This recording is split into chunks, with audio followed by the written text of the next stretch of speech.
Good morning, everyone out there on the stream. Looks like we're going to put up another 5 minutes, 3 minutes and 50 seconds, and then we will get started with our presentation today. I think they're making a few pots of coffee or something in here, letting people roll in. The storm has blown everybody in from the southwest, so we'll get started here in about 3 minutes. And get rolling on our day. Thank you for being here on time.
Good morning.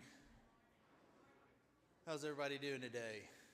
We excited to learn about animals? Awesome. My name is David Peary. Again, if you were here yesterday, as you all were told, I'm the Extension Assistant in Livestock Programming, so I work under Dr. Jesse Lay in coordinating programs regarding livestock, animal production and management. So today I'm going to be your host. Just want to throw out a couple of reminders. After the presentations, when presenters are done and they're taking questions, before you throw your hand up, wait for a microphone, because we want everybody to hear your question in case somebody else is hearing the same thing, and just so that we give everybody a chance to think about other ideas that maybe they didn't think of. So just give us a moment, we'll get you a microphone and get you some answers. Secondly, around lunch, we're going to have a raffle for this brood box. When you came in and you signed in, you were automatically entered into the raffle. So around lunch, we're going to make an announcement for the winner for that. So just kind of stick around here, and we'll see who the lucky winner is. So today, we're going to be, like I said, talking about livestock production, meat processing. We've got various people doing presentations on various species. And then at the very end, we're going to have a speaker talking about meat processing and kind of the ins and outs of what your options are as a producer. So today, we're going to start off with an introduction and welcome from our very own Dr. Bernard. One second. I had to actually get his introduction texted to me. So Dr. Bernard has been with KSU's land grant program for nearly 4 years now. He is an associate professor in rural sociology. He is a member of Manners, which is actually the national president for Manners, which is the Minorities in Agriculture, Natural Resources, and Related Sciences. He is the chair of our School of Agriculture, Communities, and Sciences. And overall, he's just a good all-around guy. So if you will, give him a hand and let's welcome him to the podium.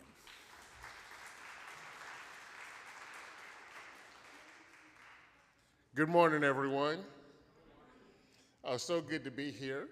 On behalf of President Johnson, on behalf of Dean Pomper, and on behalf of Kentucky State University, welcome. We're so glad that you're out here at the farm today and talking with Dr. Lay about this program. You know, I felt like I very much grew up in this very culture of homesteading. I'm from North Carolina and grew up on a small produce farm. And so knowing the things that you're talking about and focusing on today and yesterday made me feel right at home. And I would like to extend this welcome and introduction so that you come and feel a part of the university and this farm, because you are a part of what we call our intended future, where we grow, build this farm, and learn how to better serve the folks and stakeholders in the state of Kentucky. So again, thank you for being here. Welcome to the farm again today, and welcome to Kentucky State University.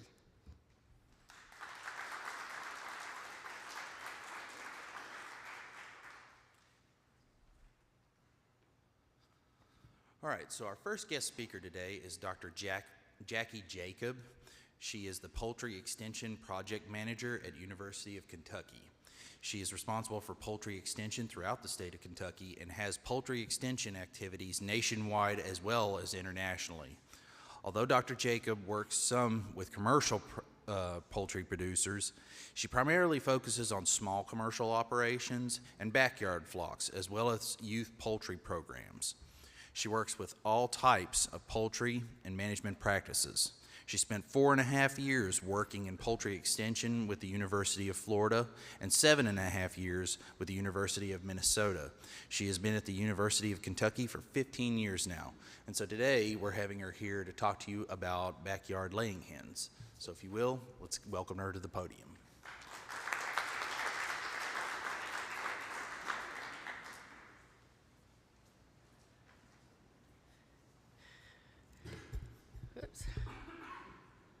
Okay, let's see how this goes. I'm not very good at standing still, so since they're live streaming, I'm told I have to, so I'll do my best. So it's really hard to talk in a short period of time on managing egg-laying flocks because there is a lot to talk about. But one of the things that I always start out with is it's important to know why you have an egg-laying flock. When people ask me questions, breeds, housing, things like that, my answer is always, it depends. It always depends on why you are keeping chickens. Is it just for family consumption, or are you also going to sell eggs? Because selling eggs can be a little bit of extra money for the homestead, a lot of people like to try it, but there are legal issues that you have to consider before getting into it.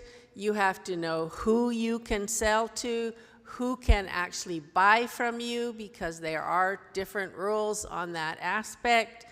Where can you build your chicken houses on your property? How can you dispose of dead birds? And producer liability. It's always a big issue. People want to make a few extra bucks by selling eggs. If somebody gets sick from your eggs, even if it's their fault because they didn't handle the eggs properly, they can still sue you and you can lose your entire farm. So if you are selling anything off your farm, it's always good to make sure that your insurance policy for your farm includes producer liability. And all producers, regardless of size, must follow egg law. Okay, even if you're just selling, a few dozen a week, you still have to follow egg law. Which is specifically important for safe handling of eggs. They have to be refrigerated. I know a lot of people who do not refrigerate eggs, but they must be refrigerated at all times, including transport if you are going to farmers markets. And of course, as it makes sense, all eggs sold must be fit for human consumption. This can be an issue if your chickens are free-ranging and you are out searching for your eggs. Sometimes you might not get them for a few days, so that can be an issue with some of them starting to have incubation.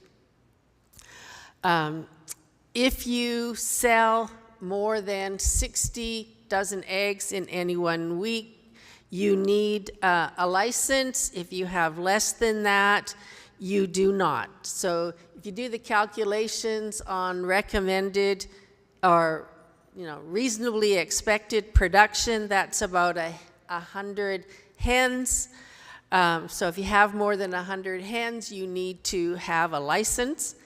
But you also have to sell to the final consumer. So if you are selling to a store or a restaurant, then you need a license because you're not selling to the ultimate consumer. So it's always important, to decide what you're going to do before you start selling eggs. You cannot reuse egg cartons. A lot of people that I've seen that sell a few eggs a week use old egg cartons. You cannot. It has to have your name and contact information because if anyone gets sick, they need to be able to trace it back to you. And there are specific things that you have to have on your egg carton. So these are just two examples of small commercial operations. The Dutch Creek Farm sells eggs in some stores. They have a license. And then Elmwood Stock Farm, they sell to CSA. So just shows you how they have made their own labels on their egg cartons. If candled, you have to say what the grade is, and if they are not candled, it has to say that they are ungraded. You have to have the packing date, you have to have an expiration date, or sell-by date, which is 30 days after the packing date. And then if you want a use-by date, that's 45 days. So you have to have those dates on your cartons. You have to have a nutrition label. It has to be the USDA label. If you want to change it from the USDA label, you must apply and have research to support that, so most people are not going to do that. I think Eggland's Best is one of the ones that does do that. They test their feed regularly to make sure that they are getting the increased whatevers for their eggs. And you must have the safe handling instructions and the thing to refrigerate. You can include a variety of things on there, but you cannot make any nutritional claims.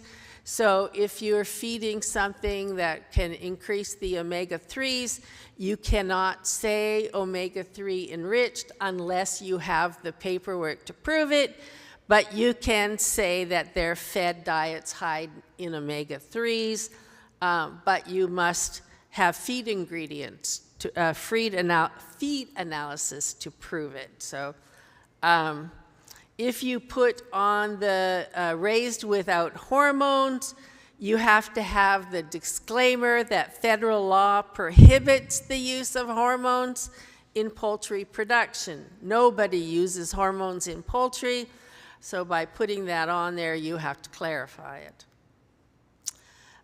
You also need a product recall plan, so you need to know who you sold to, so if somebody gets sick and they trace it back to you, you can tell them who all your customers are.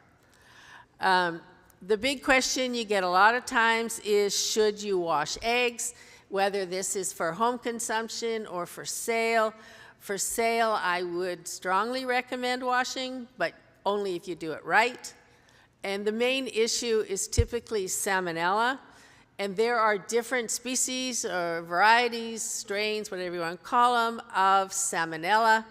There are some that are fecal related, which is where washing comes in, but Salmonella enteritidis is actually inside the egg when it's laid. It's a form of salmonella that infects the chicken and gets into the reproductive tract, and when she lays the eggs, it's already got salmonella in it. Washing's not going to make any difference, but it's why we strongly recommend refrigeration, even for yourself, because the number of salmonella is usually too low to make anyone sick, but if you leave it on the counter and the salmonella grows, then it could make people sick, especially those with weak immune systems. Research out of North Carolina State University showed that dirty, unwashed eggs from outdoor flocks had quite a high level of bacteria on the outside, and washing it reduced it dramatically. It basically reduced it to the level of clean, unwashed eggs, and washing those took it down to almost zero. So they don't recommend selling dirty eggs. If it's really dirty, I would throw them out. You know, if you can clean it a little bit for yourself, that's fine. But I would, you know, because you can get sued if anybody gets sick, I would only sell clean, unwashed eggs that you have washed. KDA recommends gathering the eggs frequently and washing them as soon as possible after collection. Don't wash the badly soiled and cracked eggs. Throw those out. And then put them in the refrigerator. As I said, how you wash eggs is important.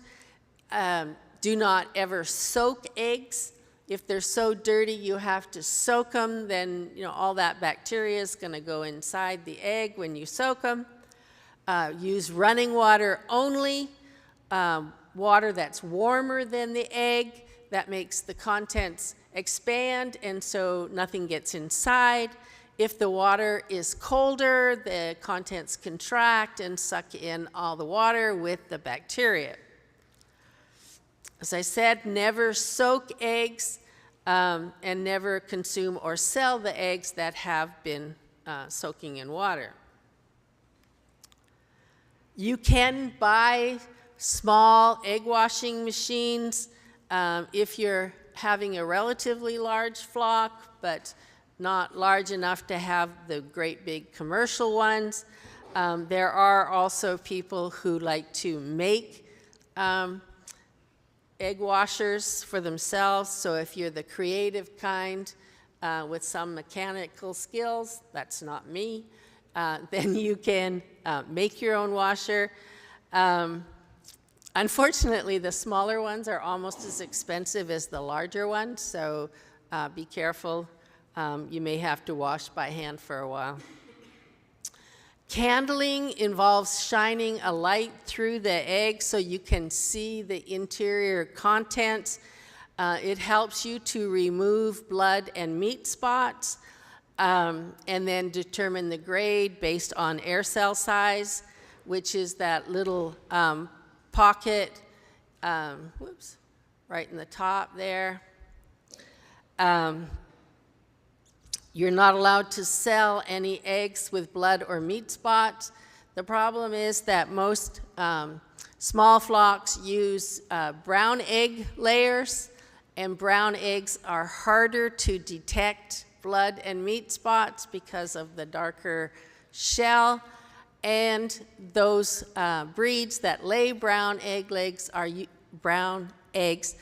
usually the more genetically prone to blood and meat spots. So sort of a difficult thing to get them out. And if you're selling the chocolate colored ones or the green colored ones, it's even worse trying to find those.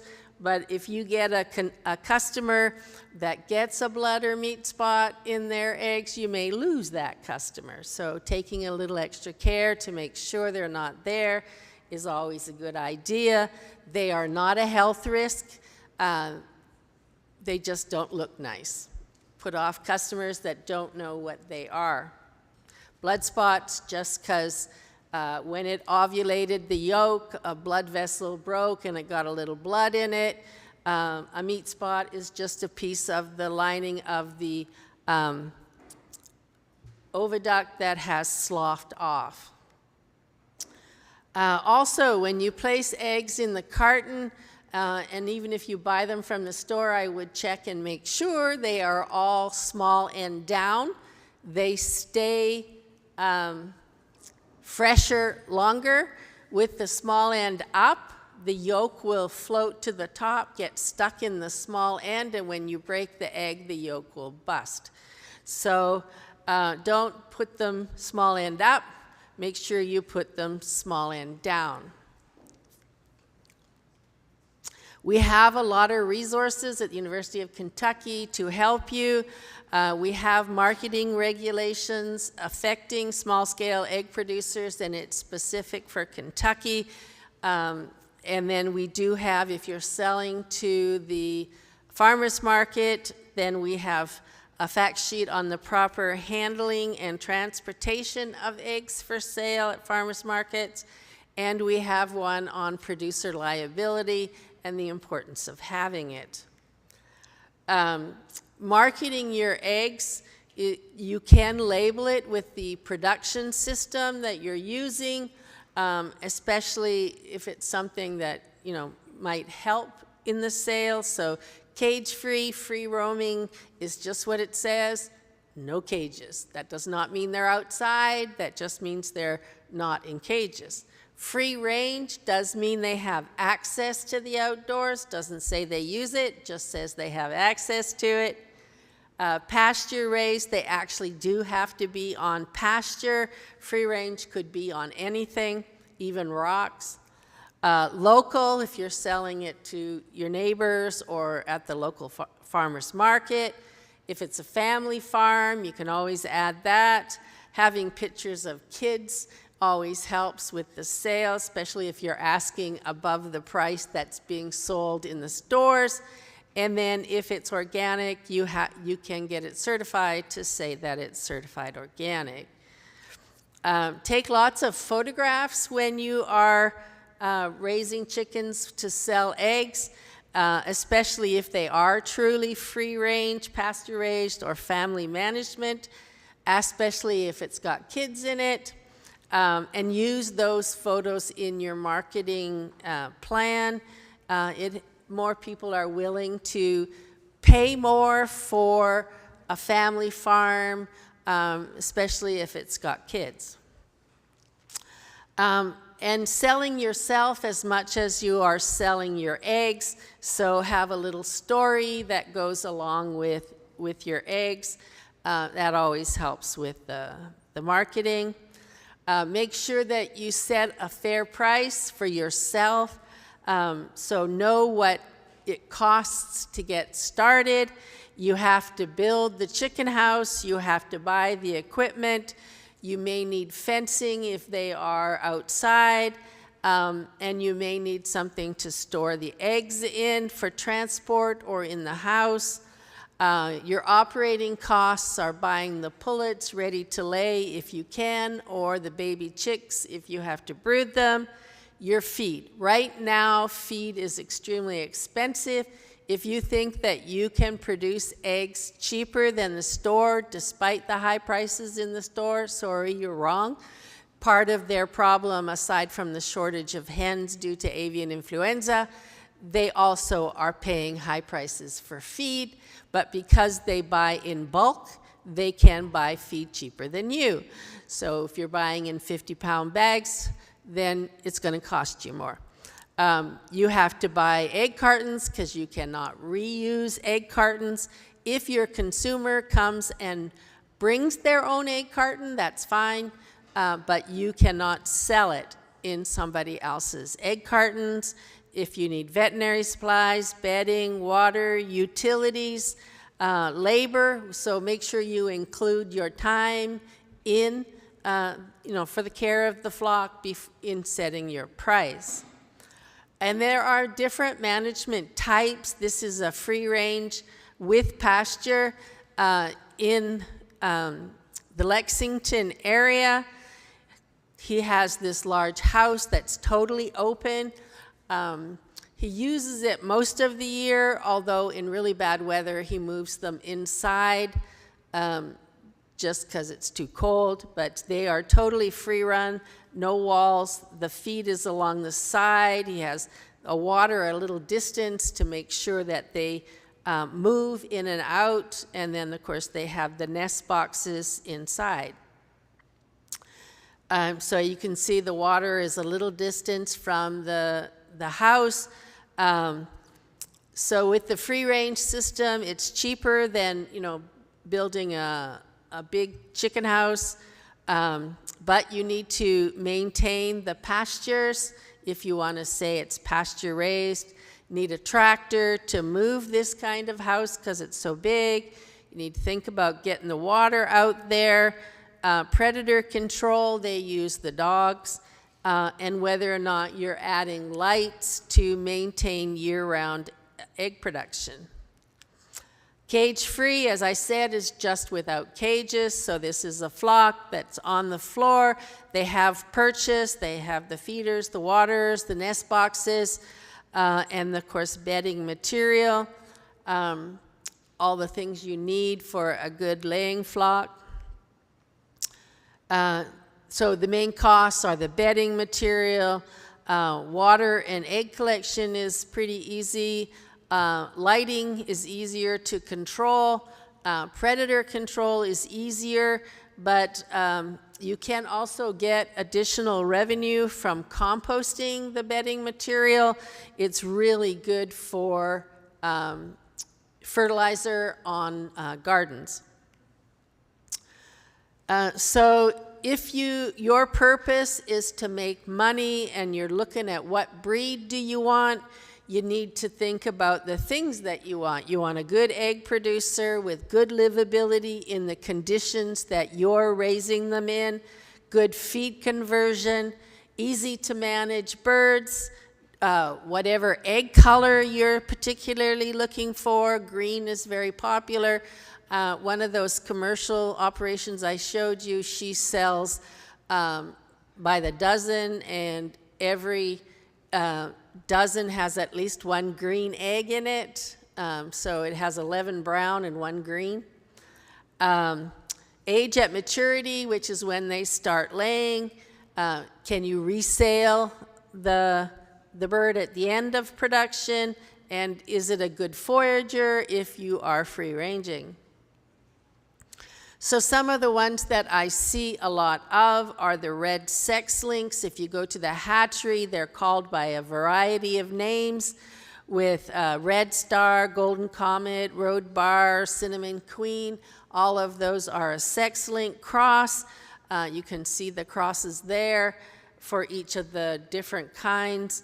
But basically, you can sex them when they hatch, because the male chicks are all white and the female chicks are all brown. So your chance of sexing errors from vent sexing is lower, so you're less likely to get a rooster. You do not need a rooster for hens to lay eggs. They know how to do it all by themselves.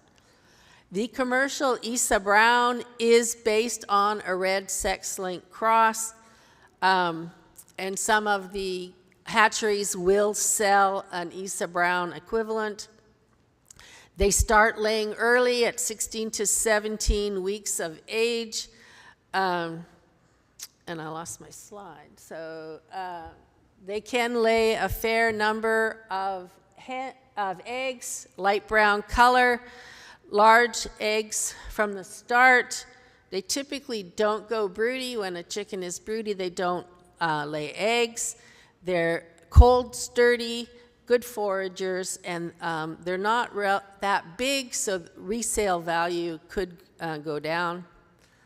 Black sex links is another one that you might get. Again, they're able to sex at day 1. So sometimes called black stars, light brown eggs. You can see the numbers there. Easter eggers are popular. They don't lay as well, but they do lay a variety of colors. But 1 out of 100 will develop severe crossbeak. It's just a genetic flaw. They do, depending on how you manage them, a fair number of eggs. The olive egger is also popular because of the green eggs. The eggs do start out small, but do get bigger at the end. They lay less eggs, but don't usually go broody. And it's important to remember that chickens do not lay every day indefinitely. I get a lot of calls, my chickens are 3 years old and they stop laying eggs. Well, yeah, they're 3 years old. What did you expect? They usually start, go to peak, and then slowly decline. They'll reach a point where they're eating more money in feed than they are producing in eggs, in which case you can either molt them, put them out of production, and try another curve, which will be lower and shorter, or you can start with new pullets, depending on the costs involved. If you want to maintain the hens laying all year round, you need to maintain a minimum of 14 hours of light per day and never let the amount of light decrease. Chickens come into production with increasing day length and go out of production with decreasing day length. So you need to maintain it at least 14 hours. If they start to decline, you can bump it up to a maximum of 16 to try and keep them in production year-round.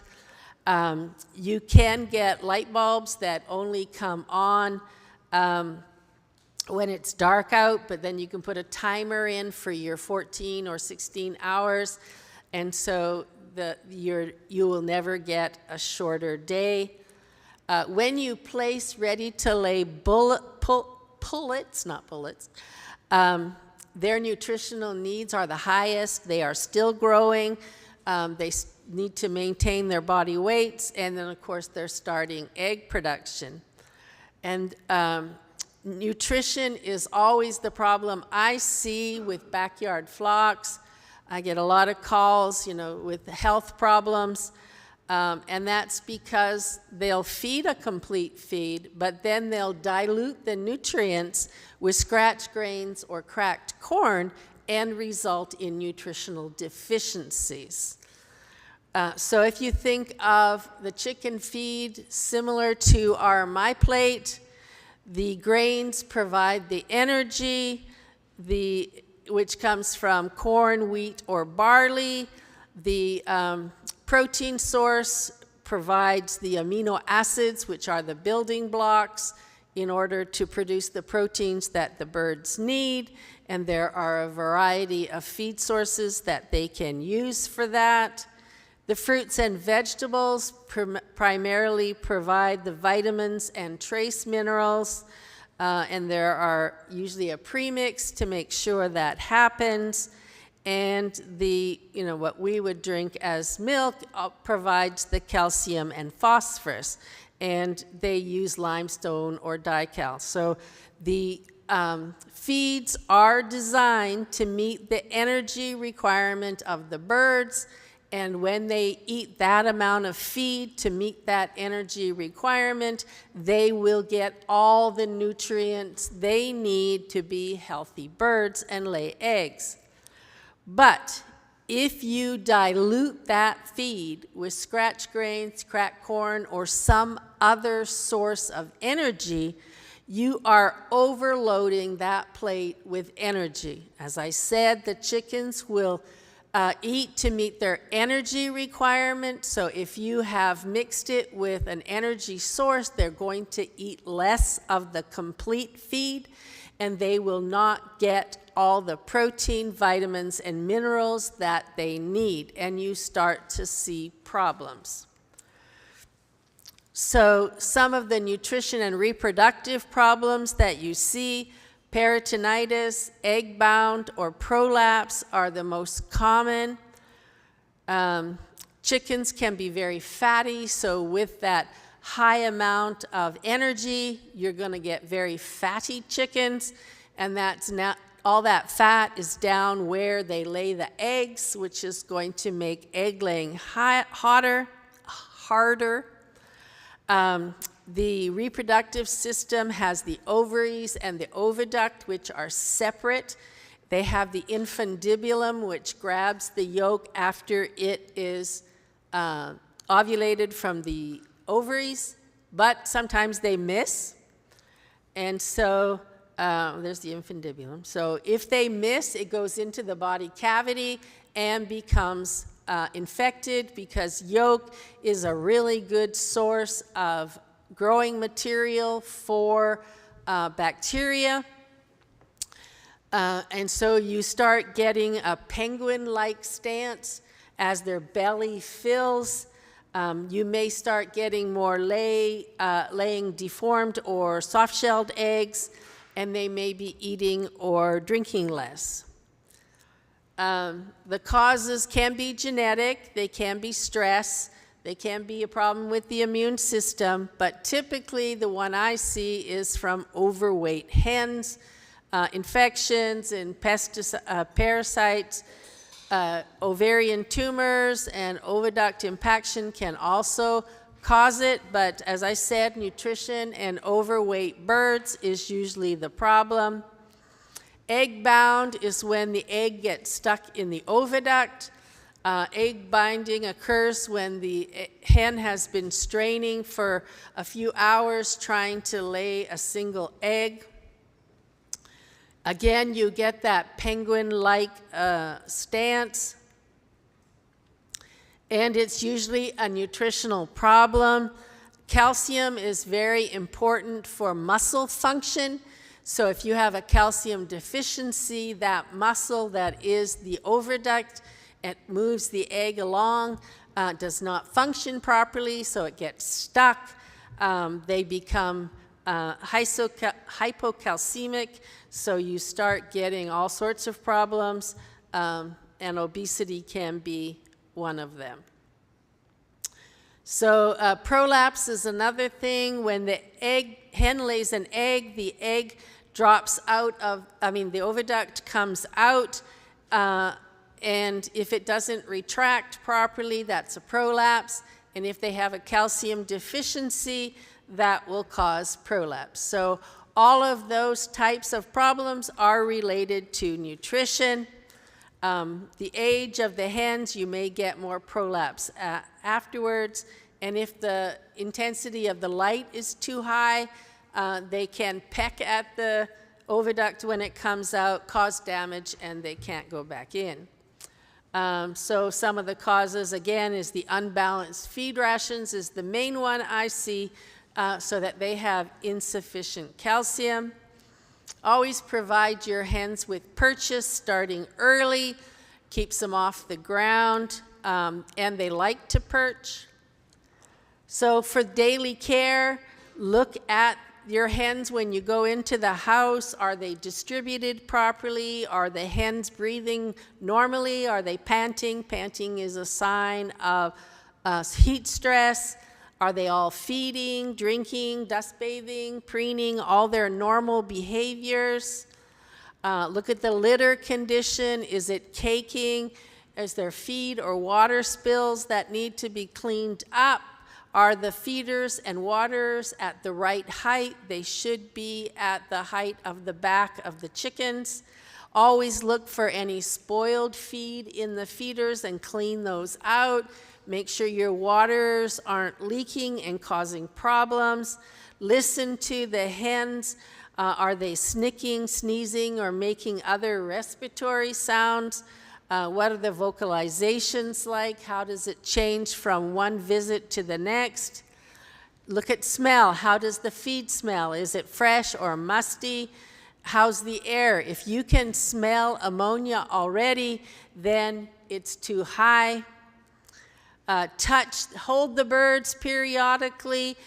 Check their feet and hocks for any problems. A lot of times people will get bumblefoot, which is basically an infection of the bottom of the feet, and they won't even notice it because they haven't handled the birds enough. Check all the parts, the vent, the beak, the tongue, the crop, their general demeanor. Look at their eyes, skin, breast, feathering, leg health, all those types of things. Periodically check the litter to make sure that it's good. Grab a handful of the litter and squeeze and see what it's like. If it's right, it will slightly adhere to your hand and break when you drop it. If it's too moist, it will stay compact even when you drop it. And if it's too dry, then it will adhere to your hand when squeezed. One of the things I like to stress is always wash your hands after handling live poultry or anything related to live poultry, whether that be the eggs or the equipment. This is because every year around this time, we have a salmonellosis outbreak traced back to backyard flocks. And I'm sure none of you will do it, but a lot of them see their chickens as pets. They bring them in the house. You can buy diapers to bring chickens in the house. They'll have them on the kitchen table and then eat dinner. They'll wash things in the kitchen sink and not disinfect it afterwards. Their kids, sometimes the adults, will kiss and hug the chicks, okay? All chicks can have salmonella. Salmonella will make you sick. So if you don't handle them properly, you could get sick. Last year, we were down with only 26 people getting sick in the state. The year before that, we had 86. Total last year around the country was 1,200 and something, and 2 people died. So please, always wash your hands. Don't let your chickens run around in the backyard where the kids are going to play, because they'll pick it up. Don't go out and have a picnic in the backyard if your chickens have been running around pooping. We have a lot of resources. If you just type, smallflocks.net, it will redirect you to our department website, where we have information on general poultry stuff, youth programming, small and backyard flocks, commercial production, consumer education, and urban poultry. We also have a Facebook page where we post the most recent information that is specific as much as possible to Kentucky. We also have fact sheets specific for egg laying in Kentucky, why have my hens stop laying, how to molt your chickens, and there's a new one just came out. Bed bugs are becoming a problem in cage-free birds, including commercial operations, and they can go from chicken house to the human house and vice versa, so be on the lookout for bed bugs in your poultry house. And then we have the electronic version of the National Cooperative Extension, and it is specific for small and backyard flocks. It's just poultryextension.org. We have a Facebook page that is a national one. We do webinars. All webinars are recorded and posted. It writes articles on a variety of topics. There's a blog, and we do have an Ask Extension feature. I typically get any of the questions from Kentucky that are poultry related, but it has to go through the whole electronic system. So if you have a question, it's faster to just email me rather than trying to go through the system. But if you want to, you can. You can also ask other questions on other topics. So that's what I have for you. Any questions? Microphone? Oh, sorry, she beat you. So, on, not on. It's not on. Ooh, it is now. So you ran through the candling, and I was just wondering, you said that, what was it? I wrote it down. Anyway. That it would remove the blood spot. How does that happen? It doesn't remove the blood spot. The thing said, I was like, what do you mean it removes blood spots? It detects the blood spots and meat spots so that you do not sell those eggs. You pull out any eggs with blood or meat spots.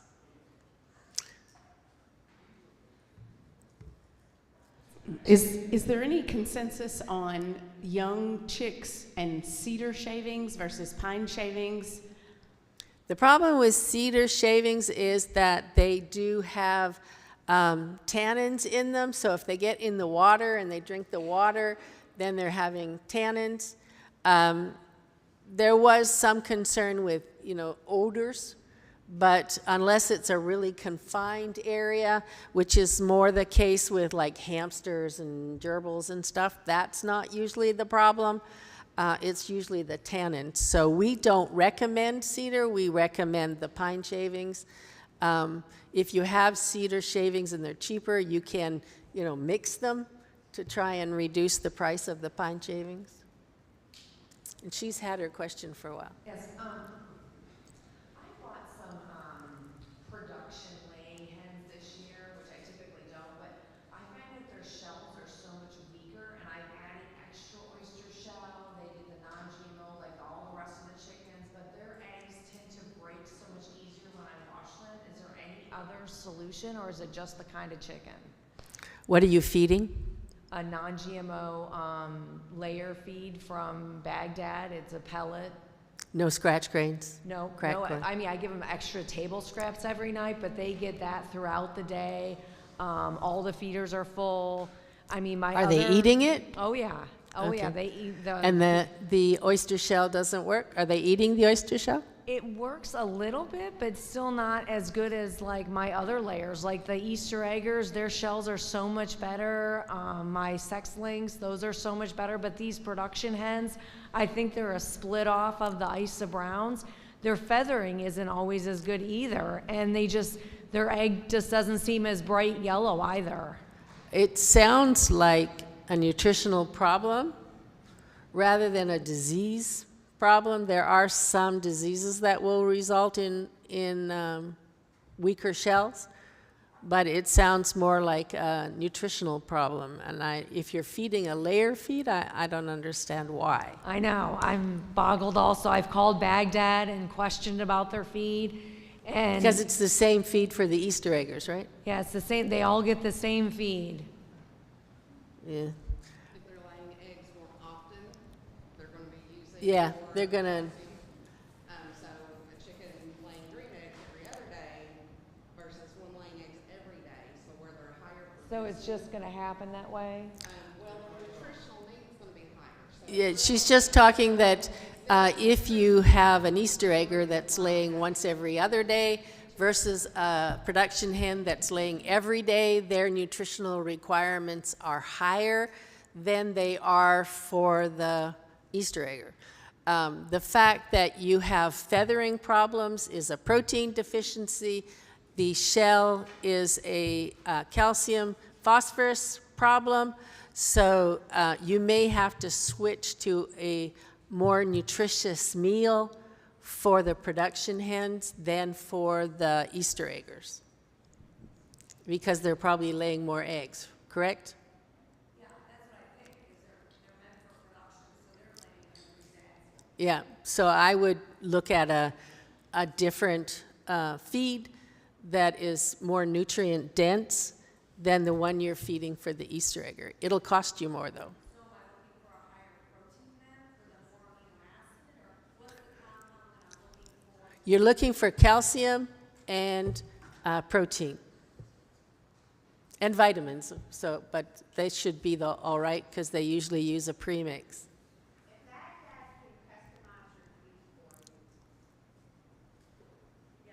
I know that, but they feel like they're giving me all they can already.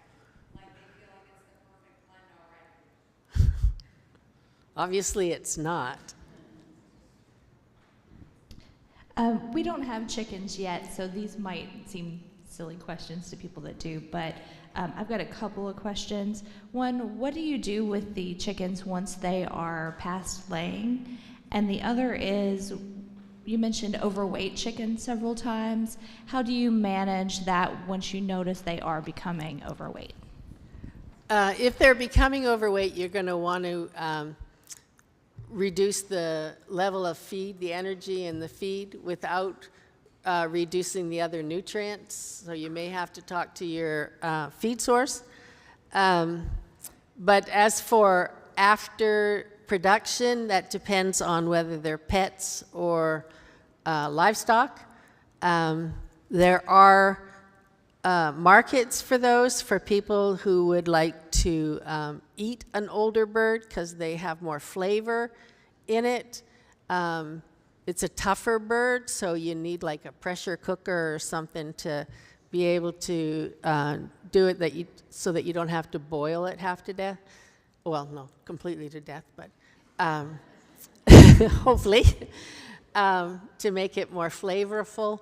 But there are ethnic markets that do prefer an older bird, or you can kill it yourself and eat it.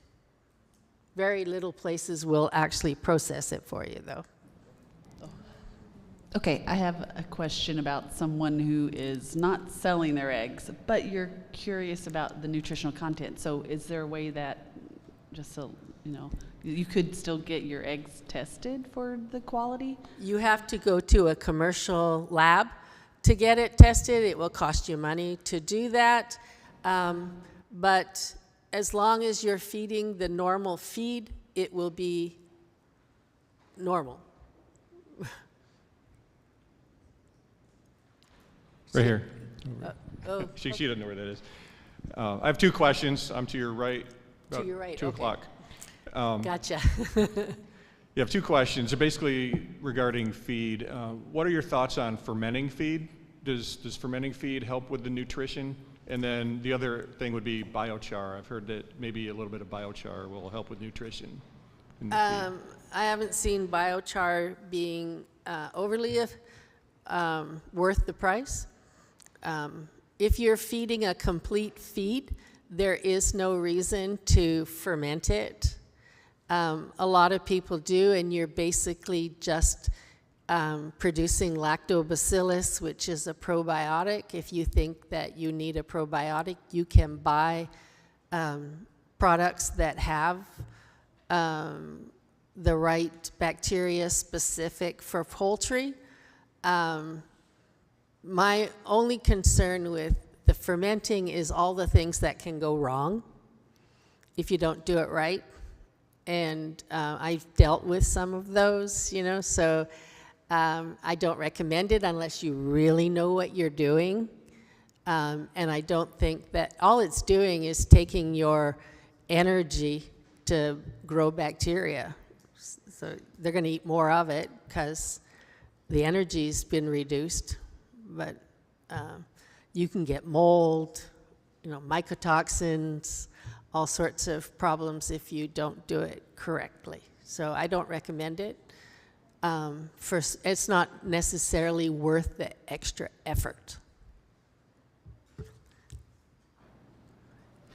Could you address molting a little bit? I have just some totally free-range chickens. They eat, a lot of their diet is bugs, frankly. They never molt, they're healthy, they never stop laying. I mean, chickens molt, and mine don't, and I'm just wondering what... How old are they?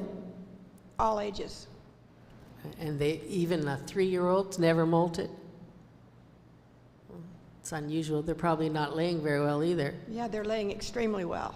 Oh, yeah? It happens sometimes, but if they're a production type, they will eventually molt. If they're some of the other alternatives, they may not. And it depends on how much bugs they're getting. Do you adjust for seasonal changes in bugs?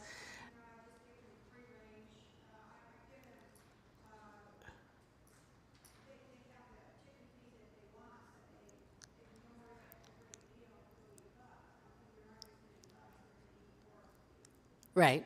They'll do that. They'll adjust. So you are adjusting for changes in availability of what's on. Oh.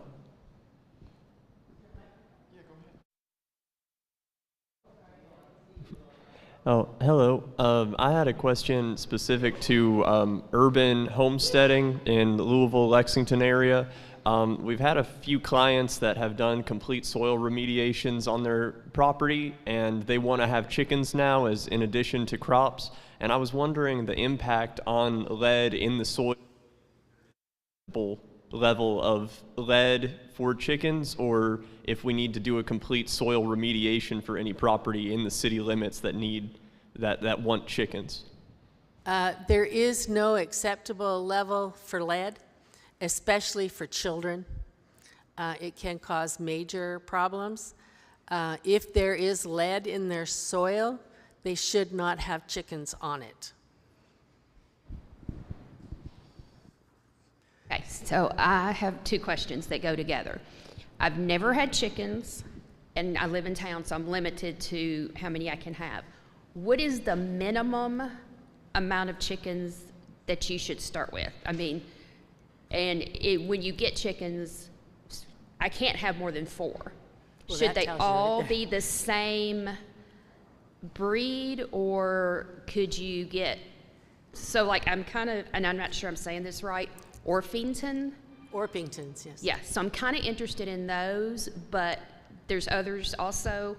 Could you get one of each, or do they do better if they're all the same? You can get anything you want, but there is a state law that says you cannot buy less than 6 chicks under the age of 8 weeks. So if you only want 4, then you either have to wait till they're 8 weeks old to get them, so you need to know somebody that sells pullets, or you have to have 6, and if you have any mortality, you have extra room, or you give them to somebody who doesn't want to buy 6. So there is no magic number for a flock. 1 is no good other than that. I know a lot of backyard flocks that just have 3, including Buff Orpingtons, because they're nice. But the number depends on the size of the family, the type of chicken, how much it's going to lay, that sort of, how much room you have. And make sure that you check the local ordinances, including homeowners associations, because a lot, like Lexington allows you to keep chickens, but homeowners associations, many do not. So the homeowners association next to mine does not, although people are, because I can hear them. But. I have 2 questions. The first one was regarding, you were talking about bedding earlier, wood shaving, cedar versus pine. We use grass hay. Is there any problem with that? That's the first one. Second is regarding shelf stable or shelf life at room temperature for eggs. How long can you safely hold them at room temperature as long as you don't wash them? I don't recommend saving eggs at room temperature, and especially not selling them. If they're not washed and keeping them at room temperature, for every day that you keep them out of the fridge is like 7 days in the fridge. So I would not recommend it from health reasons. If you did it, I would make sure you have a quick turnover. I wouldn't keep more than a week. As far as bedding, you can use straw or grasses, but it's preferred that they be chopped, mainly because they tend to cake. So that if they get manure on and water, they tend to stick together, and you start getting ammonia problems. But you can use anything that is absorbable, will absorb moisture and release it again if it needs to, and that you can use afterwards, so it would compost, which it would. I've seen in the feed stores, chopped straw. It's the right length. It's actually for, garden beds, but it will work as well. Just watch out if you're using grass for mold and dust, because the dust might be a problem. Hi. You shared some of the different breeds that are good egg producers. Are there any that are also both good egg producers and docile in terms of being easily handled by kids, like not super young, but like 5 to 10 years old, to help with caring for them? The Orpingtons are popular because they are, and a lot of it's the difference between a hen and a rooster. Some of the roosters, even from the docile breeds, can be quite aggressive, especially if you touch their hens. But most hens, if they don't have chicks, are relatively docile, especially if you've raised them up from chicks and they know you. If you're getting pullets, ready to lay pullets, if you're looking for an enterprise raising ready-to-lay pullets for sale, there's a market for that. And if you go to Lexington or Louisville, you can charge outrageous prices for them, especially if they just want 3. they didn't want to buy the 6 and, you know, deal with the extra 3 or any roosters that pop up. So, you know, by 10 weeks, you can already sex any of them without a problem. So, but if you're looking for, you know, a pet, silkies are really good. But there are dual purpose breeds. And it'll say dual purpose when you go to the hatchery. And most of them, the roosters, not so much, but the hens are usually pretty good. Hi. So you might have touched on this, and I'm sorry, it's a silly question, but my family and I have only ever raised chickens in the past for our own consumption, our own egg consumption. So, and I've always been told that you shouldn't wash your eggs before you consume. Well, they last longer. So obviously don't let them stay in the fridge for too long, but that's what we've always been told. I just didn't know if there's any truth to that at all. So wanted to hear what you had to say on that. North Carolina State University has shown that the bacterial contamination on a clean, unwashed egg is you know, relatively high. If you want to be safe, wash, but always wash with warmer water than the temperature of the egg, and never soak it, right? Dry it completely before putting in an egg carton and putting it in the fridge. Because years ago, okay, it was basically a sterile egg that was laid. But with Salmonella enteritidis, which popped up about 25, 30 years ago, it inhabits the reproductive tract of the hen and gets into the egg before it's laid. And so, you know, washing isn't going to change that, but refrigerating will keep you safe.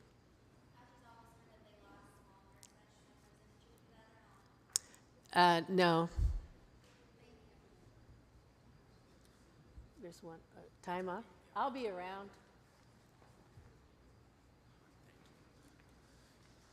Thank you, Dr. Jacob.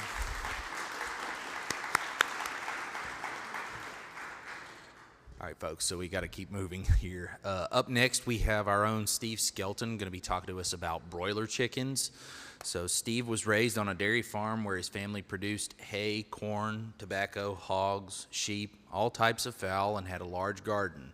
He has been the coordinator for the mobile processing unit at KSU since its inception around 19 years ago.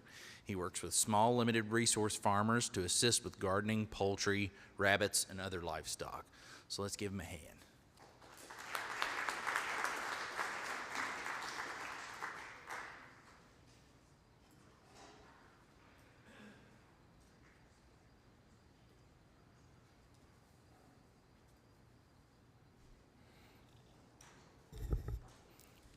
Good morning, everybody. I'm not sure quite where my presentation is at. Do I use this changer up here? Okay. I'm going to talk to you about broiler chickens, meat chickens for your homesteads. The main thing is you never want to start out too big, whether it be the broiler chickens, the meat, the laying hens or anything. Start out small where you're comfortable. Then as you get better acquainted with it, know more about it, then build yourself up. But don't start too big. You're just going to let yourself down for a lot of heartache. At the end of my presentation, I do have some things to show you what you can make versus buying, different types of brooders. I have a fence demo set up outside and some other things over there that we'll talk about later.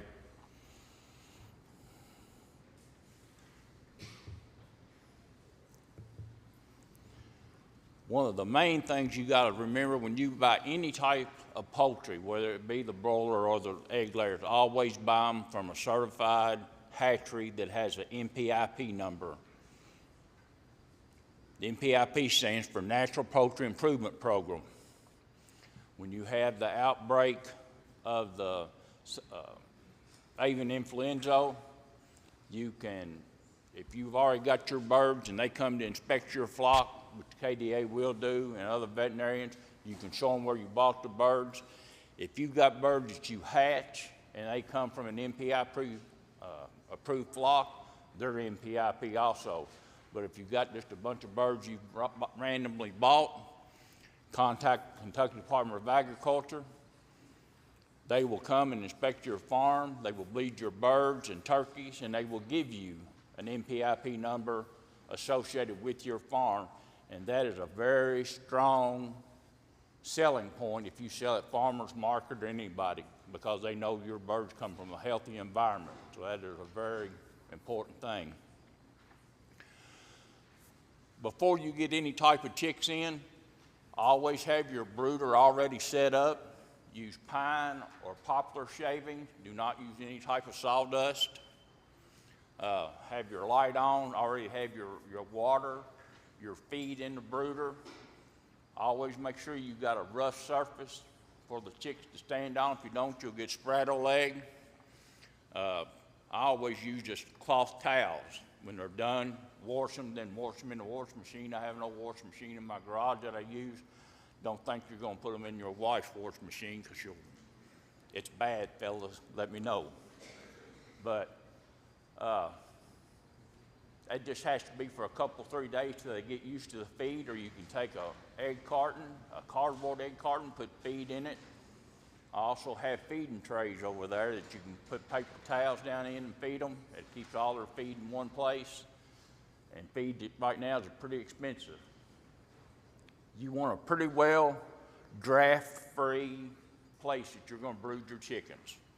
You don't want a whole lot of wind on them, but you want it well ventilated. Don't have something that's completely closed up, airtight. Make sure they got some type of ventilation, because that'll greatly help them. When you first get your chicks, the main temperature is 95 degrees where that chick's at. I have a piece of a 2x4 and a thermometer mounted at 2x4. Lay that in the brooder and adjust your lights to that. Then each week, as that chick is alive, raise your lights up 5 degrees. Typically at 3 weeks, we put our broiler chickens out on pasture. But if it's windy like this or a whole lot of rain and stuff, we'll hold them up till the weather's a little bit better. You don't want to put them out. The laying chickens, they're a little bit harder than the Cornish birds are. I prefer the Cornish chickens over the Freedom Rangers, Rainbow Rangers, whatever name they go by. They're the same bird, but they all have different names. In 6 weeks on the broilers, 6 to 7 weeks, you can have a marketable bird ready to process. On the Ranger birds, it's anywhere from 10 weeks to 14 weeks. So that you've just got more money tied up in them. They have a smaller carcass, the breast is smaller, the bird is smaller.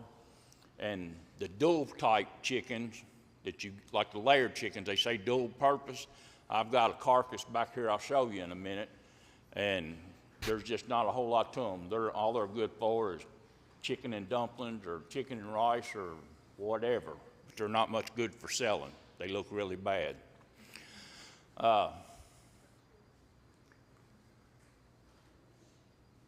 The bedding needs to be about 3 or 4 inches deep. You don't want it to get wet. You want it to stay dry. So if they get their feeder, always set their water on a board or in a little tray like I've got over there, something that will contain that water. You don't want that bedding getting wet, because they'll start getting ammonia smell pretty quick. Anything when you feed them, make sure you pull that wetness out. Throw it away and put a little fresh in. What we feed here and what I feed at my farm is nothing but Baghdad feed. We feed a Brumley mix, and it's a very good feed. They have Brumley, and then they have a Brumley GMO, and then Baghdad has their feed recipes. What the Brumley mix is, it's a gentleman that used to raise a lot of chickens in Shelby County, egg layers, and he developed this feed out of a book called A $1 Hen. Years and years ago. The book is wrote back in 1940. So he developed this feed ration, and everything grows on it really well. So I don't know where everybody's at, but Baghdad is our preferred. The farm here feeds all their feed from Baghdad. Don't try to mix it yourself because you're going to slack in some kind of vitamin, nutrient, or something, and these broilers can't do that. They have to have a high protein feed. We start them out on the chick start and grow, the Brummie chick start and grow, and we leave them on that. We don't change them. If you go to changing feed on any of the birds, you'll cause them to get pasty tail. Some of them will get diarrhea and they will die. So we just leave them on the same feed till we get ready to process them. Okay, where'd he go?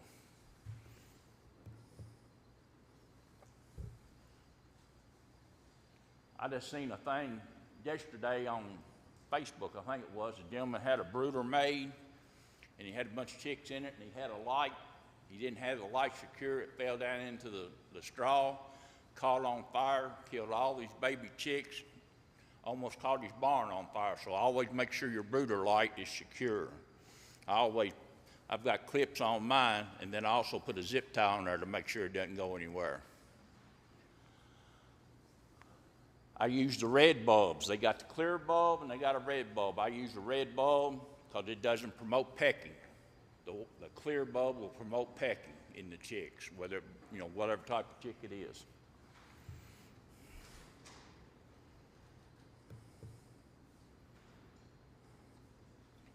Here's why I was talking about the temperature.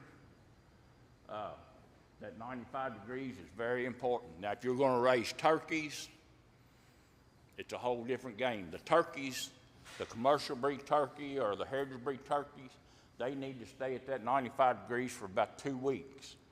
And they have to be on a 26 to 28% quail protein feed, grower feed. You can find the older or the less protein feed as they get older. But turkeys are soft-hearted. When I started raising turkeys here, I never dealt with the commercial breeds until I started working here. They are very soft-hearted. They're timid. They will die. You can sit there and look at him, look like he's perfectly healthy, and next thing you know, he's going to fall over and he's dead. So put it on a high-protein feed and leave it. And an old gentleman in Indiana that raises these things for a living says you got to look at them 2 or 3 times a day just to make sure there's not something that's out of sync with them. Just check on them. I've got one brooder out there. I also raise quail. I don't know if y'all ever have dealings with quail, but they're about that tall when they're born. And when they just spastic, they go everywhere. So I took a 265-gallon water tote, cut me a hole in it about 8 inches up from the bottom, and that's what I brood my quail in. There's no reason it wouldn't work for the broiler chicks or laying chicks or whatever. I got a door in it, put the wood shavings in it. I took the cap off and I adjust my heat lamp through that hole. Any extra heat or any humidity or anything that's in that goes right out the hole at the top. When you're done, when you take them out, open that door, clean it all out, wash it down with Clorox and slosh it around, let it drain, open that valve. And I will tell you, make sure that valve's turned off because I didn't do it with them quail, and some of them little suckers found that hole and shot right out on me. So you gotta make sure that valve's shut. But it's a good one. I've also got a little kids swimming pool outside that I've got wire around. And the good thing about that, I've got a rod that runs through it, and I can adjust that rod for the heat. Sometimes you might have to put 2 lights in there, sometimes you get by with 1. And a lot of people are using feed troughs. Down here in the poultry barn, we use the great big feed troughs because we usually have batches of 50 in them. So we use the great big water tank. But that right there will work just as well. It's easy to clean. You can pull it outside, wash it. Anytime you brood them, when you take an old set of chicks out, wash it real good and always sanitize it. Sanitize your feeders, waters, everything, and keep them clean.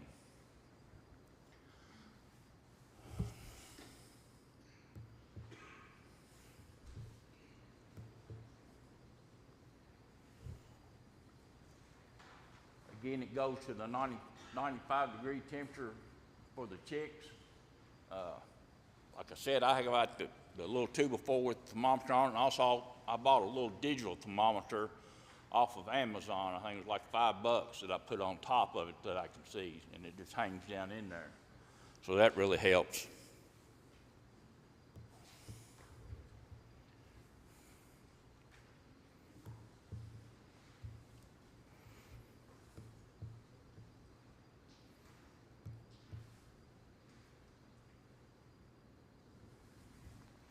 And I've also got one of the little ceramic, on real bad cold nights, I got one of the little ceramic heaters, one of the real small ones. Used to, when I was a kid, we called them milk room heaters, but this is a lot smaller than that. I'll even put that in there where to blow air and help circulate in there to keep them warm. Because you don't want them, if they get cold, they'll all come together, pile up, and the ones on the bottom will suffocate. And another good way to make sure you got the temperature right. If all your chicks are huddled up underneath the light or piled up, they're too cold. If they're evenly dispersed in your brooder, the temperature's just right for them.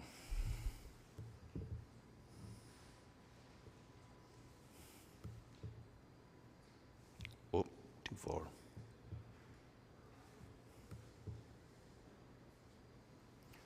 This is a chart. They handed out some paperwork that I printed out. A lot of the printing's not real good, but that's our printer that we have. This will tell you the height of the heat lamp bulb, the 125 watt heat lamp bulb, what you should be raising it up to get the proper heat.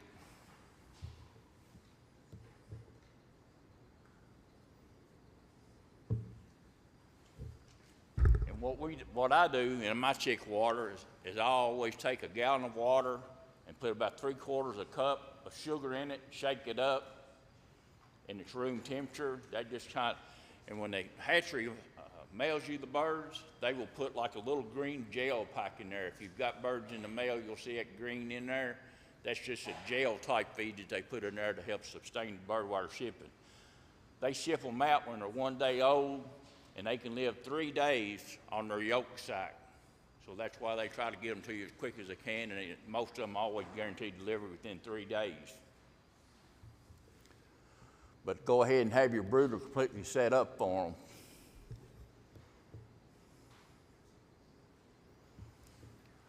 Lighting, the light we use down here, they have natural light during the day, and at night we just when we leave here at 4:30, I just cut the light off.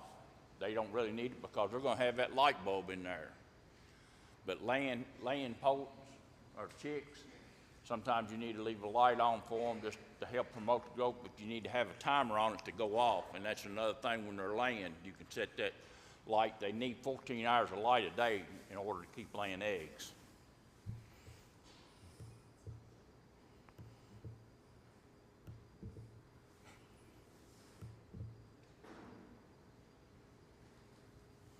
Never let them run out of feed, never let them run out of water.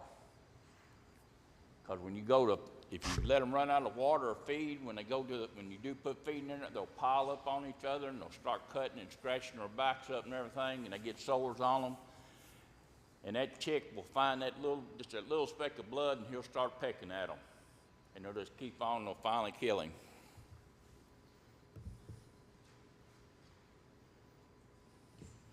Like I said, I've got different waters over there and feeders to show you when I'm done speaking. I'll show you them.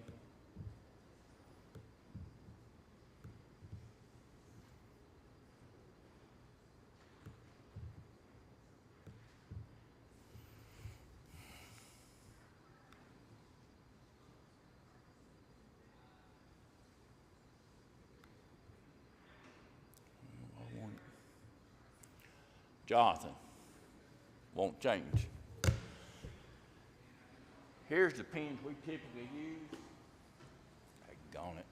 And you've also got plans for those over the hoop houses. And what I done, a gentleman in South Dakota had those built, but he had them built with their low to the ground where he could put 100 birds in them. This, you can get 65 to 75 birds in. And what I done, I'm 6'2", so I kept pulling it in until I could walk in it. I don't know about you, but when you go get those broilers, I don't want to be down on my hands and knees in the manure and everything. So I made this, the feeder and the water hangs in there. You can hang a water bucket on the outside. The gravity feeds the water inside. You've got a top on it with a float. You just fill the bucket on the outside, it goes in. Only thing you have to go in for is feed. Now these birds are contained.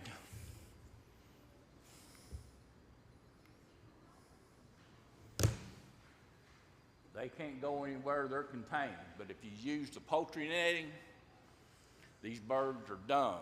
They will not go back in that pen on their own. They will get to the doors, sit down, and that's where they'll roost. So in the evenings, and they're very vulnerable because they're white, the owls at night. So you'll have to go there, put feed in there at night for them, and they'll go in and get it. You can have a little feed trough outside for them, and let them eat a little bit longer during the day, but if they're out on grass, they're not going to eat a whole lot of feed. They like little clovers, ladina clover, white top clover, chlorine clover, red clover. They like the clover better than the blade grass. Turkeys like blade grass better. But then just make sure they're all in. You can't get nothing in.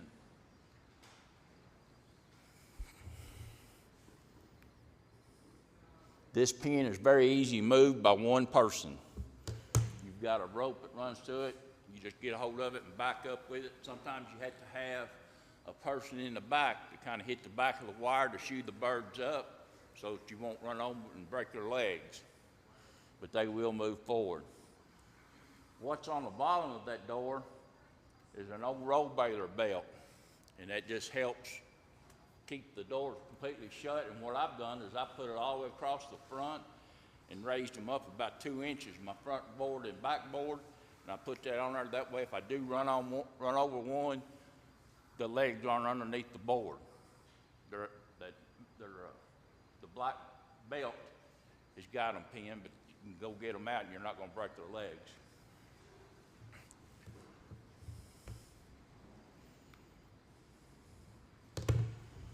These birds were, I think, 4.5 weeks old, something like that. And that little feeder right there in the middle, what it has in it is grower grit. These birds need grit just like all the chickens do. They need it to help digest their feed. So we put grower grit in there and we just leave it in there. They don't require oyster shells or anything like that, just grower grit.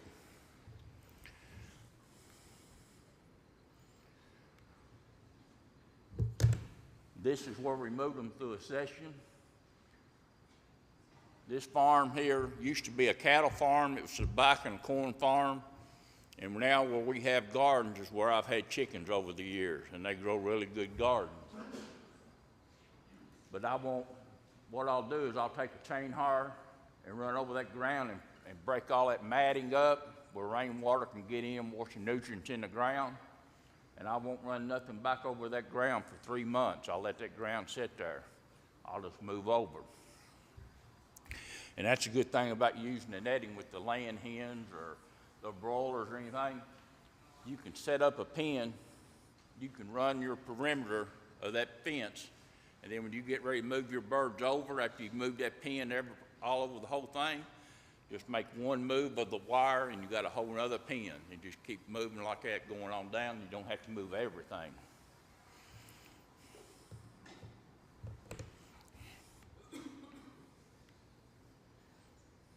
Okay.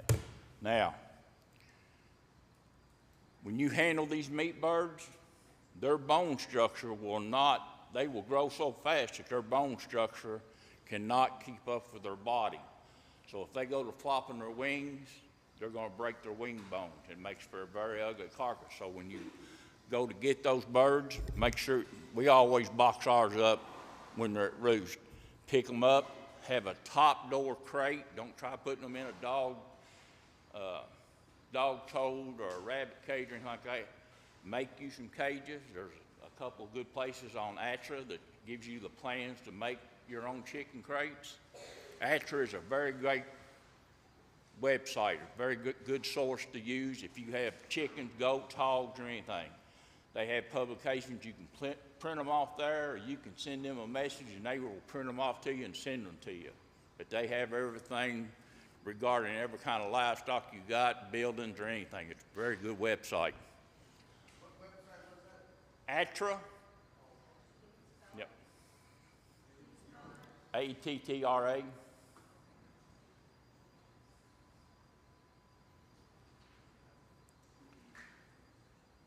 The birds typically have to be off feed 8 to 10 hours.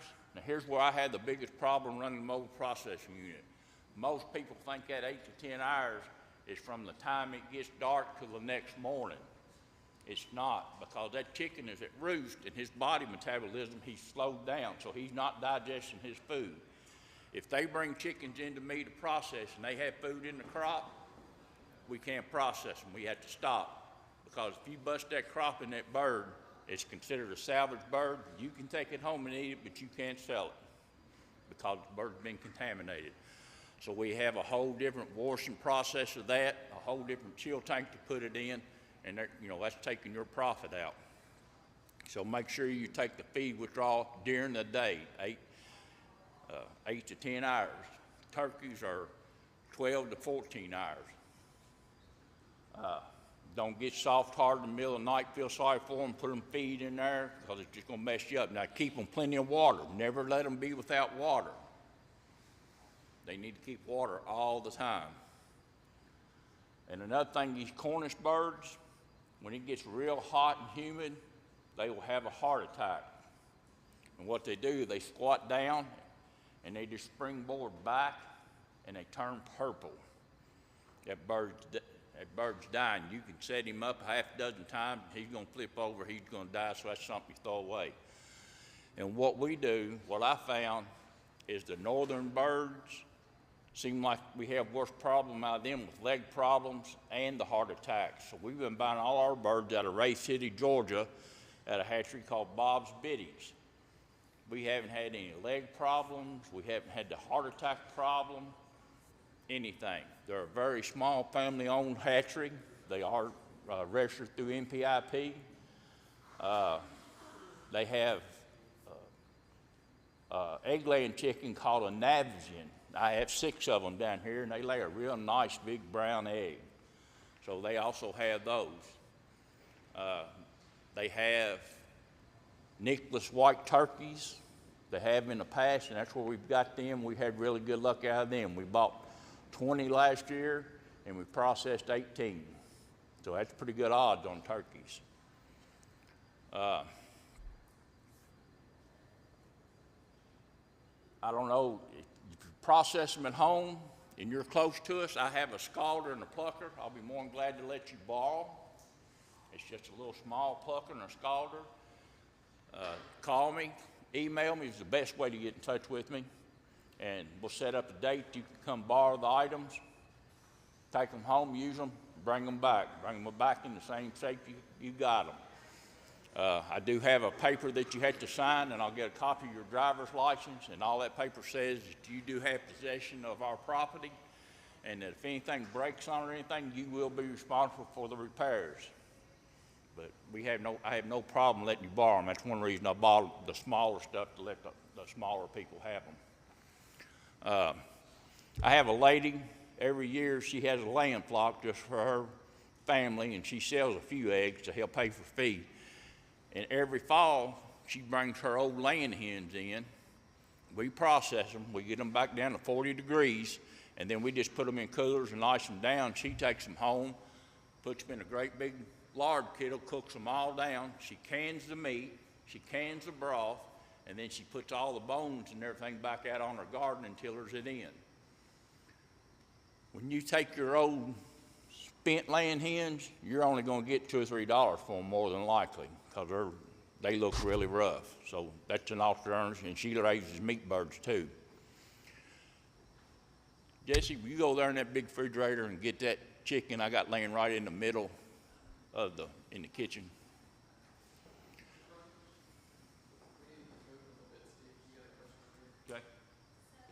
Hi. So I see that you use 2 cattle panels for this particular pen, but where we live, I'm on about 40 to 45 acres, and in the past we've dealt with predators like weasels getting into really, really, really small places, and we just seem like we can't get them out. Is there anything else like you would recommend for a smaller diameter of a fence or anything to kind of prevent that from happening?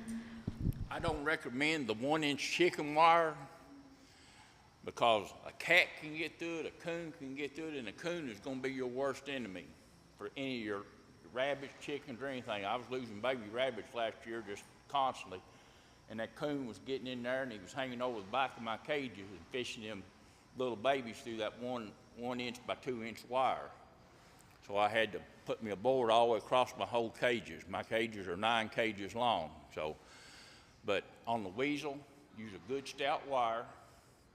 Do you have cats or dogs that roam?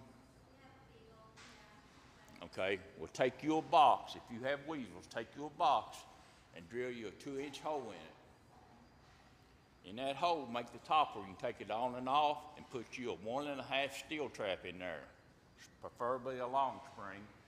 Put that top back on it and put a piece of old bloody liver or anything in there. That weasel will go right in there and you got him. It'll close right around his body and he's dead. Raccoons, I have dog-proof traps over here I'll show you. There's 2 different types of them. There's the pull type and then there's the push-pull type. The pull type is what I recommend if you have cats around your property. Because that coon has an ambidextrous paw, he'll reach in there and get that food and go to pull on, he'll get caught. If a cat sticks its paw in there and tries to get your bait, it won't go off on him. But now the push-pull, it will. And I trap in the wintertime, so I use the push-pulls down along the creeks or wherever I'm at, around ponds and stuff. So that's a big thing. For foxes, coyotes, I use snares. If you have a dog, and it's a good, calm dog, if he gets caught in a snare, he's going to think he's in a leash and he'll just sit down.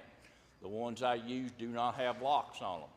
If you have a lock on that snare, when it closes up, and if that dog struggles, it's going to keep closing and tightening down around his neck and it will kill him. But the ones I use do not have locks, they slide.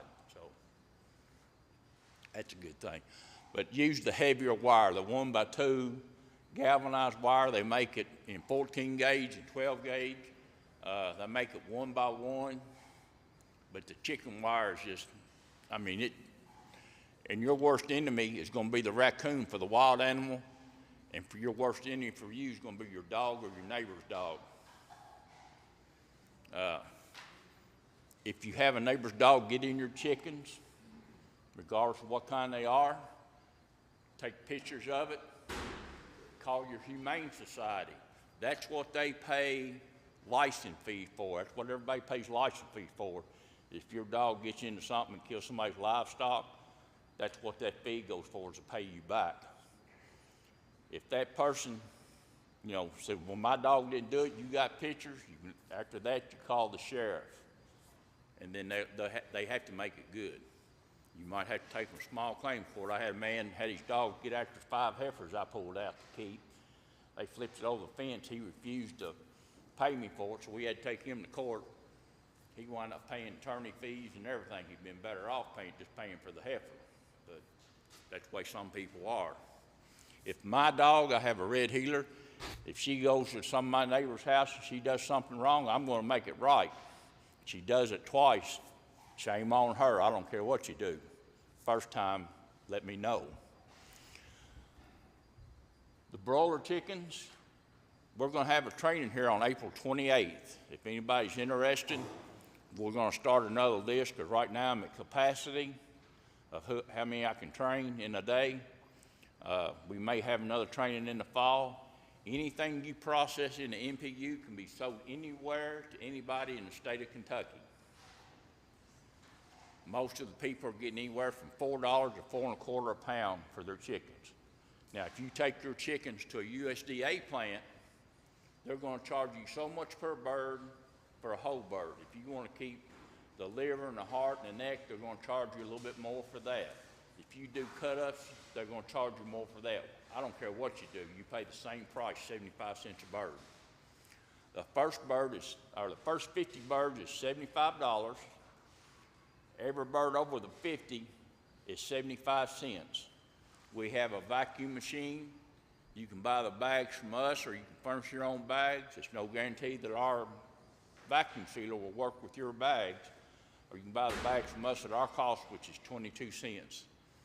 We put a label on them that has your ID number on it, has your farm name, number, the weight, total weight, price per pound, total price.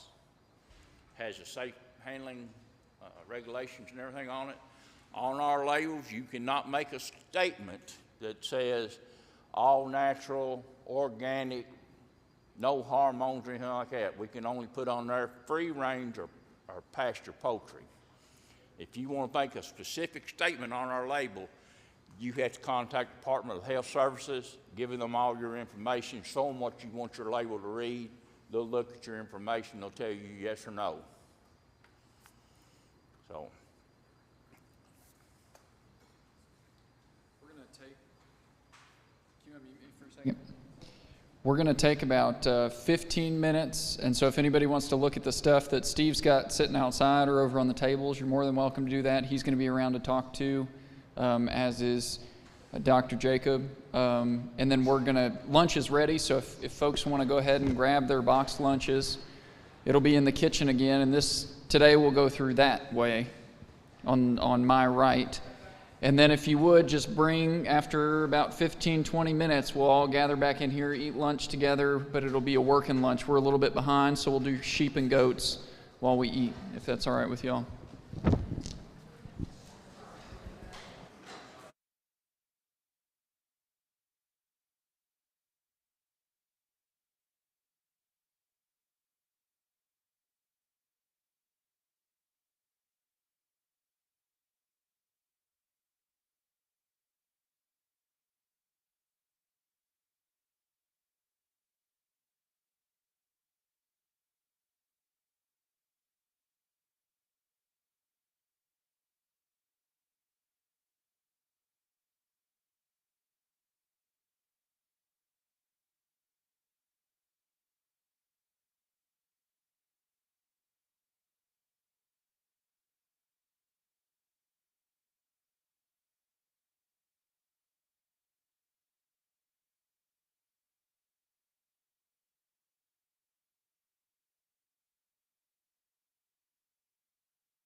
today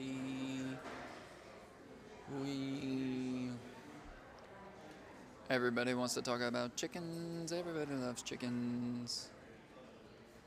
Everybody likes to talk about chickens. What are chickens? Chickens, chickens, chickens.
Folks, just want to give you a heads up. We've got plenty of food left over, so feel free to go back for seconds and thirds. You're more than welcome.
we rolling? All right. I think that microphone's on. I think there's a few people outside still, but we're going to go ahead and get moving for the sake of time, so we stay on schedule. So we're going to start back up with sheep and goats, and our two presenters for sheep and goats today are Dr. Jesse Lay and Morgan Wimmer.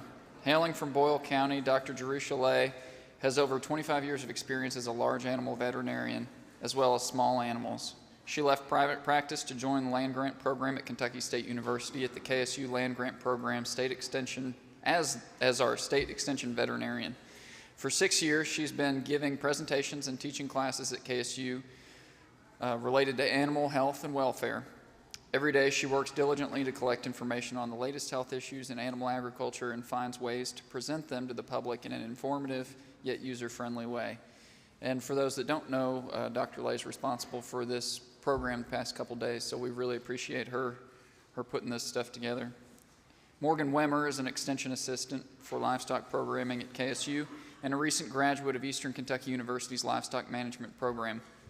Morgan's passionate about small ruminants. She has showed and bred Boer goats since childhood and was previously a lambing technician at EKU's Meadowbrook Farm. In addition to assisting with livestock programming at KSU, Morgan also helps coordinate the Third Thursday thing.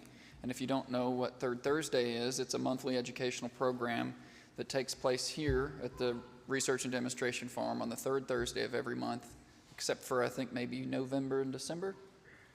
December. November is Small Farms Conference. All right, so 11 months of the year, the third Thursday of each month, you can come here and learn about different things for free, and lunch is provided. That's the end of that. So let's welcome Morgan and Dr. Lay.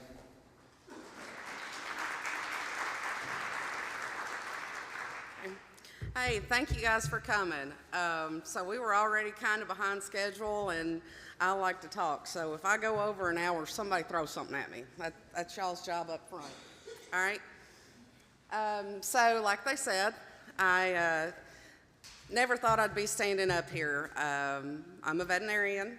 I practiced in Boyle County forever until wrestling cows got the best of my hips and knees, and got tired of being on call 24/7. And I was like, you know what?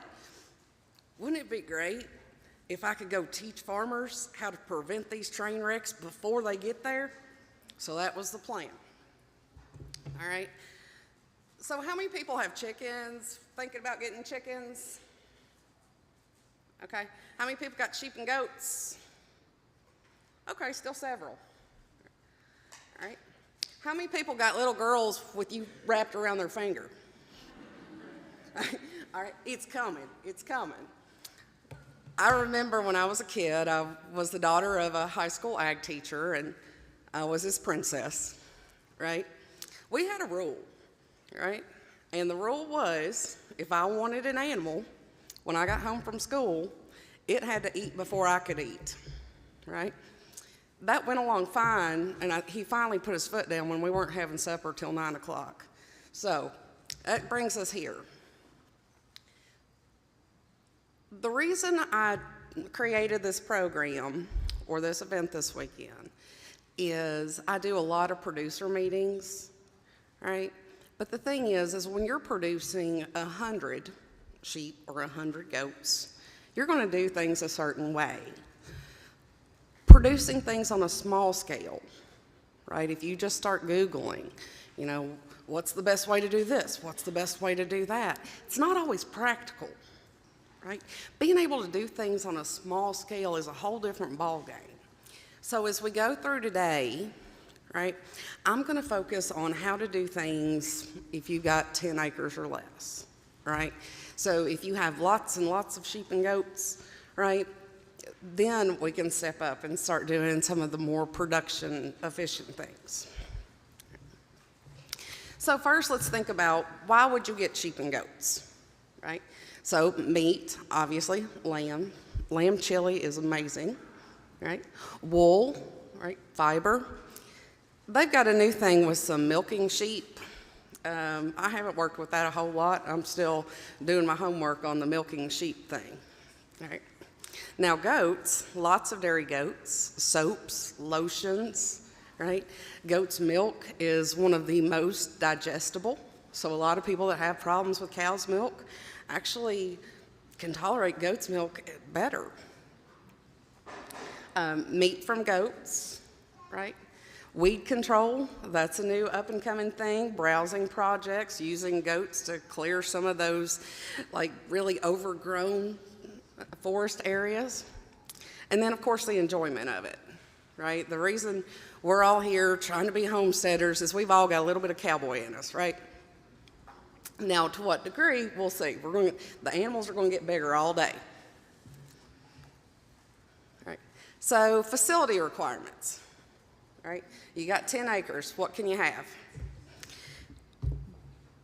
In general, if you have good pastures during the summertime, right, you can put 4 to 5 per acre. Right. But we've also got to factor in if you're going to be breeding animals, right, and then you have to have a separate pen for your buck. Right? If you're going to have young animals and you're going to have to wean them, right, we're going to have to put some fences to separate them. So, if you're like, I got 10 acres total, right, so, 4 per acre, you got to factor in the shelter, where your barn's going to be, how much space that's taking up, and then adjust for if you're going to have multiple life stages, keeping them in separate pens, right? We'll go through each of these in a little bit more detail. So shelter options, right? So this is, one place where you can save a little bit of money if you're doing things on a small scale, right? In Kentucky, you drive down the roads and you'll look off to the side and you see these beautiful old tobacco barns. They're huge, right? To build a large tobacco barn, right, that is going to be really, really expensive. And you're like, man, I just have like 5, right? You can actually get some shelters, right, that are going to be much more efficient, right? What you see up there at the top, that's actually a portable shelter. We have one out back. So as you leave today, you can kind of look in the goat fields and see some of these portable ones, right? Little prefabricated sheds, you can use those. Or you can even have just a run-in shed off to the side of a small barn, right? All of these work, right? If you want to build a barn, the hoop barns work well for sheep and goats, right? And then you can also use them to store hay and they're a whole lot cheaper than building the traditional big wood, metal roof tobacco barns. Right. Anybody here had cows before? Right. So cows are much, much more cold tolerant. Right. So let's think about this. Right. I'm not a PhD. Right. I'm a vet. I come from the practical land. Right. Cows have a leather jacket on, literally. Right. They're wearing a leather jacket, so it's snowing. They're cool. Right. Sheep and goats don't. Their skin is a whole lot thinner, right? A cow's skin is about 2 inches thick, right? It can be snowing all over them. They're cool. They're comfortable at about 40, 50 degrees, right? Sheep and goats aren't like that. Their skin is a whole lot thinner, right? So that's why we've got to protect them from the elements, and we don't cows, right? Sometimes sheep and goats are little cows, but a lot of times they're not. Okay. So when we start talking about some of the other things, we're going to have to consider our feed and water troughs, handling facilities. Like I said, we're still pretty early in the day. So here's the top is a stand, right?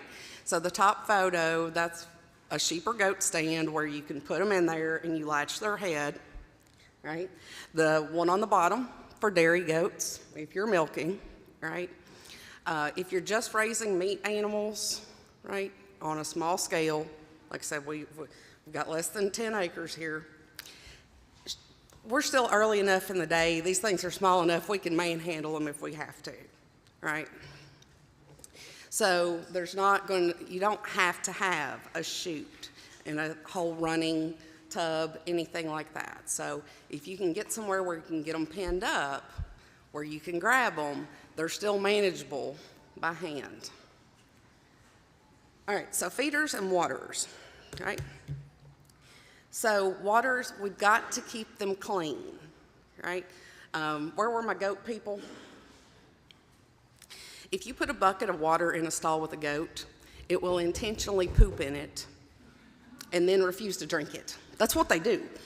I think they just like to watch us clean it, right? But goats are super, super finicky about their water being dirty, right? Grain feeders. So the feeder at the top, I absolutely hate that feeder, right? Can anybody tell me why? Yes.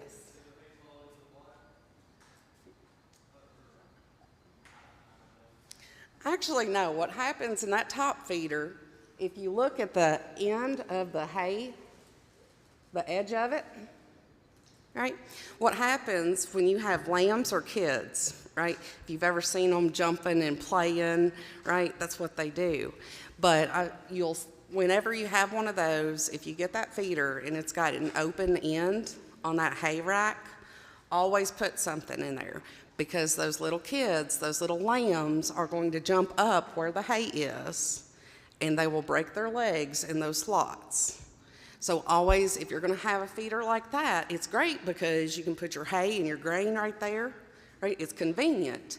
But if you ever buy a feeder like that, make sure at the end of the hay slots, get a piece of plywood or a piece of like chicken wire or something, but cover this end where the kids and the lambs can't jump up in there. These feeders also work great. They can be a little bit harder to clean, right? Because after you fed them, right, you put your pellets or your loose feed in there, there's always that dust that collects, right? That dust, and then when it rains, that dust turns into like that powder gets wet and it cakes up in the edges. So a lot of times if you've got one of those, if it doesn't have a drain hole, you can drill a little hole to make sure that water's going to drain out of it. And I clean those things at least once every couple weeks, right? Okay, here's another soapbox I want to get on, y'all. All right, so minerals. Let's see. All right. So minerals. If anybody's ever seen a deer or a cow, if you look at their nose, it's kind of square, and then they have that like sandpaper tongue. Has anybody ever felt a cow's tongue? It is. It's like sandpaper, really, really rough. And when you put a salt block out there or a mineral block, when they lick it, that sandpaper takes off layers. Right? Sheep and goats don't have that. They're not little cows.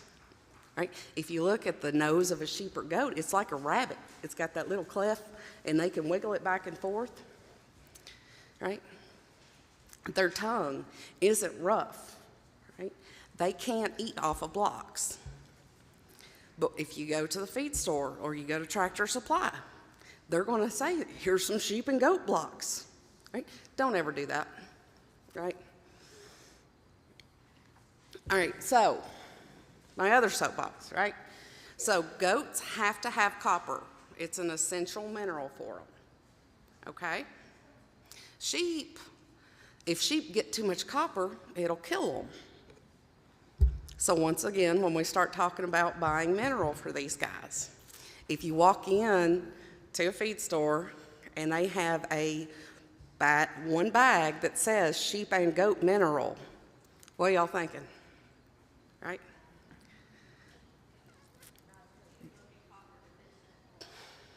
Right. If you can feed it to all different species, it's not good for any of them. Okay? Right? Because like I said, the copper will kill the sheep, but the goat's got to have it. So if you can feed this to both of them, it's useless. Right? Each feed, each mineral, right? Somebody much smarter than me has been in a lab and calculated exactly how much calcium, exactly how much copper, how much selenium, protein levels, and they have it completely balanced to what the animal needs. And it's for a specific animal, right? Just regular sweet feed that you can feed to horses, sheep, lambs, don't do that, right? Because if it's just a general feed, it hasn't been balanced to meet the needs of the animals. So, I don't know why they sell that stuff. Drives me crazy. Sorry, I'll move on. All right, so guard animals. I have guard animals in with facilities, right? Right. Guard animals have a purpose, right? They have a job to do. I've known some people that have taken Great Pyrenees and tried to put them in little 2-room apartments. Doesn't work well, right? These guys, they need to have a job, right? To protect and serve, that's their job, right? But now they're still dogs. So if you make pets out of them, right, they're going to be in the backyard when something comes into the flock, right? It's the hardest thing in the world to do. Have y'all ever seen a Great Pyrenees puppy? They are cute. Right? You're telling me not to pet it? Right? That's insane. But we got to be strong. We got to be strong, right? If we're constantly petting on them, loving on them, right, then we're going to turn them into pets. And when they need to do their job, they're not going to be there. Right? Okay. They're still going to need their vaccines, right? We're putting them out there to protect, the sheep and goats from wild animals, right?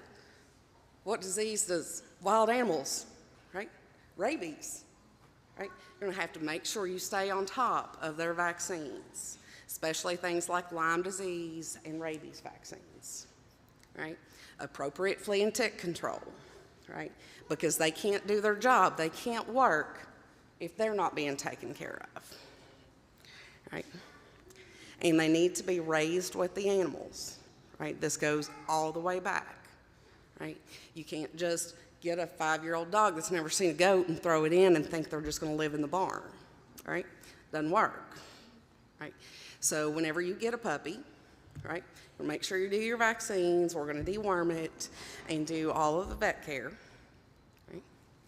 But as a puppy, you want to put it into a stall, right, with the animals it's going to be protecting, right?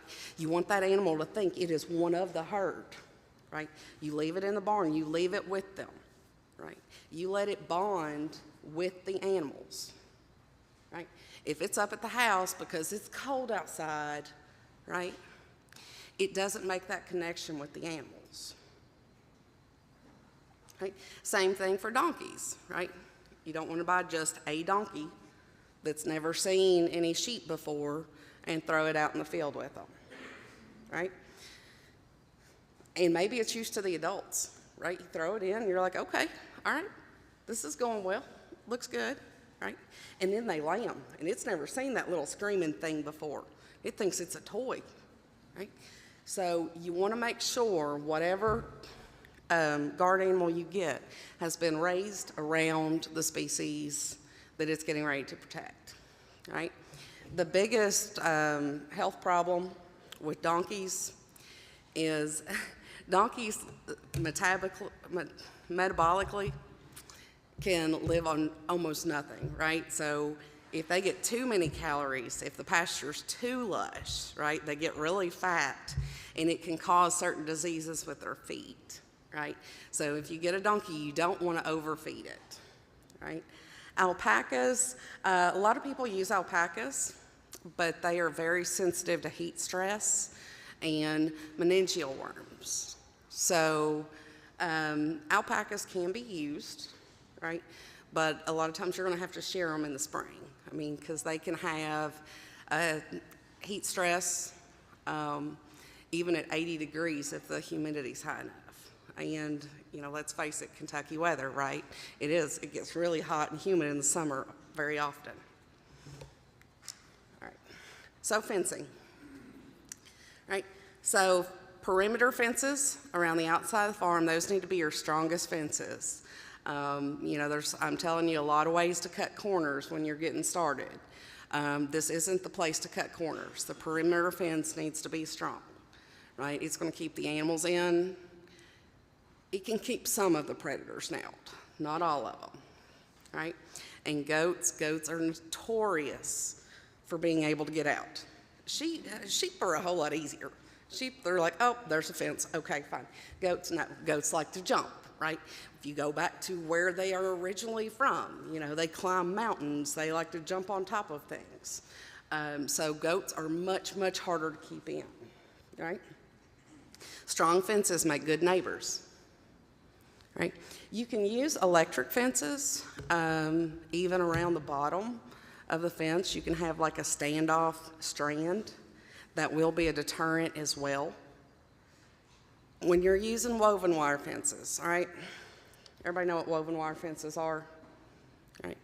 So in cattle, when you look at the standard woven wire fence, the squares are usually 4 by 6 inches, right? In sheep and goats, they make 4 by 4 squares, right? So the woven wire is just a little bit different, right?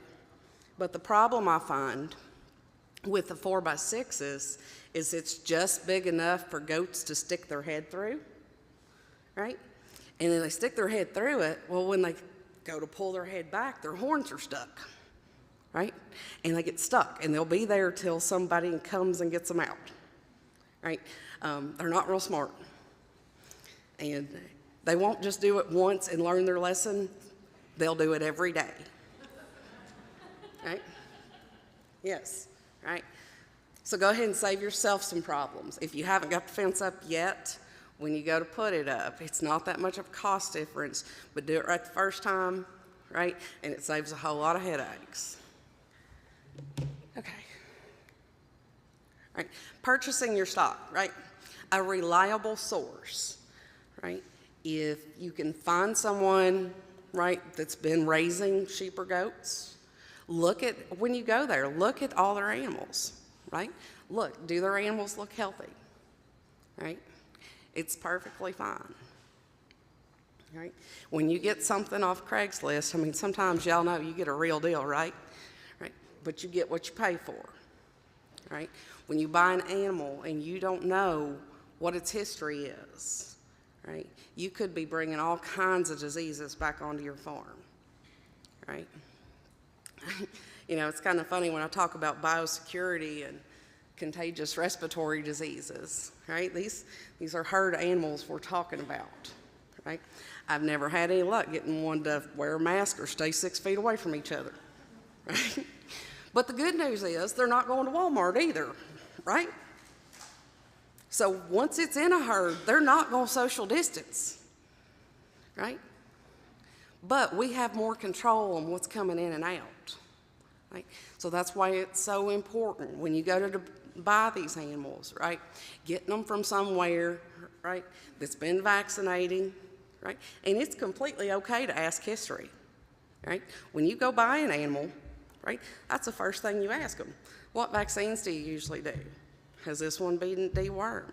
Have you ever had any problems with this? I mean, sometimes make it into a conversation, but like, you ever had anything with an abscess pop up, or, right, and just, make it a conversation, but it's okay, right? You're like, well, I didn't want to ask them. No, you need to ask, right? Because that way, they might give you a heads up of diseases the animal could be carrying and not showing any symptoms, right? Always check their feet, right? Especially sheep people, right? Foot rot, a certain infection of the foot is super contagious, right? When that animal comes in, right, it's got foot rot till proven otherwise. It's that important. It comes in, it goes in a fence by itself, right? It goes in a pen, right? And stays in that pen for 2 weeks until we're sure it's not getting sick, right? And when I say quarantine an animal, right, a lot of these respiratory viruses can be transmitted by breathing, right? And I always kind of have to laugh because you've got to have 2 fences in between them and the rest of the herd, right? 2 fences. Because if you just have one fence separating them from the herd and you throw them in that field, what's the first thing they do? They run up and they sniff each other between the fences, right? And they're breathing right on each other. Those fences aren't airtight, right? So make sure you have 2 fences in between them, because they're curious, and that's the first thing they're going to do is go smell each other through the fence.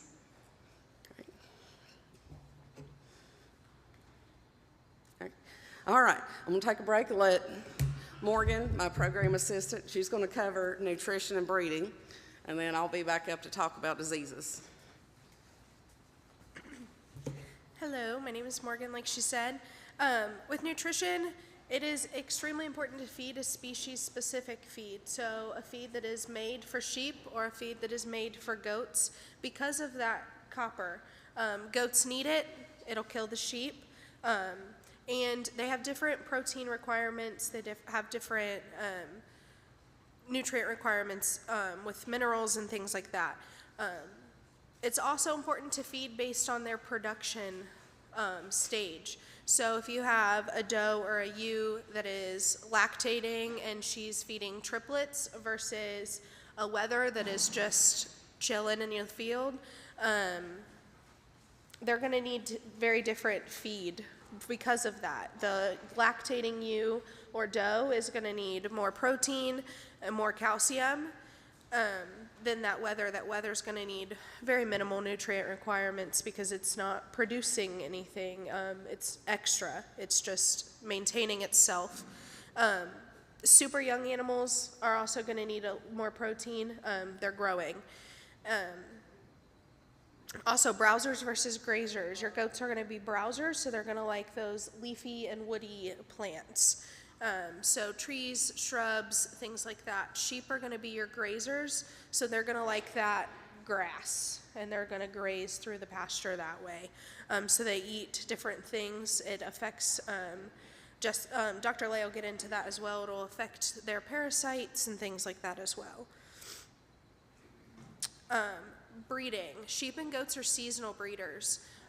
So short day, meaning they are in heat in the fall and the winter. So they kid and they lamb in the spring. Their estrus cycle is about 18 days, so that is one heat to the next. Gestation length is going to be about 5 months. 145 to 150 days, that's a guesstimate. They can go less, they can go more, a little bit. And females, we do not want them bred until they're about 80% of their adult body weight. Usually wait to breed them until they're about 18 months old, so they're kidding, lambing at about 2 years old, to not affect that growth and to make sure that they're big enough and old enough to be able to produce the milk that those kids and those lambs are going to need, and that they're old enough to birth those animals safely. You're going to want to keep your males and your females separate because some goats can cycle year-round, and kidding in super cold weather is a little more stressful on the animal and you. So keep those separate. And like Dr. Lay had said earlier, goats like to get out. If there is a fence, it's like an obstacle course to them. So those males and those females either have a stronger fence between them or a whole pasture between them. Make sure that those males can't accidentally get in, so that way you know when you're going to have kids or lambs on the ground. And if you only have 1 or 2 does or 1 or 2 ewes, you might want to look into borrowing or leasing a male. With that comes some potential risks like disease, and things like that, because anytime an animal leaves your farm and comes back, it can bring something back with it, including foot rot, respiratory illness, things like that. So you want to make sure you're quarantining when those animals come onto your farm, or if you are sending your females to someone else's farm, make sure you quarantine them before releasing them to the rest of the herd.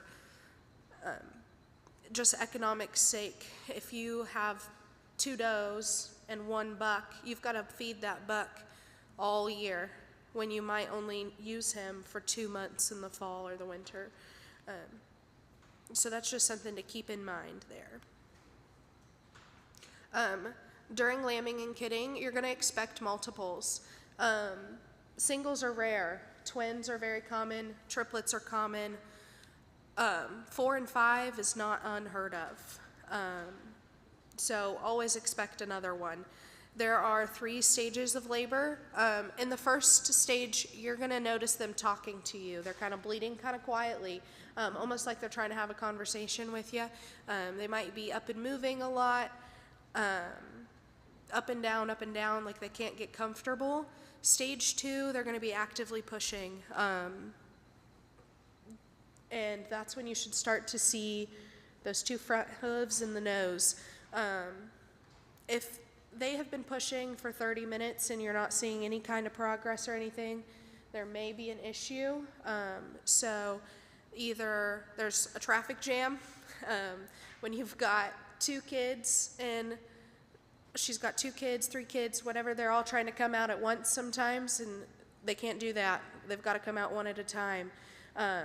So sometimes you've got to push one back and let the other one come first. And if you're not sure what's going on, you can always call a vet. I very recommend having a vet on call when you are in lambing and kidding season. And stage 3, expelling the placenta. So that they're going to do on their own. Can take up to 24 hours. If it goes much more than that, there could be issues, so you're going to want to call a vet. After kidding, after lambing, always check their udder and always check their FAMACHA score. So FAMACHA is going to be that eyelid color. It's going to show signs of anemia, and which is a sign, if they're low and anemic, a sign of that barber pole worm that Jesse will talk a little more about later. Their udder, you want that to be smooth and soft. If it's hard and lumpy or hot, it could be mastitis, so you'll want to get that looked at. Also, make sure the kids and lambs can get milk. Sometimes there's calcium deposits at the end of that teat that you're going to want to strip out, so that because it looks like they're feeding, it looks like they're getting plenty, but the milk can't get past that calcium deposit, so you always want to check that as well. Make sure your kids are nursing pretty quickly after birth, to make sure you want that colostrum right away as soon as possible. If you have to have bottle babies, must get colostrum within the first 8 hours. Really, we like to see it in the first 2. It is key for their immune system. This colostrum is going to be their immune system for the first 3 to 4 months of their life.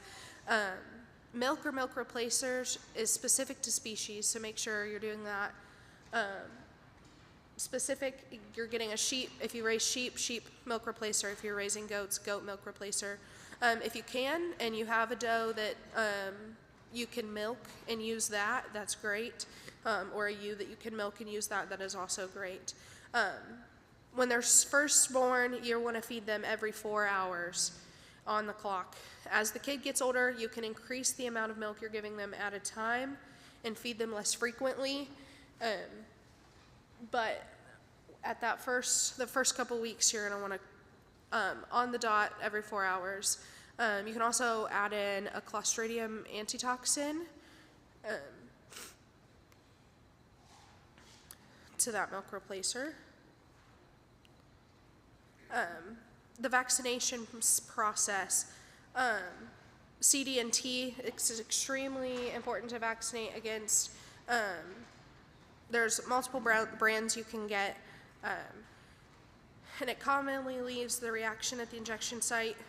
So if you see something like that and you knew you've given a CDT vaccine recently, then it's okay.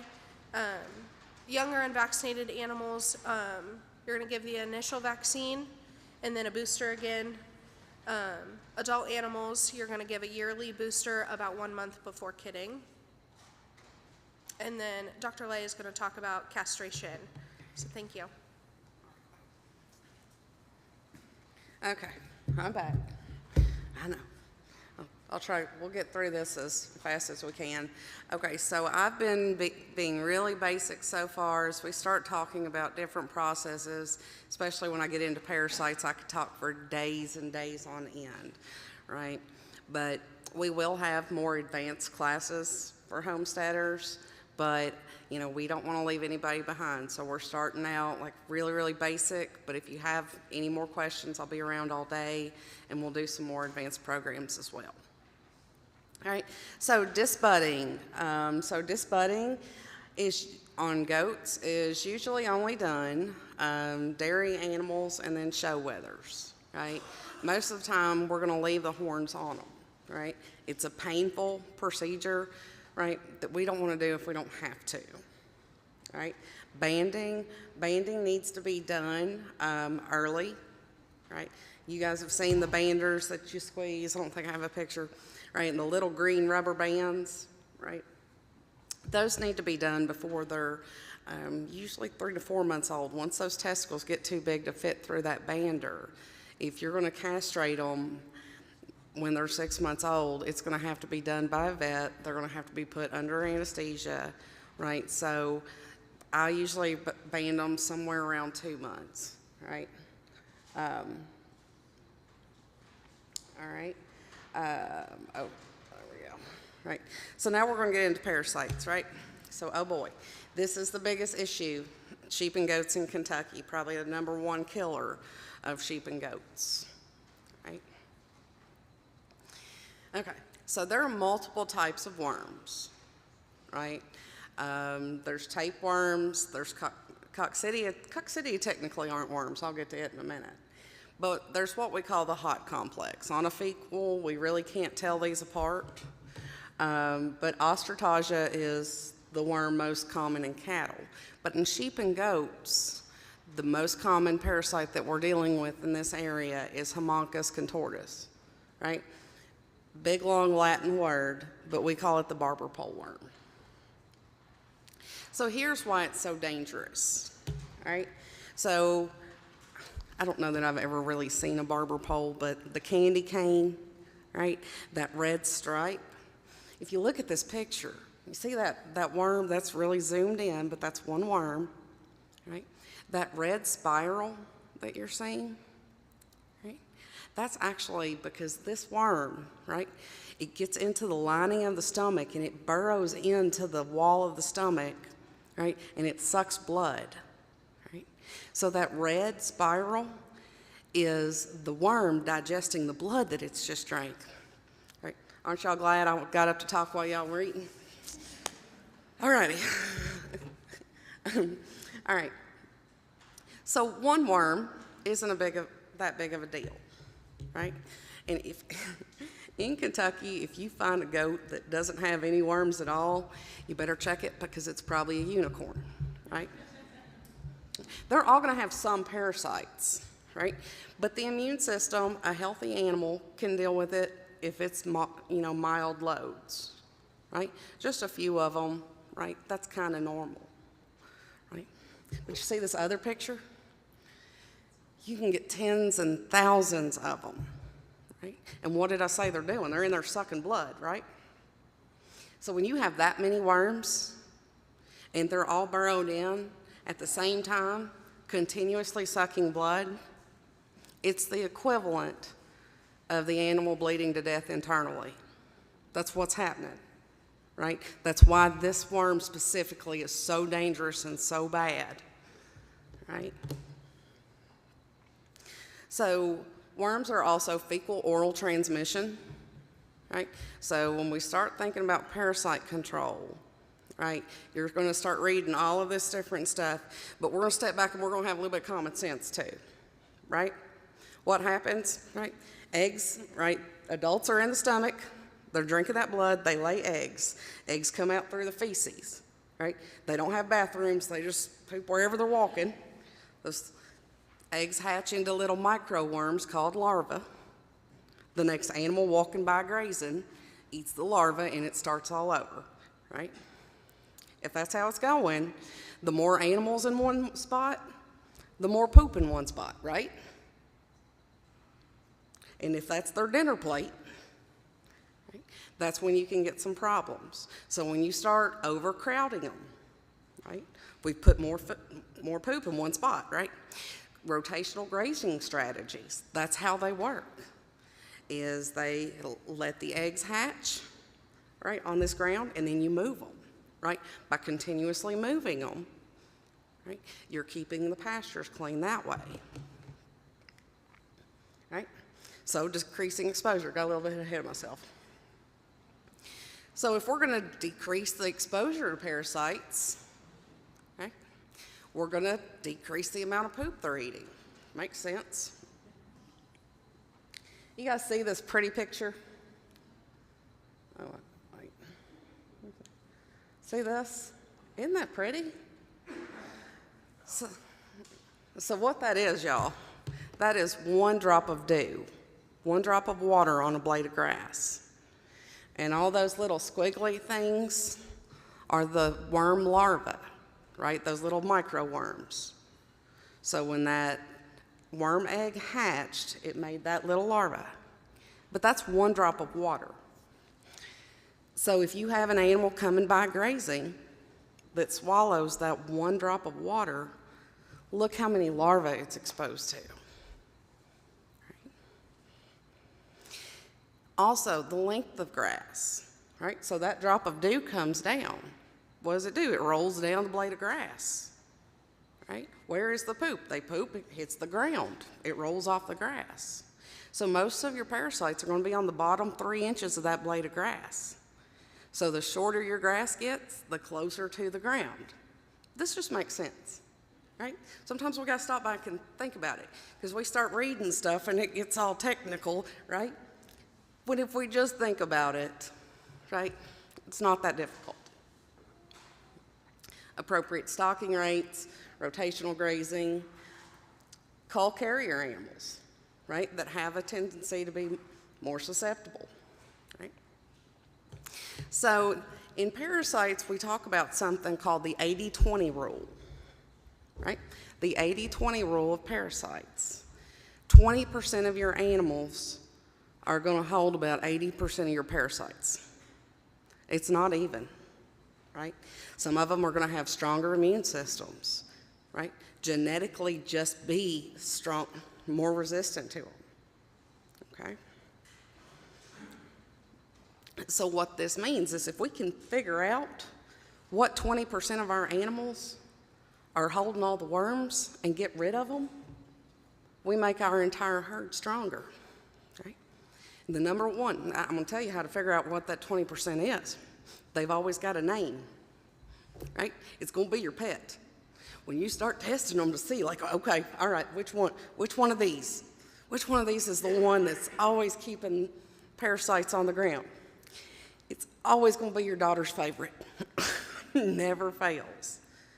But if we can identify which animals they are, right, and get rid of them. Right? And when we're doing things, like I said, we're not massively producing, and a lot of you guys have small areas with just a few, and you're like, but I love her. I know, I've been there too. But if it's a recurrent problem, you've got to realize if she is continuously getting reinfected with worms and always shedding them, right, she's a danger to the other animals around her. Think about it that way. And so we're going to use treatments correctly. We're only going to deworm them when they need it, right? Several years ago, 20 years ago, we knew that sheep and goats parasites were the biggest problem in Kentucky. Well, all right, so we're going to just deworm them every 3 months. We know they get worms, right? That was the stupidest thing we could have done. It was stupid because, right? What we did was we created a problem where we've created these worms that are no longer responding to our drugs. It's bad, right? I was that kid that always had an ear infection, right? And it was like every other month I'd go to the doctor and they'd give me that pink bubble gum medicine. Y'all remember that? Am I showing my age a little bit here? Right? And I loved it. I was like, is it time for my medicine? Right? And then one day it quit working. And they gave me this white stuff that was nasty, right? But when you give the same medicine over and over and over again, right? We've all heard what doesn't kill us makes us stronger, right? Same thing for the worms. What few worms a dewormer doesn't kill, those are the worms that are still in there and breeding, right? That's what creates your resistance. So if we just deworm them whether they need it or not, right? We can't turn around and be shocked when the drugs aren't working anymore. Okay, so coccidia. Coccidia is another very common parasite of young animals and high-producing dairy goats. But young animals is going to be the big thing, right? Coccidia, very, very common, especially in animals raised in a barn. In the environment, sunlight will kill coccidia eggs, right? So you don't see it a whole lot in pastures. But if you've got young animals and you've got them in a barn, guess what? Sunlight's usually not getting in the barn to kill those eggs, right? Right? So you're going to see it a whole lot more if you've got animals that are indoors, right? I mean, I love it. You know, I get calls all the time. They're like, well, Doc, I've dewormed this thing 3 times and it's still got diarrhea. Just check it for coccidia. And I'm like, no. So coccidia is a parasite, but it's not a worm. So a dewormer's not going to kill it, right? There's a whole different set of treatments for it. But it, you know, you're never, right? If it's not on your radar, right, it can slip up and cause problems. So in young animals, if you're having diarrhea, right, they talk about unthriftiness, right? If you look at that goat, yes, it's got diarrhea, but its hair coat's dull, it's just not growing well, right? It's got a little bit of ADR, ain't doing right, right? If you start seeing animals thin, not growing, especially if they're bottle babies, and they've been in the barn, right? Oh, don't forget about this one. All right. So going back to the worms. I told you only deworm animals that need it, correct? Right? Well, how do you know if they need it or not? So you can do fecal tests, right? Fecal tests, you can take the samples to a vet and they'll run them and they'll tell them exactly what parasites they have, right? Whatever eggs are coming out the back end tells you whatever worms are living in the front end. Pretty easy. But there's also something called FAMACHA, whatever you want to call it, right? But this is something you guys can get certified to do yourself. Really quick training. We do it here. Takes about an hour, right? But by this, we're going to look at their eyelids and we're going to tell how many worms they have, approximately, an estimate, right? Right? What happens if you're losing blood, right? You get really pale, right? Because it's like you just turn ghost white, your lips will turn white, right? So the more pale an animal's getting, the more blood they're losing. If you don't see blood pouring out of some part of their body, where's it going, right? Generally parasites, right? So the more worms they have, the whiter their membranes are going to get, right? And we do whole trainings about this. But the ones that are a score of 4 or 5, really pale, right? We know those animals have a lot of worms, we deworm them. If they're nice and pink, right, we don't. There's a little bit of a gray area, and that gets into the training of, you know, if it's kind of right in that middle area, it depends. Are you getting ready to breed them? Have they just been through a stressful event? That kind of thing. But that's a whole nother lecture all in itself, right? If you have sheep or goats, know this website, wormx.info, right? You can pull it up. This is a chart. This one's for goats, but they also make one for sheep, right? So it's kind of blurry, but it has all the different dewormers you can use and what the dose is. You can follow it down, and if an animal weighs 50 pounds, it tells you the dose and what your choices are, right? Now, there are some other causes of diarrhea. Like I said, lovely me going after lunch, right? Probably shouldn't do that next time. All right? So if I said that they catch worms from eating grass, right? And you have a 2-week-old lamb with diarrhea. Do you think it's parasites? At 2 weeks, they're drinking milk. They're not eating grass yet, right? So we got to just think about some things, right? So if you're seeing diarrhea in something that's not old enough to really be eating grass yet, let's start thinking about some other causes, right? E. coli, salmonella, some of the bacterial causes.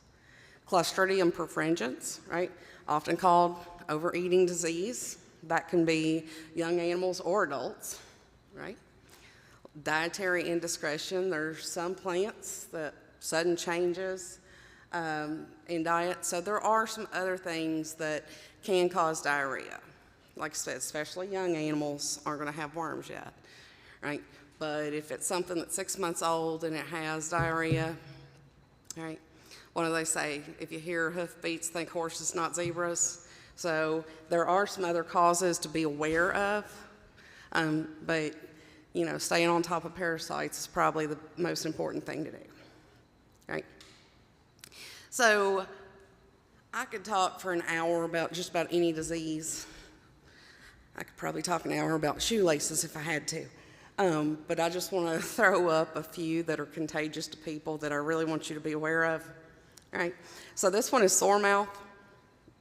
Right, this is a virus. Right, it's kind of similar to a chickenpox virus, but right, it is contagious to people. And you start seeing these little scabs, and the first time you see it, right, I'm a picker. You start picking at it, you're like, what is that? Right, it's contagious. If you have one like this, separate it from the rest of the group, and if you've touched it, please, please, please go wash your hands. Right. As any virus, it's got to run its course. It takes about 4 weeks for it to go away, right?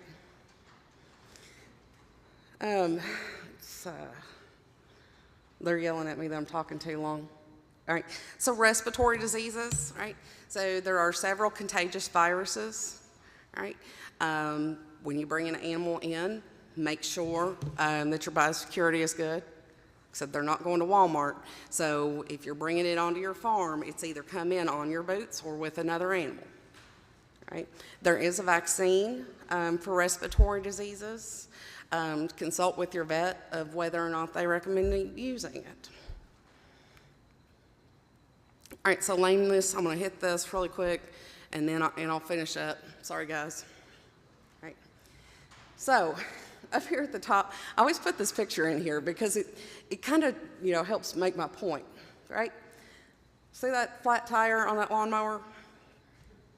These animals are grazers, right? It's a process. It's their nature. They take a step, they take a bite. They take a step, they take a bite. That's what they do, right? How much grass are you going to get mowed with a flat tire, right? So if you're not taking care of their feet, right, and they're limping, they can't eat. If they don't have that normal process of walking, they're not effectively eating, right? We got to think about this. In sheep and goats, their feet grow continuously, right? They've got to be trimmed at least once a year, right? We can't forget about this. This is a maintenance. This is something, unlike cows, man, cows are tough. You throw them out there, they're fine, right? But where sheep and goats' feet, like I said, they're not always little cows. They're going to have to be trimmed once a year. All right, factors affecting feet, right? Some breeds are naturally going to have better feet that don't grow as much, that the hoof wall is harder. For some reason, I think black feet tend to be stronger and have less problems with cracks and overgrowth. Nutrition, right? The walking surface. If they're walking on something hard, they're going to, you know, wear the feet down faster than if they're standing in something soft all the time. Right? So, diseases of the foot. Right? This is a big one. Bear with me now. This gets a little bit complicated. All right? So, there are 2 foot diseases, right? 2 different bacteria.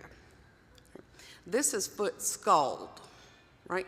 Foot scald, the bacteria that causes it, is in the environment all the time, right? It's just a run-of-the-mill bacteria that's going to be in every field everywhere. These aren't house pets, right? When it rains, they go outside. If it's been raining for 2 weeks and they're standing in water, right, they get a little bit of irritation between those toes and it gets raw, right? And you can see between the two hoofs, right, between those claws, that web skin in between gets raw, right? That's called foot scald. Pretty common. And by itself, you can give them some antibiotics, they recover quickly, and it's not a big deal, right? This one's not contagious. It's just naturally in the environment and comes from irritation. But then there's contagious foot rot, right?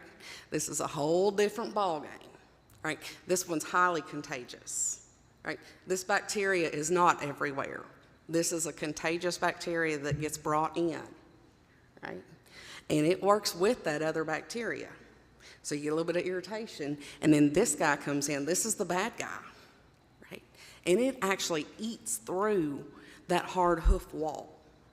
And you can see how the bottom of this hoof is just completely rotted away until even the bone in the foot is exposed, right? This is super contagious, and when it starts running through a herd or a flock, it can just be devastating. Okay, right? So this one, like I said, they're yelling at me that I'm running out of time. So antibiotics will be the treatment. Separate it, right? You're going to have to separate it through the rest of the herd. And since it's so contagious, if you have one that has this problem, you're automatically going to start running the other animals through foot baths, right? Foot baths, you can see how happy these sheep are to be walking through that water, right? Usually zinc sulfate or copper sulfate. It's a powder that you mix with the water. I've got the recipe if you have problems, or contact your vet. They'll give you more specifics. But this can be a devastating problem for any flocks or herds.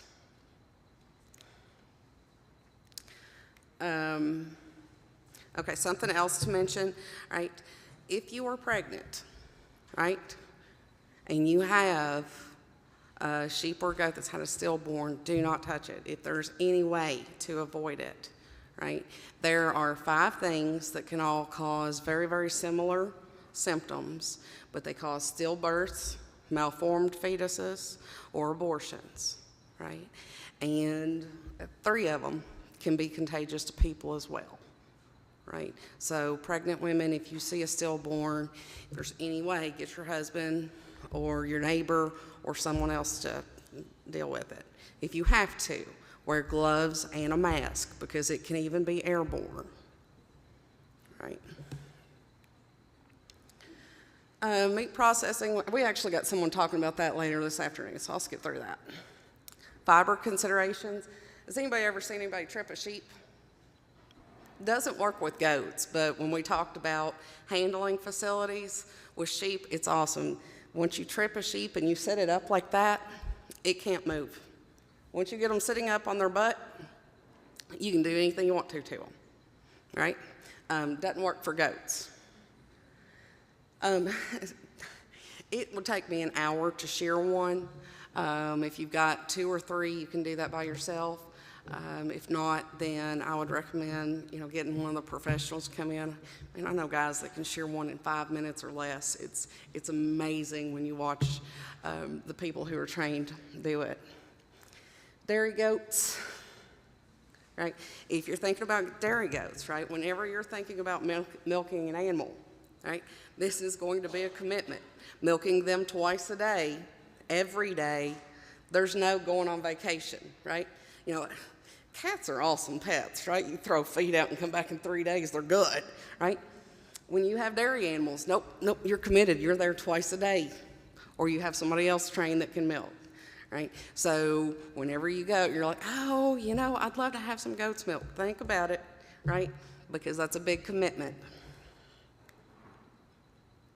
Lactation, sanitation is the key. When you look at an udder, right? It's kind of tree-like structure. but there's all these cells that make milk. It goes through a system of ducts down into a little collection area, and in the end of that teat, there's just a small little canal, right?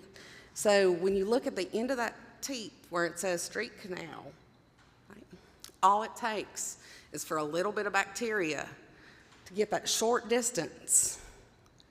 Once it gets in there, it can set up a life-threatening udder infection called mastitis that looks like that, right? Mild cases of mastitis, it just looks lopsided. The milk looks fine, right? But it can still have an infection brewing. The bottom picture is actually gangrenous mastitis, where gangrene can set in, right? I mean, think about it. If you leave a cup of milk sitting at 98 degrees, how long is it going to be before it stinks, right? It's gross. So just a little bit of bacteria getting in that udder can cause some really, really nasty infections. All right, drying off. When you go to dry animals off, this is even meat animals, right?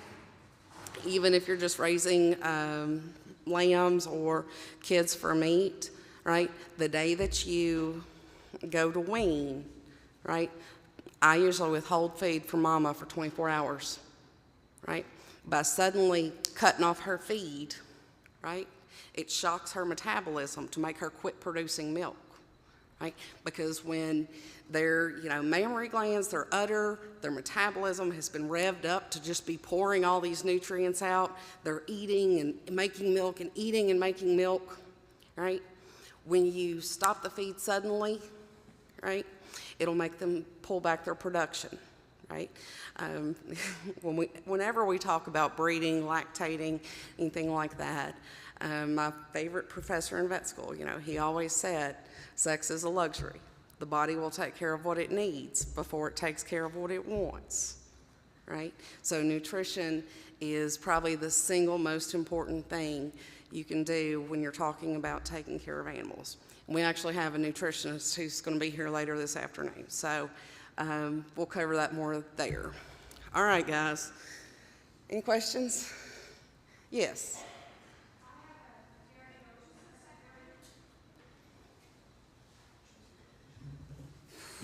I have a very heavy producing dairy goat.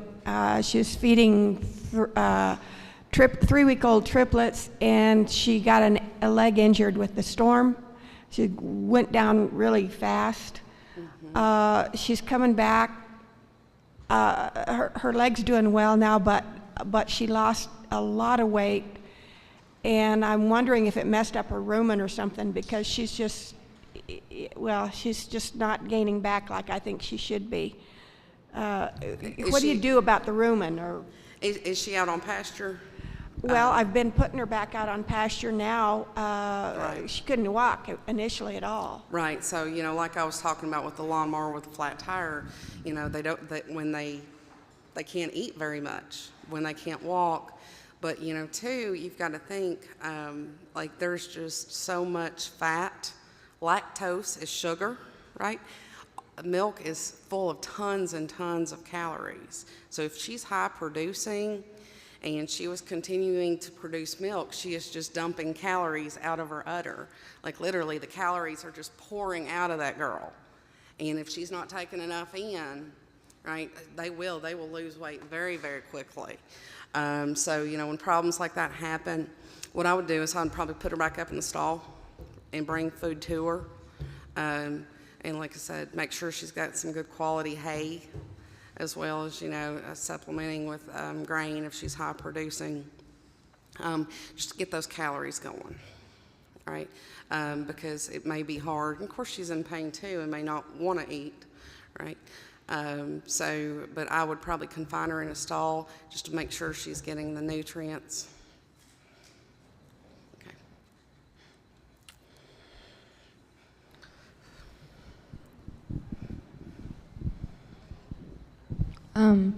What's your opinion on continuous suckling?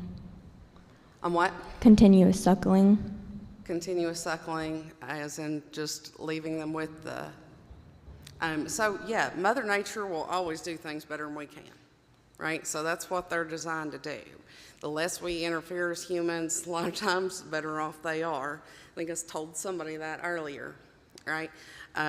Bottle babies, I've had bottle babies that have been fed the best milk replacer or even straight goat's milk, but they never grow as well as the ones that are just left to do it naturally. So, leaving them with the mother, right? That's the way Mother Nature intended, and that's going to be best for the young, right? When you have dairy animals, a lot of times we pull them off because we don't want them drinking what we're trying to sell, right? And dairy animals, babies are kind of a pain. And there's research being done. Look up extended lactation in goats. Because in cows, there's a lactation curve that we'll get into this afternoon where you have to rebreed them. They have to have a baby every year to kind of restart their cycle to produce milk, right? Because if not, their milk production just slowly declines. What they're finding in dairy goats is that you can milk them 2 to 4 years without rebreeding them, right? Their milk level, if you're feeding them correctly and you haven't rebred them, right, they don't have that decrease in milk, right? So in some of these, like commercial dairies, they're only breeding these girls every 2 to 3 years, which decreases the stress on the animal because, I don't know, I don't have any kids, but I hear birth is stressful, right? I don't know. But that decreases the physiological stress on the mother, right? And like I said, on dairy farms, especially male babies are in the way, right? So if you're on a dairy farm, you don't necessarily have to breed them every year. You can look it up on as extended lactation. Also, you guys, whenever you're Googling any information, if you type in the search.edu, right, that is going to pull up resources from other universities, not just ours, but all the universities across the country. And it's going to be a reliable source, right? Backyardbreeders.com is not always reliable, right? Okay, they're yelling at me again up here. Yeah. Hello. In Louisville, the biggest thing that the goat farmers are doing now are pygmy goats, and the park system in Jefferson County, they are now trialing a commons program where the park space that they currently spend about $500,000 a year mowing, they want to turn that into a grazing area for some of the goat farmers and sheep farmers in the county. I was wondering if there's any kind of specific thing that goat farmers need to be aware of on these kind of common grazing areas. Fences, be careful, right? So I talked about goats and fences, right? If a fence, won't hold water, it won't hold a goat. Kidding. But yeah, so whenever you've got them in urban areas, you've got to think, if it gets out and it gets hit by a car, who's paying for that, right? So it becomes super, super important to have good fencing. So that's, something to consider ahead of time. They do make several types of electric fences, right? But, whenever we start talking about technology and electric, we got to make sure it's working all the time, right? Okay. Well, all right, so they're yelling at me. I'll be around for questions all afternoon. I'm going to take a break while we move up to pigs, and I'll be back for cattle here in an hour or so.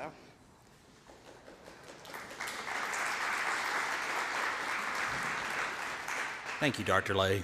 So right quick, folks, we're going to go ahead and hold the raffle. I need to amend what I said earlier. It's not the brooder box up here that's up for raffle. It's the raised bed that the Tarter rep had put together that is up for raffle. So at this time, we're going to go ahead and hold that. And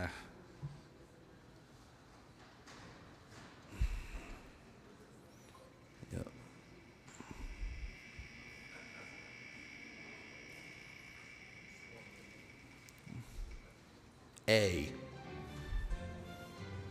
So number 28.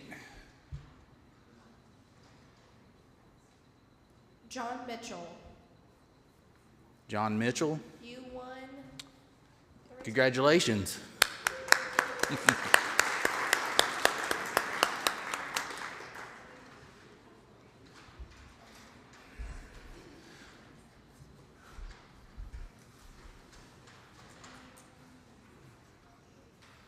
get set back up here.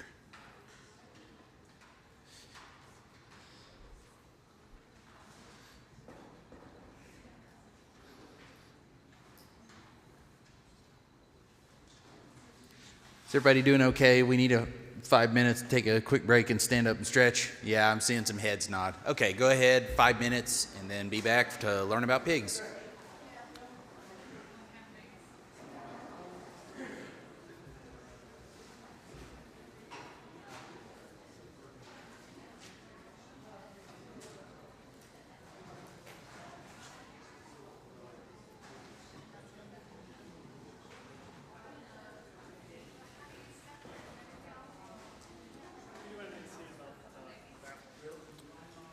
Let me find that.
Ladies and gentlemen, we're about to restart sessions here in a few seconds, so if you will just return to the seating area, we'll get started again.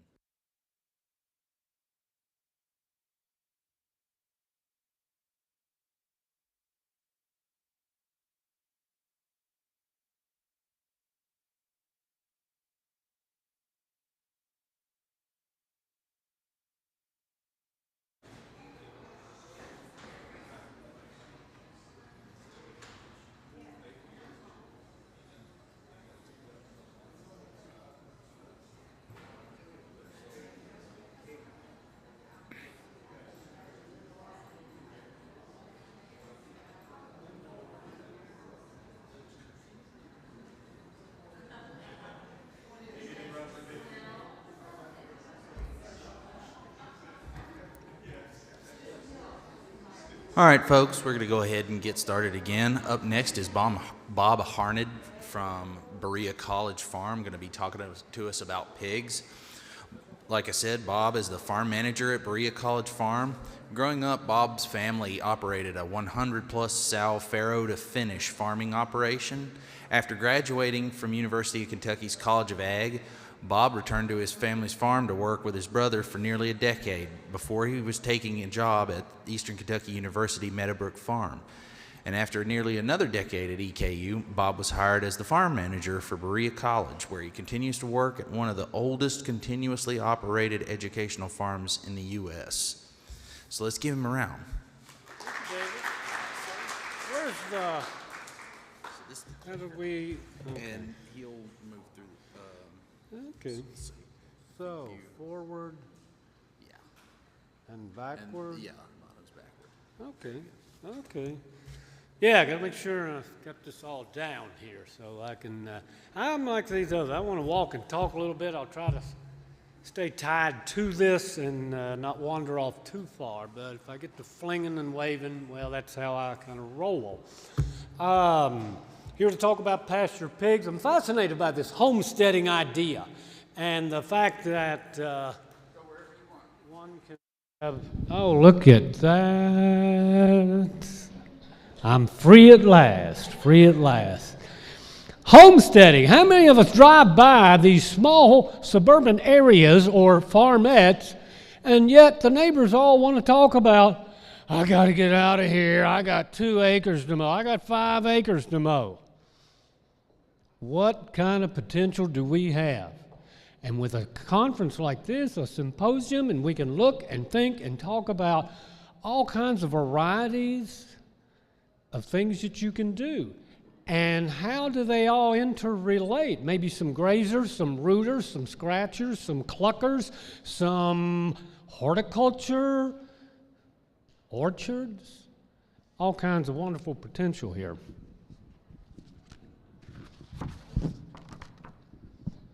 Okay, yes, I do work with Berea College Farm, and yes, 150 years, oldest continuously operated educational farm in these United States until someone can prove me wrong. We just celebrated our sesquicentennial. Brought a couple students with me, Nicholas Serrano, Jordan Jackson. I tried to convince them to participate and to, well, give the presentation, but I failed. But they're here to pick up a few things, so we encourage all kinds of learning, and this was an opportunity they wanted to take advantage of. We have a diverse farm with cattle and poultry and pigs and horticulture and all these things going on. Berea is unique in several ways. One, we are a labor college. Every student works a minimum of 10 hours a week, and you will see a lot of photos with students. And who gets the work done? The students do. What does the staff do? Worry, clean up the messes, keep an eye on things. We're also unique. There's not too many small liberal arts colleges that have a farm or even offer degrees in agriculture and natural resources. So, okay, got to focus, got to keep the program moving. I am going to discuss pigs, farrow to finish, farrowing, breeding, that's where the work is. Homesteaders, you need to focus on buying some feeder pigs. I'm going to say the same things a lot of these other folks have said. Start small, get a few, go from there. But the way the presentation is put together, then, it just kind of included, we all want to see some cute pig pictures too, right? When David asked me to do this, I said, okay, sure. I dug back, not in the file cabinet, but on the computer. I first put together or worked with someone who put together, a student, a pasture pork presentation. That was about 2011. These fancy slides were all put together by Samantha Kindred back in 2011. Now, Sam was a great student. She was our pig manager, and this is about the time they all started carrying those cell phones. I found myself constantly, put that thing away. Always taking pictures, I said, put that thing away. We got work to do. Then we were asked to give a presentation, and I had to eat crow, and I said, Sam, all those pictures you've been taking, we really need those.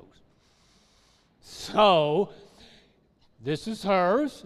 I'm sorry I dropped her name off of that, but anyhow, pasture pork at Berea College. There. Jordan, Nick, you're always asking me when. Well, here we go. 08, that's transition time. But, there's the whole Berea College thing. And except it doesn't, the farm started about 1871. And we don't know exactly when they got, pigs, 1915, or when we have that. But, transition year. We always had some sows in gestation outside, but this is when we really said, all right, we're going pasture. We added pasture poultry. We shut the silo down for the beef cattle, all those sort of things. Big transition. AWA, animal welfare approved. That's a third-party outside certification. It came in and is a part of our marketing. And there's been some changes since that time, but we've worked out a few details. Hopefully we can talk about some of the failures. We're an educational facility. Every mistake, every foul up is a learning opportunity. So, a little bit about our production cycle. We are currently farrow to finish. We have 2 farrowings in March and September. That means we do breeding in the fall of the year in November, and then again in May. So our farrowing, we pick farrowing dates and everything goes off of that. We back up. 114 days is the gestation. And we wanted to hit that spring and fall time to get away from the extremes of heat and cold. What year was it? We had the real hot first week of September. It was not good. It was not good. Heavy bred sows, a lot of student working on keeping them cool, but that is what we really haven't tinkered with that since. But it has worked for us. But we're trying to get 2 farrowings a year out of that, produce enough pork for our marketing. So if you're homesteading, you want to think about, I don't want to throw a lot of money into this. Now, we have a different budget, and we're the living laboratory for our ag program, and opportunity for our students to get this hands-on experience. And, if you're studying agriculture, you may want to work at the farm. Not all of them do. And we have a lot of non-majors, but of course a lot of those are science-based, biology, chemistry, those kind of things. So we've come up with a variety of things that have worked for us that I think a homesteader could think about.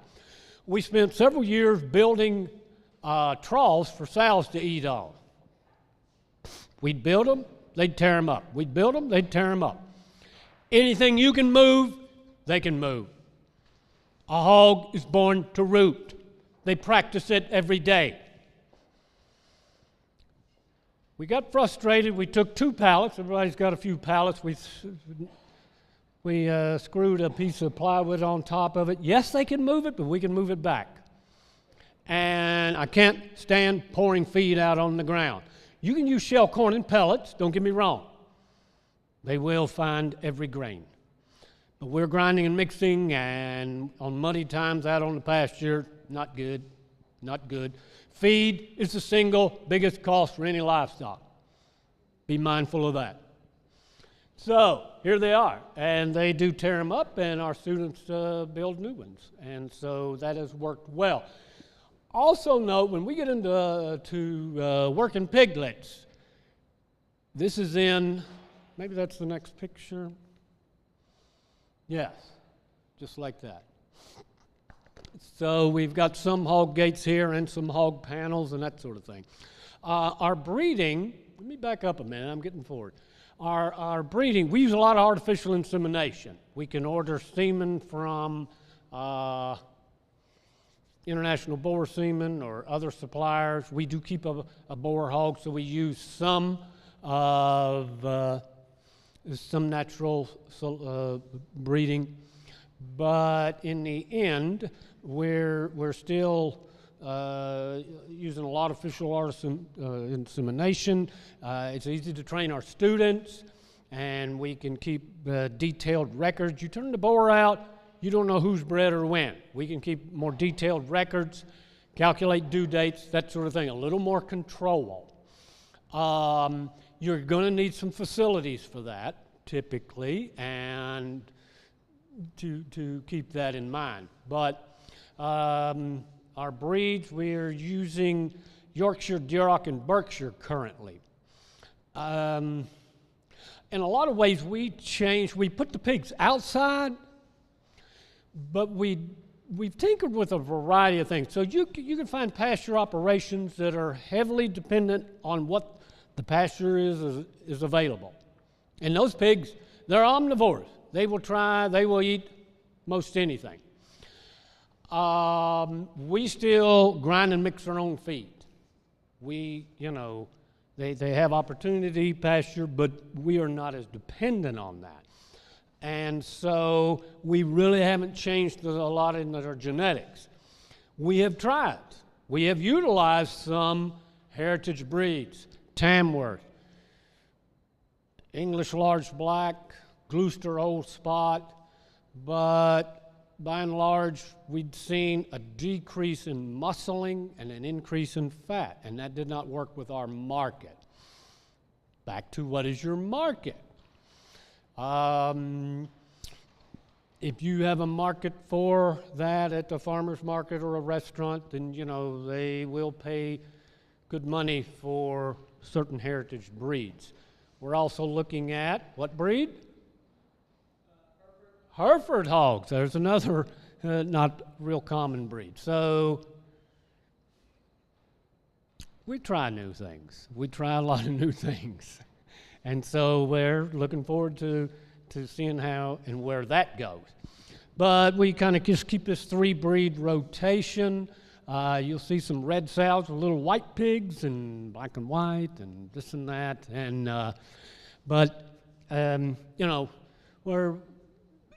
we want to keep some crossbreeding and heterosis and that sort of thing going.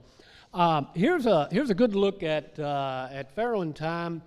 Our trap pens. Everybody knows you don't get between mama and baby. And that big old lardy sow that roots around can move a lot faster than you'll ever imagine. Put you over the fence, won't they, Nick? So, and a sow has a roar when she hears that baby pig that'll throw a chill down your spine.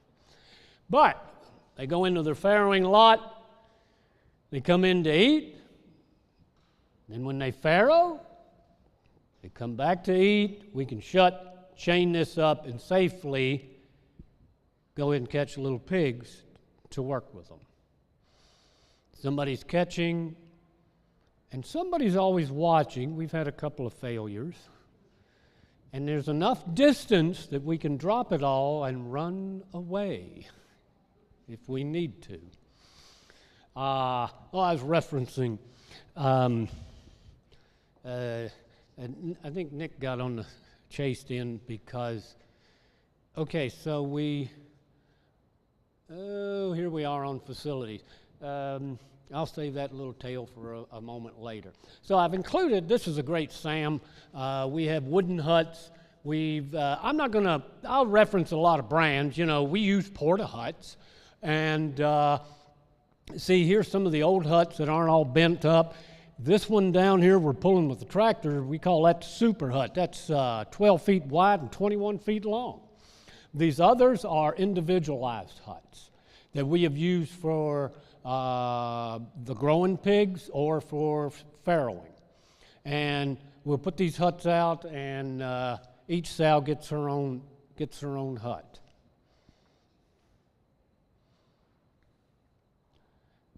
This is an English-style hut that's got the end on it and a little door. This is from just this spring, and we brought those in. They were supposed to help you save pigs a little better. I don't know if I'm convinced of that. And then we got we tore down the old confinement hog barn and used it to build some other huts with. So here's a little A-frame hut. Again, you'll see a variety of materials here that we've kind of scrounged. This is the kind of thing you might want to look at, is getting something and putting it together as an example of a farrowing hut. The point is we've got this variety of huts out here, and they're spread around, and we put bedding in there, and Mama can pick a hut. Well, we found in September, sometimes when it's warm, she decides, I don't need a hut. And she's way over here somewhere, which led to us trying to catch pigs when maybe they weren't all trapped, and a little bit of scrambling around. But we do two things.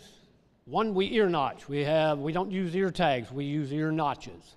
And so, I'm accountable. I've got to keep track of every animal on the farm. And two, we castrate all the males. The quicker the better. It's easier on you, and it's easier on them. This, it can be done, but it's not easy to do. So if you're in the feeder pig bind, you want to buy a weaned pig that's had all this taken care of that you can take home and put out on your pasture and is ready to grow. Is ready to grow. So gestation, we're more focused on huts. Wintertime is bedding, summertime is shade. We have the feed pads. And in the summer, we don't have a lot of shade, so we have shade structures, and we use a lot of sprinklers. Heat will kill them. Heat will kill them. They do a lot better in the winter. You give them shelter and bedding, feed them right, they'll be all right. So, in the winter we spend a lot of time bedding, and in the summer we spend a lot of time moving. So, all pasture, we have got a big pasture operation going. You park any group of animals in one place for too long, it's a disaster. I've seen the chickens scratch the grass up. The hogs will root it up, the cattle stomp it up. Anyhow, it's just never good. Move, move, move. Now, wintertime is a little different because we need water that's not going to freeze. We need shelter. We need some things.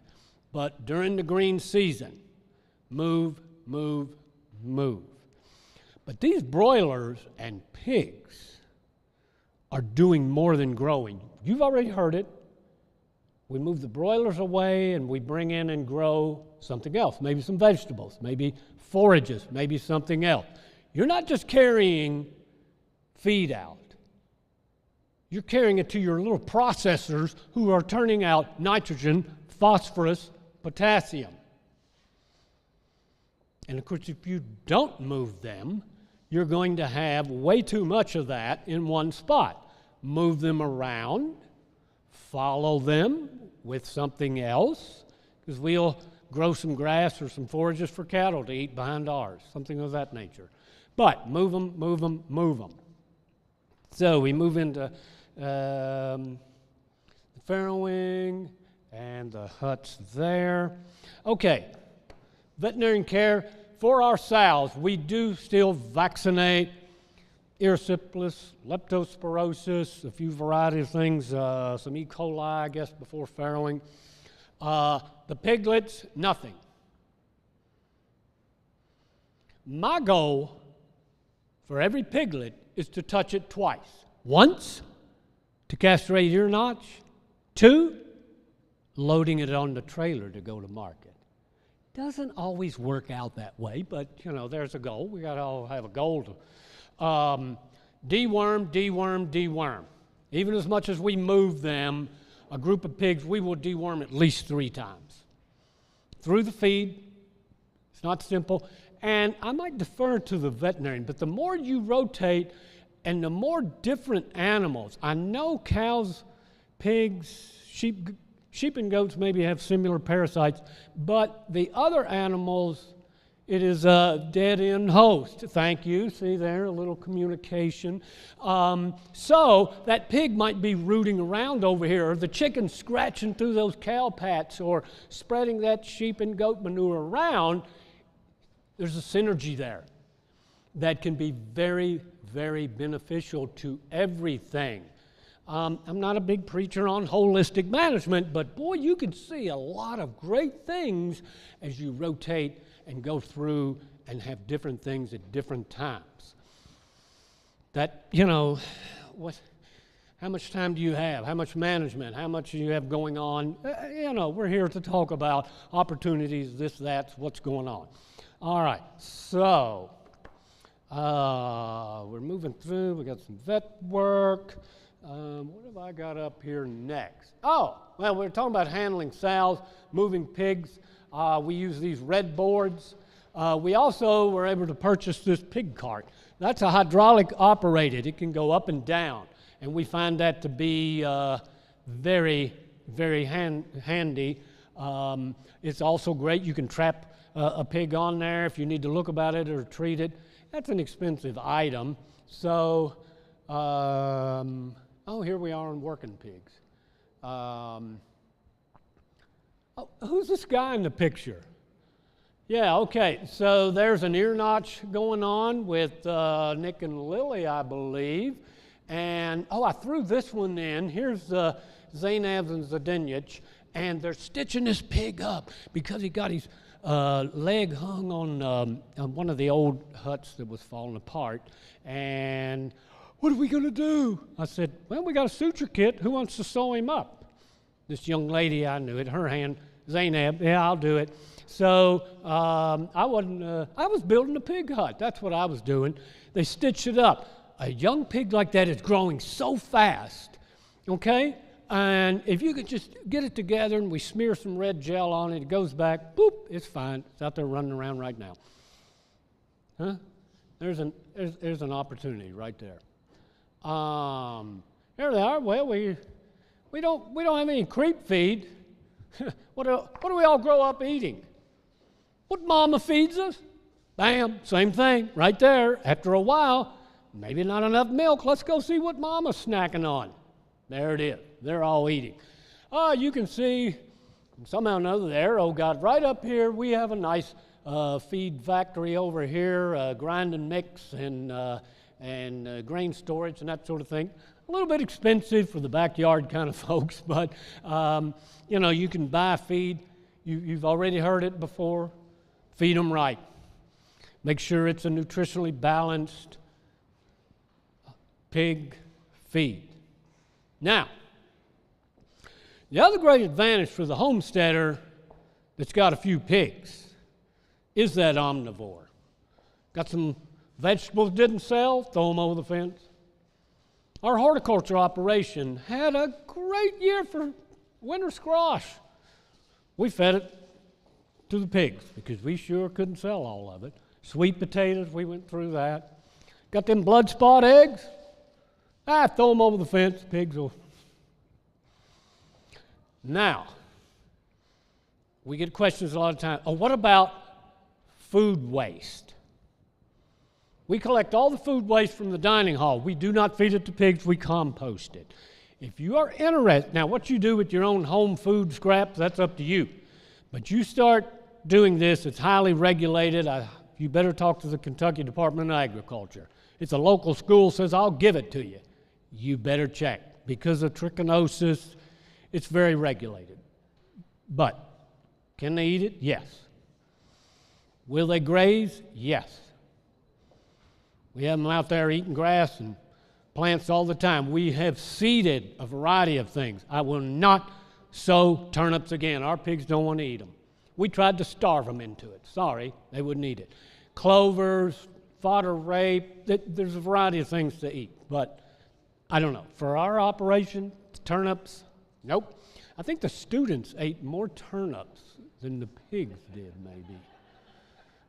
Huh, what are you eating there? Well, you know, those turnips, not where the pigs were, but on down in the... Oh, what we got next here? Okay, we've worked on hogging down corn in the past. That actually looks like a Jimson weed to me, and then some good stuff right here. See, that's some of the fodder rape and some clover and a variety of weeds. It's really interesting. They will nibble and eat on anything. Even, I mean, you know, we put the feed to them. Hogs born to root, they're out there, they're rooting around, this and that. A little bit of rooting, you know, what about the rooting? They're going to root. That's all there is to it. Whoa, well, do you ring them? No, we do not ring. That can be a management decision. But I tell you this, the rings only slow them down. If it's moist ground, look out. They're going to do it. Waterers. So we have some fixed waterers that are frost-free. That's one of the, you know, it's got the heat well. We still have a few electric waterers in another field.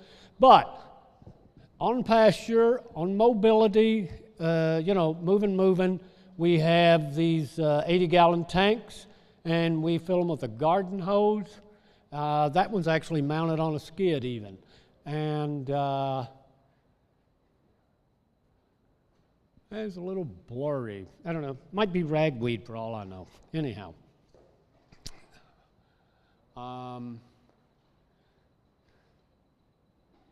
There's one. Keep them adjusted. If they run over, it gets wet, and then that was at ground level at one point in time, but not now. Oh, is this the clock I need to be? Oh, wow. What should have been? All right, here's a, look at that. There's a Super 6. We do use feed. And then we have an auger wagon, and there, who's unloading? Yes, this isn't COVID, this is dust. Feeders are on skids.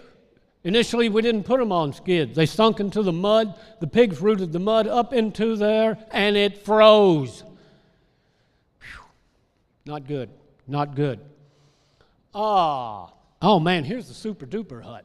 We took some of the metal out of the old hog barn and the other parts and pieces, and Charlie and the students put this together. That's about 12 by 24. And it's a nice communal housing. That was taken just a little while back, and again, we can pile that full of, we don't necessarily have, sometimes we have straw. We've used old hay, but be mindful of the dust and mold. That old hay that got wet, I think is better off as ditch filler or, you know, recycle it, but. Fencing, I will say again, get and have good perimeter fencing. We have woven wire, we have board fence because some folks in the administration think we need to have a blackboard fence, but they will get out, and it's not good if you're next to, well, we've had them get in and visit the subdivision next door, and it's not fun to go door to door apologizing for all the fence. So, there it is. We also have, we have used a bit of barbed wire on one of the other fields, but let's, all right, so here's a board fence, and you'll see the one strand of high tensile, okay, nose height of the walking animal. We started out at 8 and 18. Here's the question. Where do they root and why do they root? I don't know, and I still don't know. But they love to go to the fence and root, and all of a sudden that 8-inch wire isn't 4 inches, and then 14 big clods roll up on it, and that electric fence isn't hot anymore. Mind the fence. I think 3,000 volts. But you check it, because I guarantee you they are, and they are going to keep at it. So one of the other pictures we have, we use polywire for the cattle and the pigs. We have these multi-strand, and so we're running hot off of this. This is just a battery-operated solar box that we have found to be very, very effective, and you can move it. You can lift it off 2 nails that are stuck in the fence, and on you go. There's a wire hanging off the side of this woven wire, but it's kind of hard to see. You've got to be away from the woven wire. If it sags, if it touches, it's a dead short. Not good. Sows are on 1 strand. The growing pigs are on 2 strands. Now, little pigs, get out. I've got to where I don't care unless they're, really in the road or a pest. On or about weaning, we wean about 8 weeks of age, and this is when we really try to train them to stay in, because we don't need them wandering off and going here and there. So we've seen those little pigs go under the fence, get zapped, squeal, and they don't care. So there is a certain amount of training, which brings us to, oh yeah, there's another good shot of 1 strand. There's a 2 strand, and we'll start out with smaller pigs at these 2, and then we'll bump both of those up, and as they get closer to market, we'll take it back to 1 strand. If you give them the necessary space. You tried to crowd them, it's not going to work. So they've got to have some space. Water, water, water. Yes, the most important nutrient. Be sure you got water. Make sure it's not, it's not going to freeze on you. And be mindful of, if you got pigs in a wood lot, those trees, have much of a cooling effect. We don't have as much of that, so we end up having shade. And it's a yard sprinkler that we mount on a T-post, and we turn them on in the afternoon. And yes, it makes a puddle, and yes, they'll root it up, which is why we try to move them every week. Yeah. Okay, anybody want to guess which side of the fence the pigs are on there? Moving pigs. So yeah, here's the gang and the hog cart, and we all got a board, and we can move pigs. We can back in and unload or load up. It is handy. Or hey, they've all got 4 feet. Let's just walk them. And we've had some good luck doing that. I tend to look at the number of pigs to number of student ratio, because occasionally you give them a chance to run and go. They take advantage of that. So how far can they go? And are the gates to the road shut? You can ask yourself a variety of questions. So again, we have a lot of labor. So we do things with a lot of labor. You have to design something that works for maybe fewer people. Oh, here's loadout day. I like this. So we got a cattle trailer, which means we got to have a ramp, which means we need several people. But anyhow, we've kind of moved that around and switched that around. Sometimes we put them on the cart and matched it up, and there's Taylor trying to push the pig up the ramp. Oh boy. So, okay, now I'm moving into marketing because I've got just a few more minutes. We don't typically sell a lot to the stockyards. We have our own internal markets. Dining hall serves our pork, and we sell in our own farm store. We used to do the farmer's market, but we opened a farm store. What sells? There's a lot of, I'll tell you what sells. We all know what sells. Bacon. A pig only has two sides. There's only so much bacon, but you got to market the whole animal. So, sausage also sells well. If you want to get that sausage, bacon, and egg client going, boy, that's a good one. Here's something at the farm store. There's the dining, pasture raised. Yeah, I got a lot of glare on that. But we sell some pigs off the farm. We sell a few feeder pigs. We sell some meat hogs off the farm. Mostly, we use Marksberry as our processor. They are USDA. They're all inspected. You put your name on it. Again, there are legal issues here, and you've got to go through that. All right, challenges. Leave them in one place too long? Need a pond? Yeah, look at that. Didn't move the waterer. It leaked. Something, it's hot. There's moisture. When does a hog not root? I used to say when it was asleep, but I guess when the ground is frozen, that's when they get up out of the bed, they go over, they eat, they drink, and they go back in the hut. About last December 23rd, that was their activity. So what I saw on our farm was, the cattle needed something fresh to eat every day. We move. Layers and broilers, it's just a part of the routine. The pigs were kind of neglected, but the last couple of years, we've done much better at saying we got to make this a priority, move them. So that is what we have been doing, and there it is. Mama was nibbling some grass.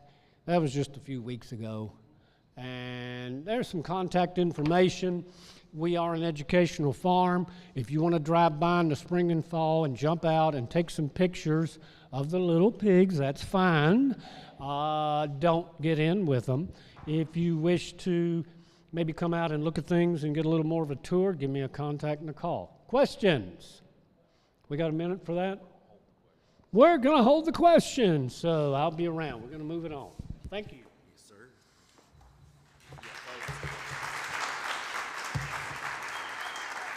Yeah, sorry, folks. We're going to hold the questions for Bob. If you want to see him afterwards, please feel free to do so, but we're going to try to keep things moving along with the speakers. So up next, we've got 3 speakers for you. So Dr. Lay, and then we have Dr. Yun Zhang and myself going to be talking to you about beef and dairy cattle.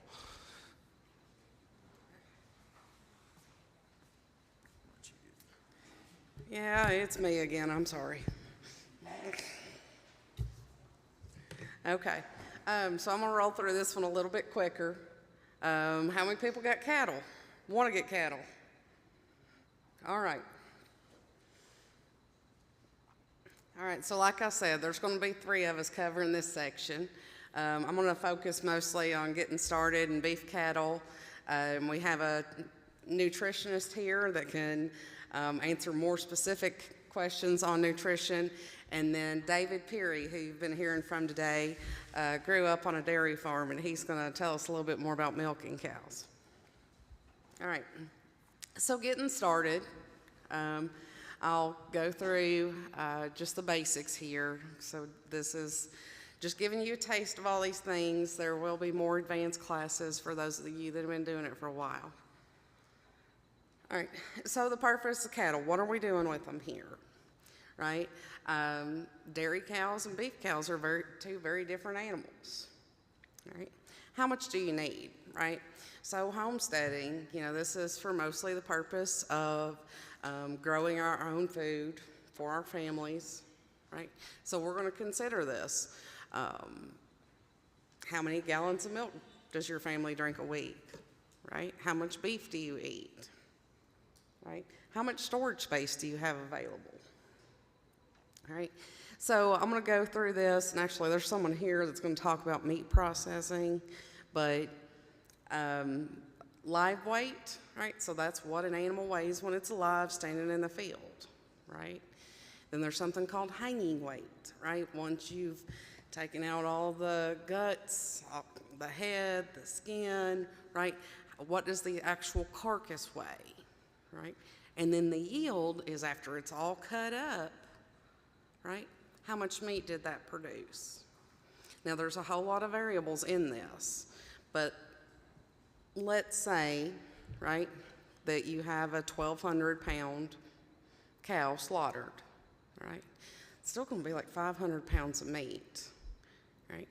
It's going to take a pretty good sized deep freezer, right? Because you can freeze it and use it all year round, right? But you're going to have to invest in having the ability to store it, right? Dairy cattle, you can get some of these high producing dairy cattle producing 8 gallons of milk a day, right? My family goes through a lot of it, but not that much, right? So we're going to kind of consider these things going in, right? You might not need the heaviest producing cow, right? So kind of, like I said, I'm starting really, really basic, so some of you guys know this, and right, you guys can just take a break for a minute. So in the cattle industry, there's a whole lot of jargon, people using terms, right? And if you're not used to it, you're like, what are you even talking about? Is that English, right? But kind of the phases of an animal's life we're going to go through, right? So there's cow-calf operations, right? That's where you keep the mama cows, they have a calf once a year, and that's what you do, right? Feeder calves, right? When you start talking about feeders and stockers, right?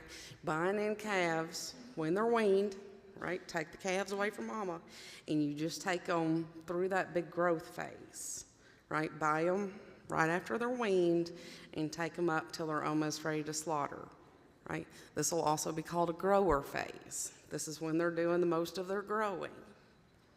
Finishing, a finishing operation, right? That's going to be that last 2 months before slaughter when you're finishing them, getting them ready to eat, right? And you'll have your bred cows, right? Some people call these springers, right? But they're going to be the cows that are pregnant, right? And then your lactating cows. If you're going to have multiple stages of life, you're going to have multiple pens. You know, we kind of talked about this with the sheep and goats, but, you know, you don't have the same nutritional requirements for a 300-pound calf as you do an 800-pound calf, right? And if you have an 800-pound calf and a 300-pound calf in the same field, right, and you throw out a bucket of feed, right, that 800-pound calf's not going to be, go first, I insist. That doesn't happen, right? They're going to both go after the feed, and the bigger one's going to eat it all, and the little one won't have a chance, right? So we're going to have to separate them according to stages of life. So just because you could potentially have this many per acre, if you're keeping multiple life stages, you're going to have multiple pens, and that's going to cut down on it, right? We're going to try to be efficient when we do this. Fencing requirements, all right? I'm not going to harp as much. They're not as bad to keep in as goats are, right? But the perimeter fence, once again, good fences make good neighbors, right? Internal fencing, right? Consider if you want it mobile, right? If you're going to do rotational grazing, you can get some electric fences and move them. Cattle do very, very well with electric fences, right? Some exceptions to that is when it's time to wean them, right? You're taking the baby away from mama. It wants its mama. Mama wants her baby, right? You're going to have a good, strong fence separating them there, right? If you're going to be keeping your bull away from young heifers, right, that aren't big enough to be bred, once again, you need a strong fence, right? A vet I used to work for always said, where there's a will, there's a way, right? And especially when you start talking about breeding, if they want it bad enough, right? They'll test that fence. We had that last windstorm. I'm not gonna lie, my old cows were on the honor system for about 2 weeks because the electric fence wasn't hot. They just didn't figure it out, right? That can happen. Now those weanling calves, right, like kids, they'll push it, they'll test it, right? So what kind of animals are you raising? All right, so as we went through, like I said, the animals got bigger all day. You know, I showed you pictures of that sheep throwing it up on its butt and it's yours.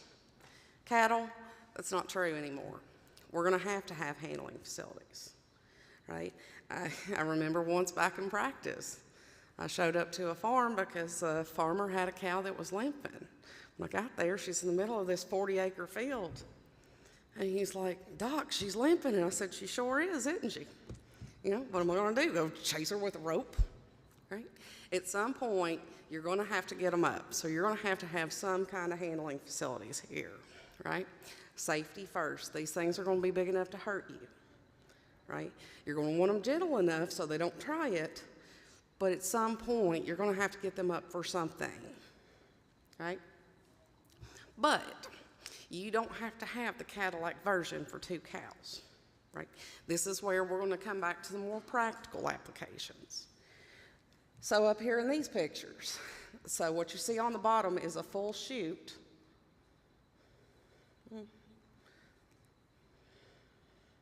Right? So this picture, right? So that cow is in a full chute. There's a palpation cage where you can get behind her. The sides come down. You can do anything you want. That's really efficient, right? And behind that, there's a whole system of these big gates that lead her in. If you've got 2 or 3 cows, that's not practical. But I did say you gotta have something. So the top picture, right, that's just a head catch or a head gate, right? So that bottom picture probably costs like $10,000, $12,000. That picture on the top, right, that's probably about $1,500, right, and plus the wood. You can always get with your local extension agent, you know, invite them out and be like, you know, what do you recommend here, right? Ask for help when you're designing it. But if you just have 2 or 3, you're gonna be much more economical just to get a head gate, right? You're gonna have somewhere where you can get them up, but it doesn't have to be the Cadillac version, right?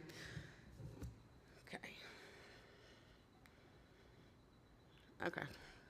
Someone get on a little bit of a soapbox here. All right, Tommy, give me 2 minutes on this. All right, so antibiotics and hormones. All right. A lot of people want meat grown organically, and I do too, right? If you don't have to use antibiotics, don't. But sometimes you have to. All right, so here's some things to consider, right? I believe in less need for antibiotics and more of them when needed, right? And that those 2 concepts aren't contradicting each other, right? Antibiotics should never be a replacement for good management, right? We're not just gonna leave them out in filth, not take care of them, and throw antibiotics at them if they do get sick, right? We're gonna do what we can do to prevent them from getting sick in the first place. We're gonna vaccinate, right? We're gonna use biosecurity. We're gonna do everything we can to prevent them from getting sick, right? But at some point, anything can happen, right? You send your kid to school and it gets strep throat. You don't just turn it out, right? Right? But we are going to be responsible about it, right? Okay, I lied. All right, who's heard of a withdrawal time? Does anybody know what that is? So when you have a bottle of antibiotics that's labeled for animals, it has on every bottle, it has a withdrawal time. It has been tested and tested and tested to see how long it takes that antibiotic to get out of that animal's system. Most of them are about a month, right? And it is illegal to sell that animal until you've observed that withdrawal time, because we don't want antibiotics in the food chain, If you give a shot of antibiotics and it has a 28-day withdrawal, that animal is not to be slaughtered until the antibiotics have got out of its system, right? Beef quality assurance, where we give the antibiotics, right? We're going to give the antibiotics in the neck because that's going to get trimmed out when we go to slaughter it. We're not going to put it in the most expensive cuts. We're going to put it somewhere where it can be trimmed out, right? But you need to have a plan. Like I said, it's great to want to grow things organically, but if you have a calf and you feed that calf for a year and then it gets sick, you got to give it antibiotics. Are you going to start over? Right? You can. You can be like, okay, I didn't want to have antibiotics, treat it and sell it to somebody else, get a new calf, right? But that's a whole lot of meat, right? You're going to have to kind of think about this one ahead of time. And if you work with some of your organic associations, most of them, vaccines can still be given to certified organic animals. Some dewormers can and some can't. So if you're working with any kind of organic association, they can tell you what's on their list of do's and don'ts. Okay, that wasn't too bad, right? So facility requirements. Are you doing bottle calves, feeder calves, or finishing? All right, so bottle calves, it really just depends. So what you see, I love that little jacket, isn't that cute? Right? So that's a dairy calf, right? So dairy calves are usually pulled off their mothers at 2 days old, right? Because they're drinking the profits. So you can buy some dairy bull calves very cheaply, right? But then you're going to have to bottle feed them, right? Which is still okay. A lot of times that's easy. You know, it's somewhere where you can go buy the calves and then raise them, right? And take them all the way from 2 days old till slaughter, right? You don't want to get too attached, right? But, you know, male dairy animals, right, they can't produce milk, so they're usually just in the way, right? I think I'll go through this a little bit more. Purchasing from a reliable source. So most of those dairy farms, actually, that's a good place that you can buy them. You're starting fresh. You're going to take, and like I said, you'll take them all the way up. Now, if you're buying calves that are weaned, beef calves are going to have more meat. That's why they're beef breeds, right? A lot of times those are raised by their mother and weaned when they're about 5 to 6 months old, right? And if you can buy those directly off somebody's farm, let's say I know David down the road. I know David, he takes care of his animals. He does a really good job with them. If I can go straight to him and be like, hey, do you have a calf? And buy it directly off him, that's the best way to do it. But some of you guys might not know someone like that. A lot of calves are bought from stockyards, right? So in this picture, you know, cows as far as the eye can see. There's a lot of respiratory viruses that are super contagious. I talked about it earlier. Talked about keeping them 2 fences when you bring them in. I'm not going to repeat all that, right? But you can see when animals are in this close of quarters, if you've got one animal that's contagious in that pen, how many is it going to expose, right? And like I said, not to say that stockyards are bad because they're convenient, they're efficient, right? You know, the large commercial farmers can go in there and buy 200 calves at a time, right? 50 of them came from over here and 20 here, so it is efficient, especially for the larger producers that realize that there's a lot of diseases that will go through stockyards, right? Even if the animal was healthy when it got there, it was exposed to everything, right? Your kids go back to school in the fall, right? They hadn't been sick all summer, and then they get strep throat, and then they've got COVID or whatever the disease going around happens to be, right? So always quarantine. If you buy them from somewhere like this, right, you're going to be ready for them to have picked up something, right, and you're going to quarantine them when you get them in, right? So calves, I'm going to start, okay, so I'm going to kind of start at baby level, and then we're going to take them up. So calves are born 60 to 80 pounds, some Holsteins, Charleys are bigger, right? So dairy calves, make sure they get colostrum, right? If someone's offering to sell you a dairy calf, right? That's question number one. If it hasn't had colostrum, you don't want it, right? That colostrum is what its immune system depends on for the first 6 months of life. If you don't know for sure that it had colostrum, don't buy it, right? Because if they don't get the colostrum, they're very likely to die from any run-of-the-mill infection before they turn 6 months old, right? You're gonna do a whole lot of doctoring and a lot of problems, right? So dairy calves, kind of the normal process is they're bottle fed twice a day usually, right? At about a week old, you'll start putting calf starter, which is a really high protein feed in front of them, getting them used to eating it, right? Most of the time they're in a very small pen where it's right there in front of them all the time, right? To get them used to eating. And they're usually early weaned because milk replacer is expensive, right? Once you're watching them, once they've started eating that calf starter really good, and you've seen them eating hay, right, then you can pull them off of the bottle, right? Now in beef cattle, we let the cow do it because it's what nature intended and it's cheap, right? If that beef cow can turn grass right into ice cream, let her do it, right? If she's feeding it, I don't have to, right? So in beef cattle, we let the natural processes go, and we'll wean them between 4 to 6 months old, right?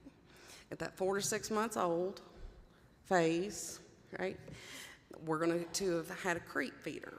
A creep feeder is a feeder that's designed for small scale. You can actually get just a creep gate. So it's a gate that lets babies go in and out of it, but not mamas. So that way you can put feed out and the calves can come in and eat whenever they want, but the cows are locked out so she doesn't eat it all, right? Because when we start talking about weaning, it's not a recommended time, right? I'm not going to tell you at this many days of age it needs to be weaned, right? What I'm going to ask you is if it's eating feed. If it's used to eating feed, you can wean it much earlier, like those dairy calves. But if it's never seen any grain before and you just pull it off mama, you don't know what to do with that, right? Right? You've got to have a smooth transition. Okay, they're yelling at me that we're behind, so I'm going to skip through some of these slides, right? Weaning is the most stressful time of the life, right? I just talked about that sudden feed change, right? I mean, it's emotionally stressful. I mean, imagine waking up one day and mama doesn't love you anymore. You're moved into a new pen, you're put in with new calves. There's usually a bully in that pen too that's picking on you, right? It is very, very stressful, right? So we're gonna make sure they're used to grain. They need high protein requirements because, there's tons and tons of calories, lots of protein in milk, right? Milk is a really dense caloric content, right? So that's what they're used to. When we pull them off that and they start eating grain, we're gonna have to make sure that we've compensated, right, that protein requirement, right? And it's rumen still developing, right? Those cows, they have this whole fermentation vat, right? Those calves, that their stomach is still developing. So we're gonna do it slowly, right? And we're gonna vaccinate them, which I'll get into in just a second, right? So dehorning. I told you earlier that goats, that we would dehorn the show wethers and the dairy goats. All cattle need to be dehorned, right? But cattle, my number one favorite way to dehorn cows is to do it genetically, right? So there's right, let the bull do it for you, right? So an animal is called polled, right? A polled animal is born without horns, right? They will never grow horns, right? Dehorning is very, very painful. It's very bloody. It's very stressful, right? So if they just genetically never grow them, That's the way to do it. When you're looking at, breeding animals, if you breed to a bull that's polled or homozygous polled, right, his babies will not grow horns either because it's a dominant trait, which, so just always make sure that if you can breed polled animals, that's the way to go. Like I said, and right. So castration, once again, male animals, if they're not intended to be used for breeding males, they should be castrated. Ease of management, right? I've talked several times today about having to have multiple pens, right? Once you castrate them, then you can run the steers with the heifers, and you don't have to have those multiple pens, right? Because those heifers can't be around. The male's not castrated until they're a year and a half, right? So then you've got that whole grower phase where you can't allow her to get bred. Plus, it's going to decrease the aggression, and it actually increases the meat quality too. Right? I mean, think about it. People take steroids to bulk up, and you're like, well, that's a lot of muscle, but it's lean muscle, right? Castration can help the animals put on more fat, right? And fats, that's what makes stuff taste good, right? It makes tenderness, which I think they're going to talk about in processing a little bit more too. Vaccines. So at weaning, they all need a respiratory vaccine, right? A modified live, right? And then 3 to 4 weeks later, another booster, right? After that, vaccines are once a year, right? Those are all contagious viruses, right? So what they call the blackleg vaccine, right? Usually do blackleg and tetanus, right? These are two types of bacteria, spores that are always in the environment. Blackleg's one of those diseases. It's always in the environment. You won't have a problem for several years, and then one day you'll have multiple animals suddenly die from it. So all animals, it's cheap. It's like $1 a vaccine, right? Versus losing an 800-pound animal, right? It's a no-brainer, right? Pink eye vaccine, this one's optional, right? Pink eye is spread by flies. So do you think you need it in the wintertime? Probably not. There's no flies in the wintertime. Right? Even in the summertime, if you can control the weeds in your pasture and you can control flies, it's still optional, right? Because with pink eye, what happens is when that animal's grazing, the cow's got their head on the ground, right? All those seed heads and the weeds are scratching them in the eye.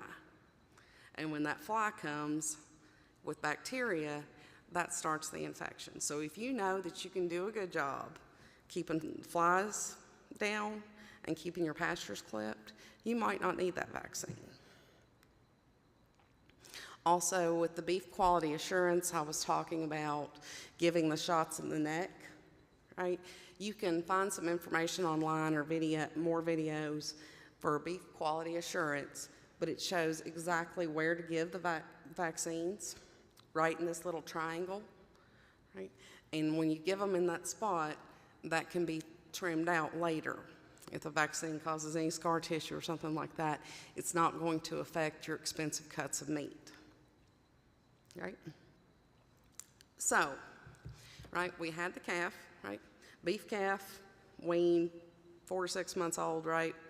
Then we're going to take it through that grower phase. That's the stressful phase where they're just figuring life out, right? When they get up to somewhere about 900 pounds-ish, like I said, everyone's going to have their own preference a little bit on this, of what size do you slaughter them at. But once they get up to somewhere around 900 or 1,000, you're going to go into a finishing phase, right? If you're going to turn them into meat animals, right?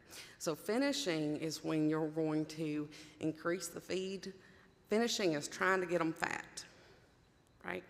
Marbling, what is marbling, right? Marbling is the fat that's within a meat. It's got a genetic component, but also some nutritional, right? Fat around the outside too. Fat gives steak flavor, right?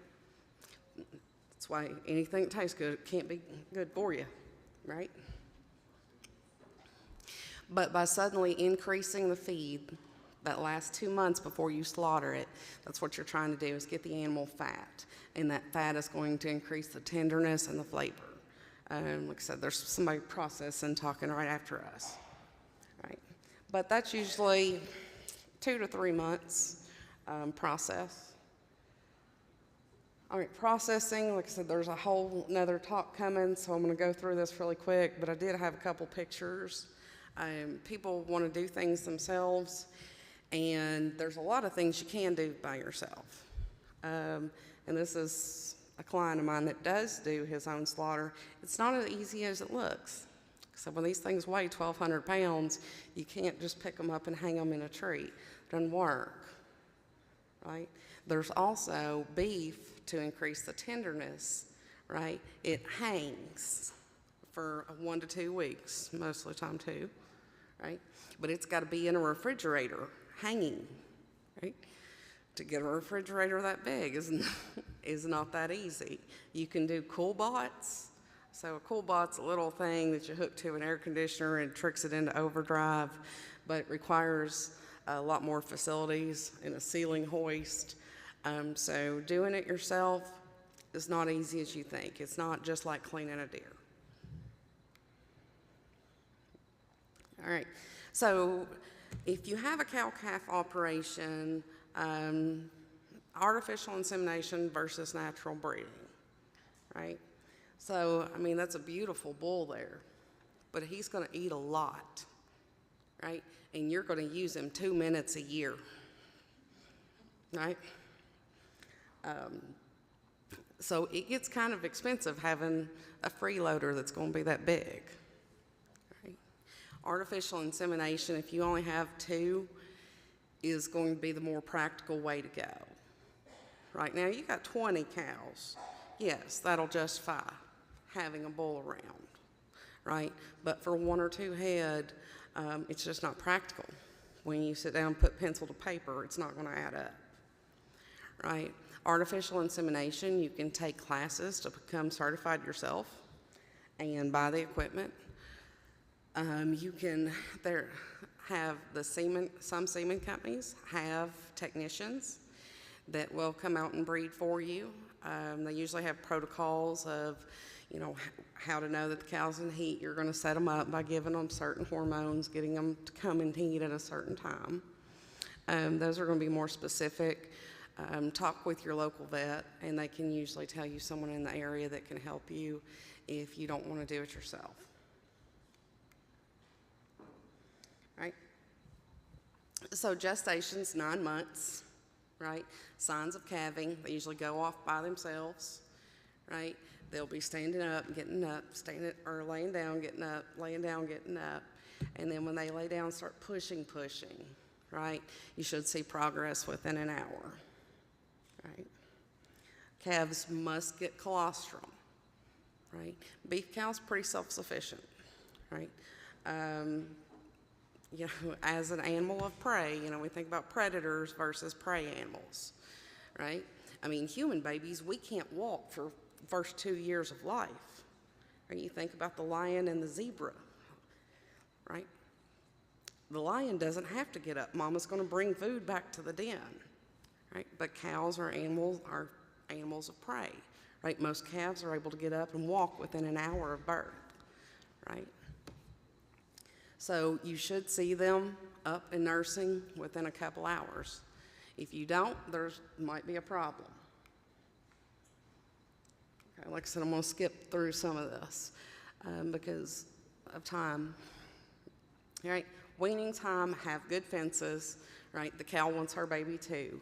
Vocalization's normal, right? You may wanna warn your neighbors because they're gonna be bawling all night long. And so I usually do it on a weekend, just in case, right?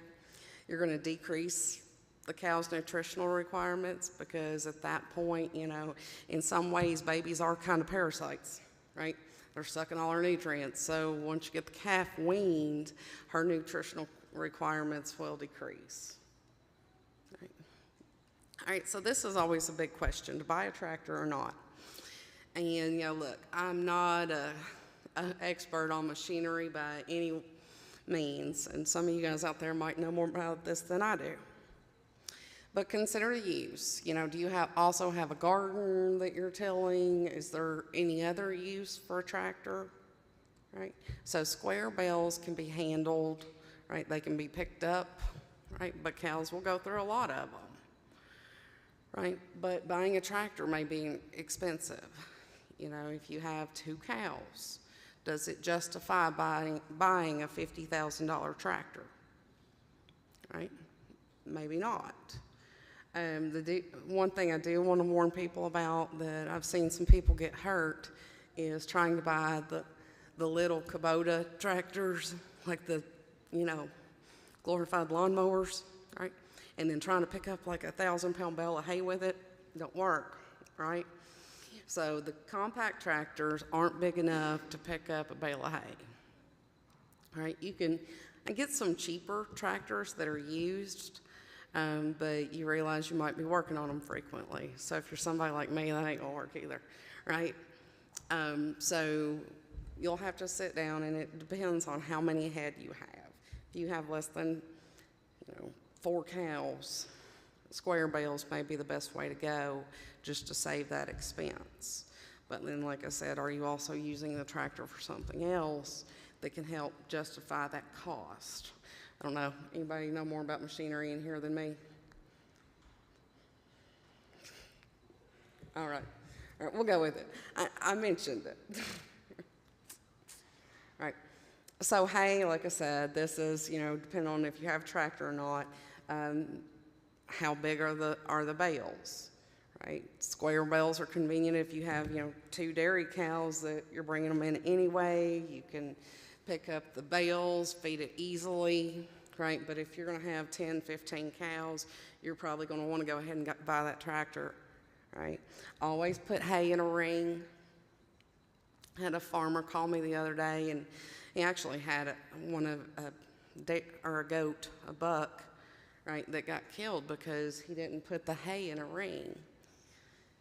And when he called me, I'm like, oh, well, you want me to come out and treat it? And he was like, no, it wicked witched the west him. There's nothing but feet sticking out. It was over, right? And I could just see, that house that dropped on the, Wicked Witch or whatever. So, that 1,200-pound bale of hay lands on a baby calf, it's done, right? It just squishes it. So always have some kind of containment around it. All right, feed storage, and this also comes to, buying feed. It's always cheaper when you buy stuff in bulk. We even know that with just stuff we buy. But if half of it spoils, did you save any money? Right?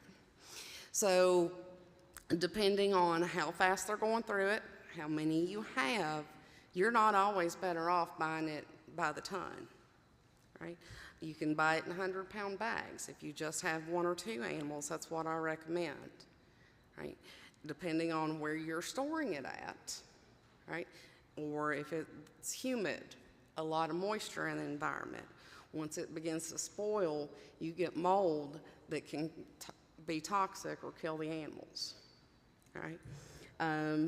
So these are poly bins at the top. Those are pretty large, but you can actually buy some small ones. This is a gravity bed wagon. That can be expensive, but if you have, 10, might be okay. But if you have less than 10 cows, I don't foresee buying over a ton. Probably 100, if you just have 1 or 2, the 100-pound bags may be the way to go. Okay, so now I'm going to turn it over to our nutritionist. I talked a little bit about buying the feed, but she can tell you actually what to feed. All right.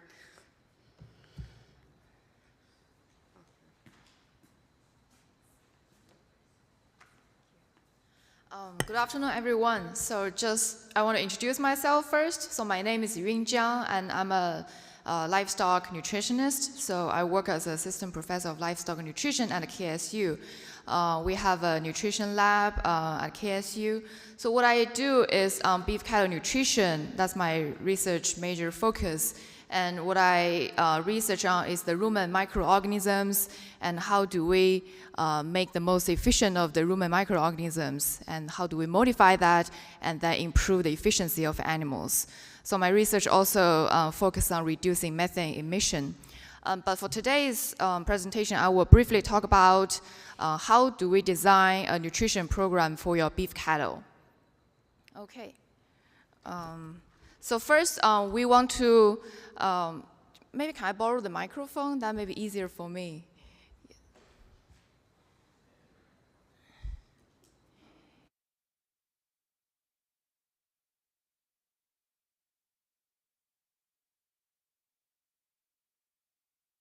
Thank you. Yeah, that's better.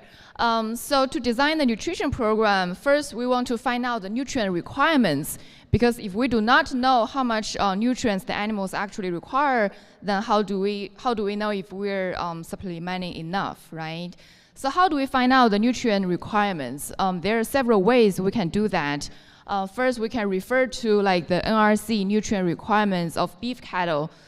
So that's like the textbook for nutrient requirements, and you can find all the numbers like how much protein they need, how much energy they need for the specific type of animals, depends on their body weight, if they're milking and if they're growing. So that gives comprehensive information. But if you do not have access to the that textbook, then you can look for extension publications online. So if you just Google like nutrient requirements for beef cattle, then you can find various extension publications from different universities.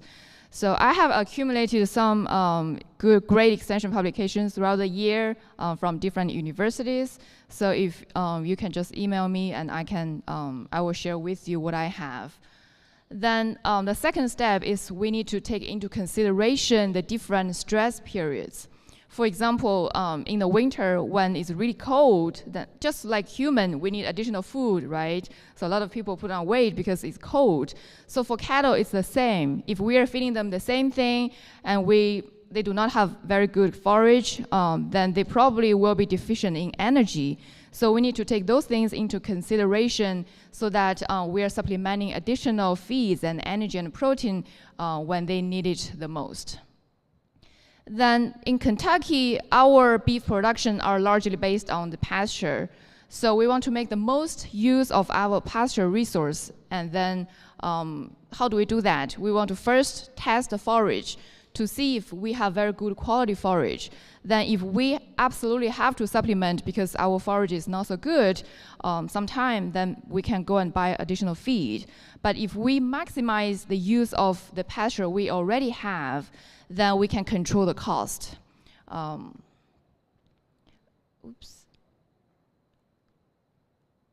Okay, so here I have a graph showing how much energy and protein the animals require when they are at different production stages. So you can see that mature cows, they're milking with the highest milk production, they require the highest energy and protein. So the black bars on the left side are the energy requirement, and the green bars are the protein requirement.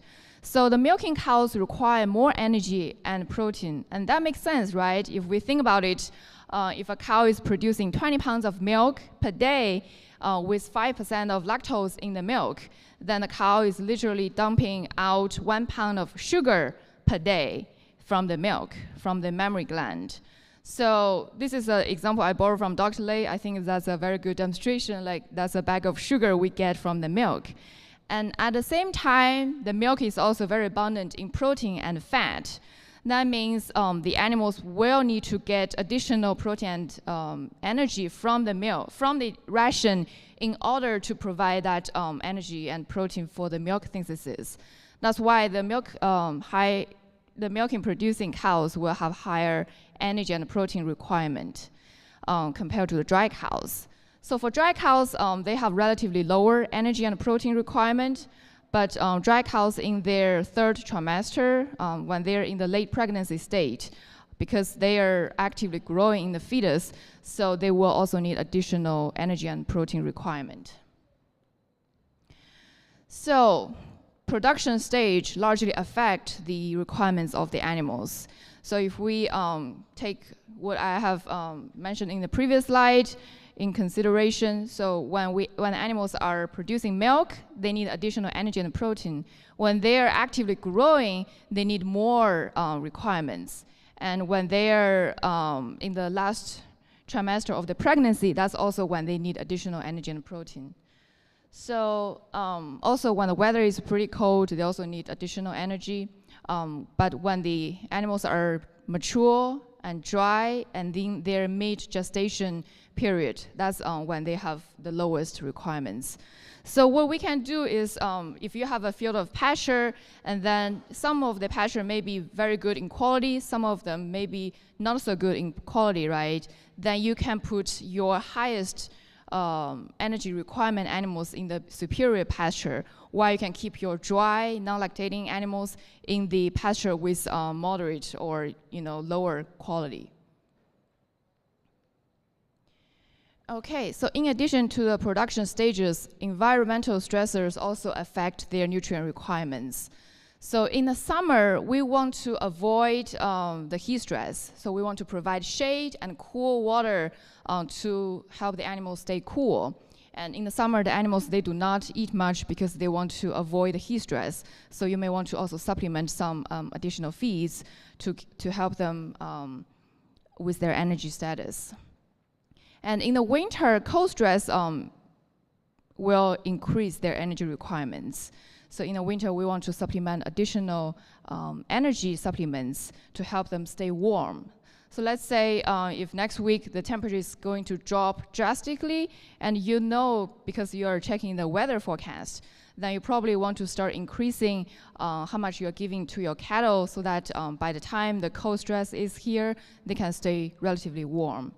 And you can also divide the feed into 2 rations and feed them additional feed in the evening so that they can stay warm throughout the night. Okay, so to design a very good nutrition program, we want to make the most use of our forage. So we want to test our forage once in a while, because if our forage is very good in quality, then we probably would be okay without additional like corn or soybean supplementation, right? If they're already very good. But if the quality is not so good, then we need to plan for purchasing additional feeds so that when the animals are in crucial periods, like in a late pregnancy or they're lactating, they're not hurt by the deficiency of energy and protein in their diet. And the hay testing is pretty cheap. If you contact any hay testing lab, it's probably $10 to $20 per sample. But if you find out later because you have an abortion in your herd because of poor nutrition, then that could pay for a lot of hay testing. So at KSU, we have accumulated some data on forage testing results of fescue hay. So you can see that if you focus on the third column, the CP, that's the crude protein, and you can see in some years, like 2011, the protein concentration was below 6%. And in some other years, like 2010, we have protein level 13.4%. So that's very excellent protein level. So the same thing for the TDN, that's the energy level. So some years it's like 32%, and some other years it's pretty good, 50%. Even within the same year, for example, in 2010, we get 2 batches of sample, but one batch has only 7.9% of protein, but the other batch had 13.4%. So that's just to show like how variable the forage quality could be. That's why we want to test the forage once in a while so that we know how to supplement when we need to supplement. Okay, so if we have poor quality forage and we do not have enough sometimes, then we can buy some additional silage and hay. So when you buy that, we should ask for nutritional analysis and make sure that those hay we are buying are not high in nitrate, because high nitrate can cause nitrate poisoning. And high nitrate is especially a problem in drought-stressed plants like oat grains, barley grains. So in Kentucky, sometimes we have drought. Then the next year or the following winter, when you're buying the hay and the forage, you want to be very careful about the nitrate levels in the hay. So energy and protein are the most common considerations when we design a supplementation program. So most often, when we need to supplement is because we have a deficiency in protein or energy after we test the hay samples. And protein supplementation can be quite expensive. So we want to make sure that the protein supplementation we are buying are not very high in non-protein nitrogen, like urea and ammonia. So ruminant animals, they can use non-protein nitrogen to some extent, but if it's too high, then they cannot use the excessive amount of non-protein nitrogen. Okay. So when protein supplementation is needed, when we have a forage or pasture that is very low in protein, then we should definitely considering supplementing the protein, because protein supplementation, they do not only provide protein, they also improve the growth of the rumen bugs. And the rumen bugs are what digest the forage, the fibers. So by providing the protein, we can also improve the fiber digestibility, the forage utilization. So some studies have shown that when you feed more, like when you supplement protein, you can also improve forage digestibility and forage intake. So that's the most important thing to consider when you have to supplement, because protein supplementation also improve the energy status of the animals, because they can consume more forage and they can also make better use of the forage. So commercial protein supplements, soybean meal, cold gluten feeds, those are some excellent protein supplementation. And when energy supplementation is needed, this is when we need to be very careful, because we want to supplement something with high fermentable fiber instead of high starch. So many people, we may think, okay, so my hay quality is bad, then I will just throw in some corn. So that makes sense, right? Because that's energy, that's a very good resource. But if you think about it, corn has very high starch. And starch and forage, rumen bacteria compete with each other. So when you feed a lot of starch, then the starch digesting bacteria will increase in population in the rumen. And at the same time, your forage, your fiber digesting bacteria will reduce in population in the rumen. So when you feed a lot of starch, like a lot of corn, then that could cause a problem, because you can decrease the forage utilization and also forage intake. That's why we prefer soybean hulls, wheat millings, or corn gluten feed. They're very high in energy, but they're not very high in starch, so that they do not negatively affect the digestibility of forage.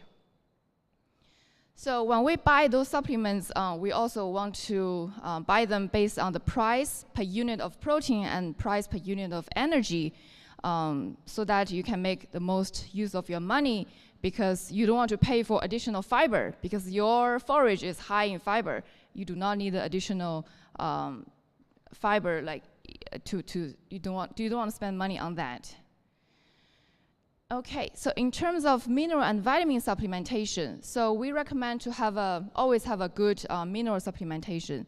So the easiest way to do that is to purchase a commercial mineral block or some loose minerals. And in terms of vitamins, vitamin A is the only vitamin that needs to be supplemented. So if you have cattle that graze on dry pasture during the summer for a long time, or your cattle are consuming dry forage or hay in the winter for a long time, then they will probably be deficient in vitamin A in the spring. Then you can buy minerals with vitamin A in it, or you can give them some vitamin A injections. And the animals can store vitamin A in their fat tissue so that they can use it for like 4 to 6 months even after the injection. So That's about mineral and vitamin supplementation. So in summary, to design a nutrition program, first we want to find out the nutrient requirements of your animals. And we talk about there are several ways to find that.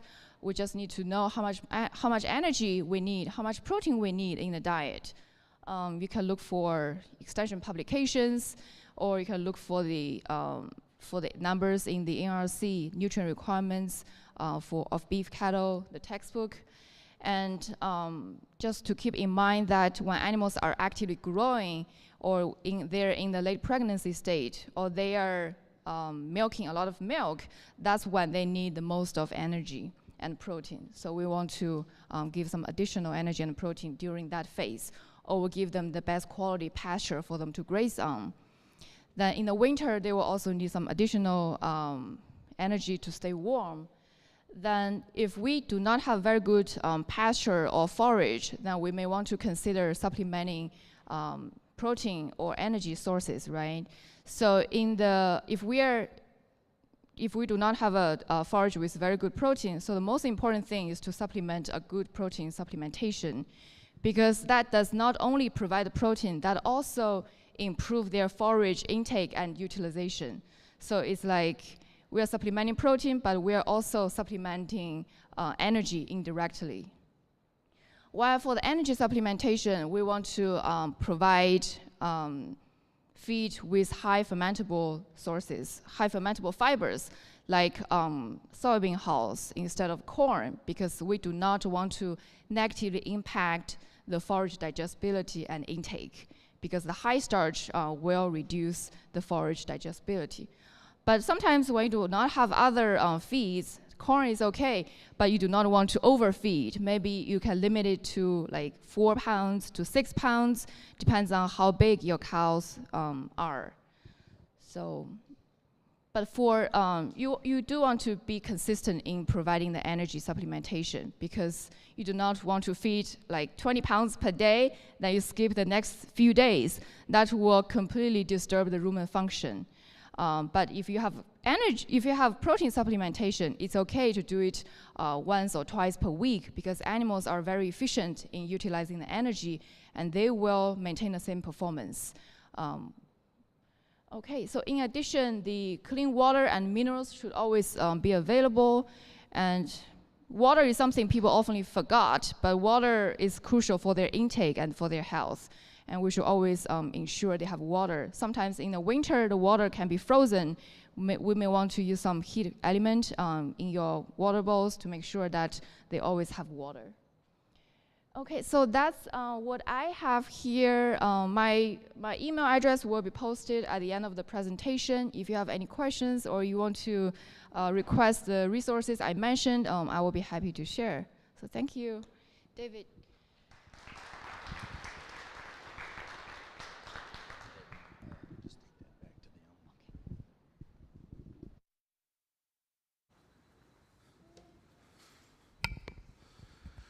All right, so I'm going to be talking to you today about small-scale dairy farming for the homesteading setting. So I grew up on a dairy farm that had over 150 to 200 head, and we ran anywhere from between the early 1900s up until 2002 when we finally had to get out.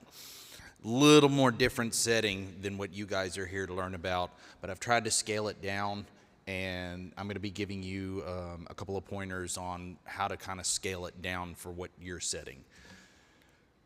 So first of all, why do dairy? Well, your reasons are your own.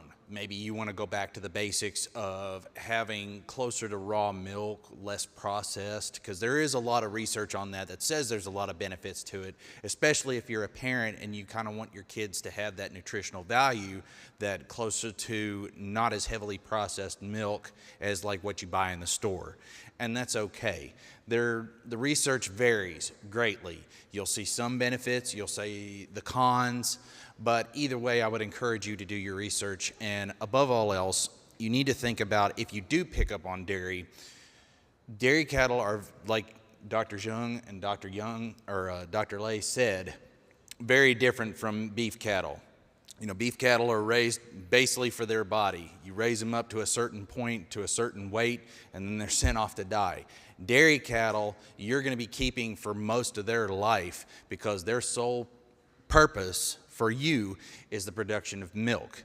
So even if you get just one cow for your own use, just to have that milk, you got to be thinking about the costs that are going to be incurred to keep that cow, to keep her producing, and also with what you need to have on hand to process the milk into various products that you're going to want for your own self. So you have a variety of products you can get from dairy milk, you know, milk, cheese, yogurt. There's various ways to produce these. Now, you can get online. Google and YouTube have people giving you all kinds of tips on how to produce a lot of these products. But it ultimately comes down to choice. But I would encourage you to do your research on where you get your stuff. Now, of course, that's what we serve.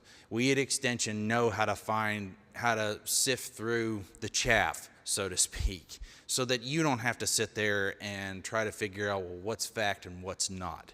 So if you have questions about this stuff, consult with your Extension agents. Consult with your USDA people, because they're going to be able to tell you, well, this process does work, but here are the drawbacks. But either way, you have a variety of things that you can get out of dairy, and there's tons of benefits that come with it. Things to consider, though. You're going to need a fair amount of land needed. Every cow needs about approximately 1 to 2 acres of land for grazing. Now, you can raise maybe on a little smaller than that, but you kind of want to keep that in mind and stick close to that number, because you're also going to want to be thinking about the land needing to be healed. All right, dairy cattle are, like I said, they're constantly producing milk. They're constantly needing nutrient intake. And so they graze very, very heavily, and they will take 1 acre in no time, and they will clean it clear. So you also want to keep in mind the amount of land that you're needing and your management of that land, so that it has the greatest output value both for your cow and for the land's ability to heal. You also want to keep in mind that you're going to need certain facilities. You're going to need at least some shelter for them, and you will need to have some sort of milking and processing facility so that you can get the product and then go through and process it to your own use. You have to think about the cost of feed, any equipment that you need, milking equipment, buckets, sanitation, cleaners, things like that.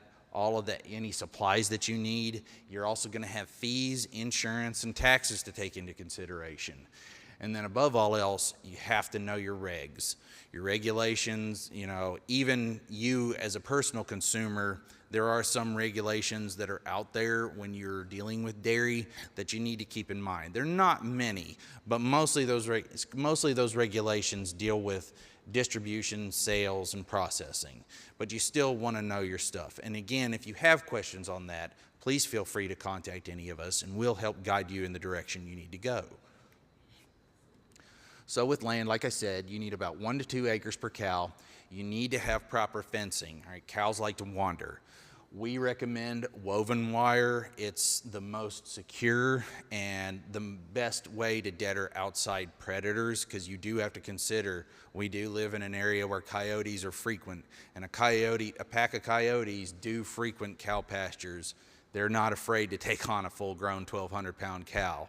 So you want to take into consideration that, and also securing your cow in your pasture, because like Mr. Harned said with the pigs, you don't want the cow wandering onto somebody else's property. Board fence is another one. You got to keep in mind size of the cow. Cows weigh anywhere from 1,200 to 1,500 pounds when full grown, and a dairy cow is no different. Some dairy can get up to even higher than that. So board fence is another option. It's a little higher in price, so that's why we tend to recommend the woven wire, but it's still an option for you if you'd rather go with that. You also might want to consider some extra deterrents. Do not use barbed wire fence totally for your operation, securing your cattle, because you have to take in mind that if cattle try to challenge that fence, that udder could get snagged on the barbed wire, and then you have prone to infection. You have damage to your product maker. You want to keep that udder in as good a condition as possible. But I threw it up there because if you do a woven wire or a board fence, one single strand of barbed wire along the top, good deer deterrent.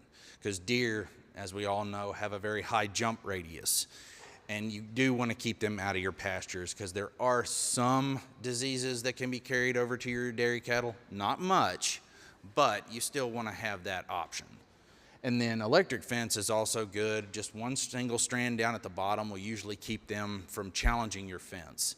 You do want to go with a fairly high voltage, because cows have a thick hide, and it's going to take a lot for them to get the message across. If you do go with electric fence, make sure that you keep the grass trimmed around it, because you don't want the grass growing up so high that it grounds out your fence. You lose charge. It's not doing anything but sitting there as a decoration.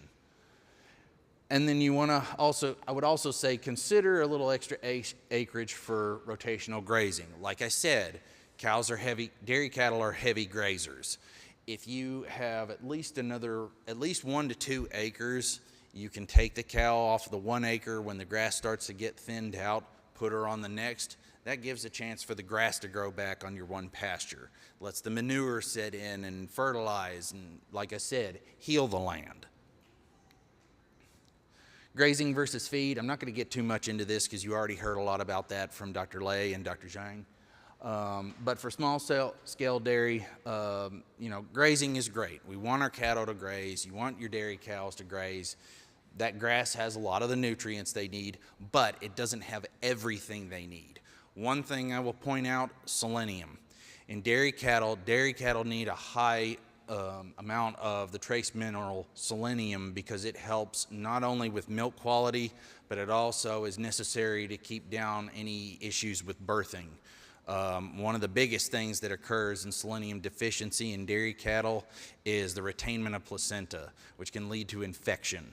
So when you get your feed, I recommend using a good supplemental feed, and make sure that it has a good amount of trace mineral selenium. Trace mineral salt mix is usually a good all-around supplemental feed to give your dairy cattle, and you want to make sure they have a steady supply of it on hand in front of them throughout the year. Always check, it's best when you're grazing to check your grass quality. I can't remember if anybody's touched on this, but UK has a lab that if you take samplings of your grass off your pasture acre, you can send it off to be tested for the amount of nutrients, or the trace amount of nutrients that it has in your grass. I think the test is $25. I'm not sure, but if you need to find out, contact me. I will find out for you. And then, especially in the winter months, you're going to need hay, all right? I know that the last couple of years we haven't had much winter, but they do occur. Snow comes, there isn't much grass out there. So you want to make sure that you stock up on your hay for your winter months. Cattle can consume anywhere from 100 pounds a day to higher than that. It just depends on the cow. So you want to get a good amount of square bales available, so that, and I say square bales, in your case, if you're only raising 1 to 2 cattle, you don't want a full-size round bale, all right, a 4-foot by 4-foot bale, because that's when, like Dr. Lay said, you're going to start needing to consider getting a tractor or other type of lifting equipment. You're not going to be able to lift that. You're also, with the round bale, if you've only got 1 or 2 cattle, you're going to have a lot of waste, and that's money down the drain for you. So be sure, if you're going to buy supplemental hay, have that tested. See if you're getting good quality, and just make sure that it's the right kind of stuff for you. Water is key for dairy cattle. Dairy cattle are going to consume a lot of water, all right? We all know something that maybe not a lot of you know, but a gallon of milk, when you're milking, or in the dairy world, milking is measured by pounds. So a cow, on average, like you probably saw, I think Dr. Lay may have touched on it or not, but normal dairy cow output is an average of 90 pounds a day. So convert that, a gallon of milk weighs 8.6 pounds. So that's 10 gallons a day that she's putting out. That's, you know, approximately 5 of those jugs. And I may have done my math wrong, and I'm sorry. But either way, that's a lot of water she's putting out into her milk. So she needs a lot of water. Make sure you have a steady supply of good, clean water available for your dairy cow, and you want to have good, clean water sources for that. So if you get waterers, you want to make sure that they're always clean of debris. Dairy cows, when they're grazing or when they're eating, they get a lot of feed stuff on them, and then they go to drink, and then that stuff sits in there and it collects algae. Every now and then, go in there and clean out your waterers. That helps keep down the bacteria, and it also helps to freshen out their water for you to, you know, keep them in good health. Be mindful if you have ponds and lakes. As you know, these build up bacteria. Cows, they love to go out and they love to just stand in the water. Well, if they're standing there, they're urinating and defecating in that water source nonstop. You also have other animals probably going in there and doing the same thing. So don't really recommend using a pond or a lake as a primary water source, but if you do, test your water, make sure that there's not a high level of harmful bacteria in it that's going to harm your dairy cows. And above all else, water needs to be accessible to them. So make sure that you don't have a lot of trash around like an outside water source or any other obstructions for them. Facilities, above all, you're going to want to make sure that you have good shelter. It needs to offer, dairy cows have a pretty good thick hide, so they can sustain some pretty cold temperatures, but the hot temperatures is where your problem is. And so you want to make sure that you have a good shaded area, at least something like this, or even a hoop barn with, you know, a good shade cloth over it is a good enough shelter if they're out grazing out in the pasture. And then your normal holding facilities, like if you have a small barn, you want to make sure that that's kept clean. You want to make sure that it has good airflow. And you want to make sure that, above all else, it's providing good shelter from like your storms and, you know, wind, just different types of elements that could cause harm. Your milking area, your parlor. So I've got here an example of someone took one of those, like the sheds you buy from the Amish or the Mennonites, and they converted it into a little small dairy parlor. This is just one example of something you can do on your own to set up for something small scale. If you have, if you do set something else up on your own, some things you need to consider. You need to have secure holding for your cow. All right, cattle are not going to just stand there and let you fool around underneath them. They're going to dance around. They're going to probably kick you. They'll kick your bucket if you're milking into a bucket. You know, they're very active. So you kind of want to have something that'll keep them confined, just so that they're not moving and dancing around as much. You may also want to have some, like a low bar around their legs, so that they're not kicking you or kicking your kicking the milker if you have something like the setup I showed you earlier, or of course your bucket. So something like, even if you just set up like a pallet around them, that's something that you can do that's fairly cheap and also helps you in the long run. If you use something like a head chute, like you saw earlier that Dr. Lay showed, this is where you're gonna want to set up some kind of a feed source in front of them, because if you put them through the chute once, they're gonna know that something's up any repeated time after that. It's gonna make milking harder. So you kind of want to give them something to encourage them to go to that area and just keep them busy while you're up underneath them and getting the milk. Something you want to also know, everything you have in that dairy parlor has to be cleaned and sanitized after every use. Even doing it before is much better than just doing it the once, because I will say this now, selling of raw, I'm going to iterate this several times. The selling of raw milk, selling and distribution of raw milk, at least interstate, is federally prohibited.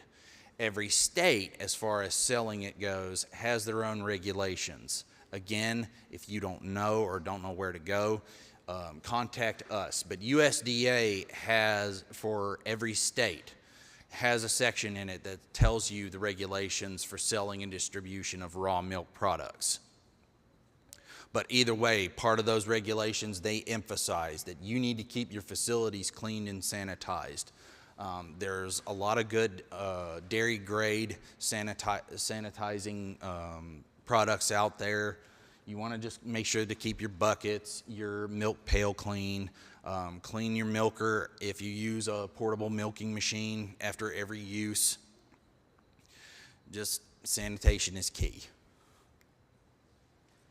Different breeds, different milk qualities. So when you're going through and you're picking what kind of dairy cattle do I want to have, there are all kinds of differences. There's differences in size, there's differences in behavior, there's differences in milk output, differences in the content of the milk. So like Jersey is well known for being high in the butterfat content, and that's why they're a very popular breed. It's a very rich milk.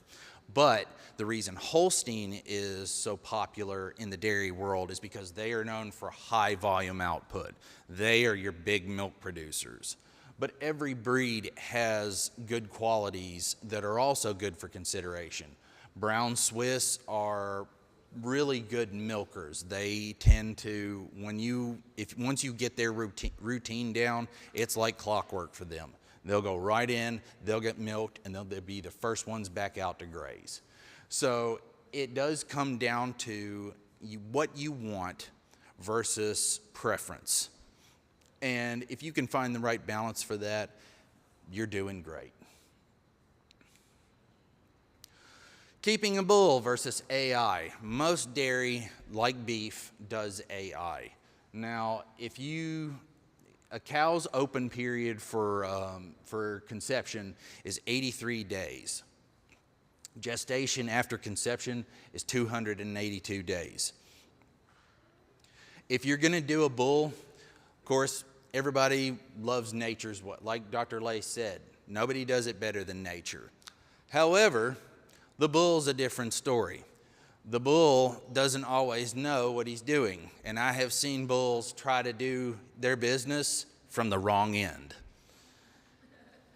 So it's not always a guarantee of conception. Bulls are usually kept for in big operations for what they call cleanup. So they'll go in. Usually after AI, they'll turn the bull loose in with cows who have been AI'd, and they'll go in and help reassure the insemination takes. But some things you've got to consider if you're going to keep a bull. A dairy bull is one of the meanest animals on the face of this earth. All right, it is a 1,200-pound tank that will mow you down in a blink of an eye. I've had classes several times throughout my life that talked about do not make a pet out of a bull, because bulls will turn on you very quickly. So that's something that you've got to keep in mind if you're going to keep that animal on your property. They do pose a threat not only to people but to other animals. And so that's one of the things why, Dr. Lay was saying we usually go for polled. All right, you imagine that 1,200-pound tank with two good shiny horns on his head. Bulls fight. Bulls fight themselves. Bulls will fight other cows. I've even seen bulls, do some damage to baby calves. They are a very aggressive animal.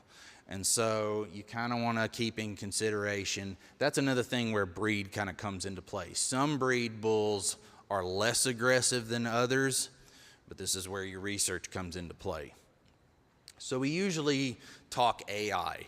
However, even though AI is a much safer and greater chance of conception, it does have its drawbacks, all right? You need the appropriate facilities. You do need a head chute. Like I said, it goes back to the holding thing with milking.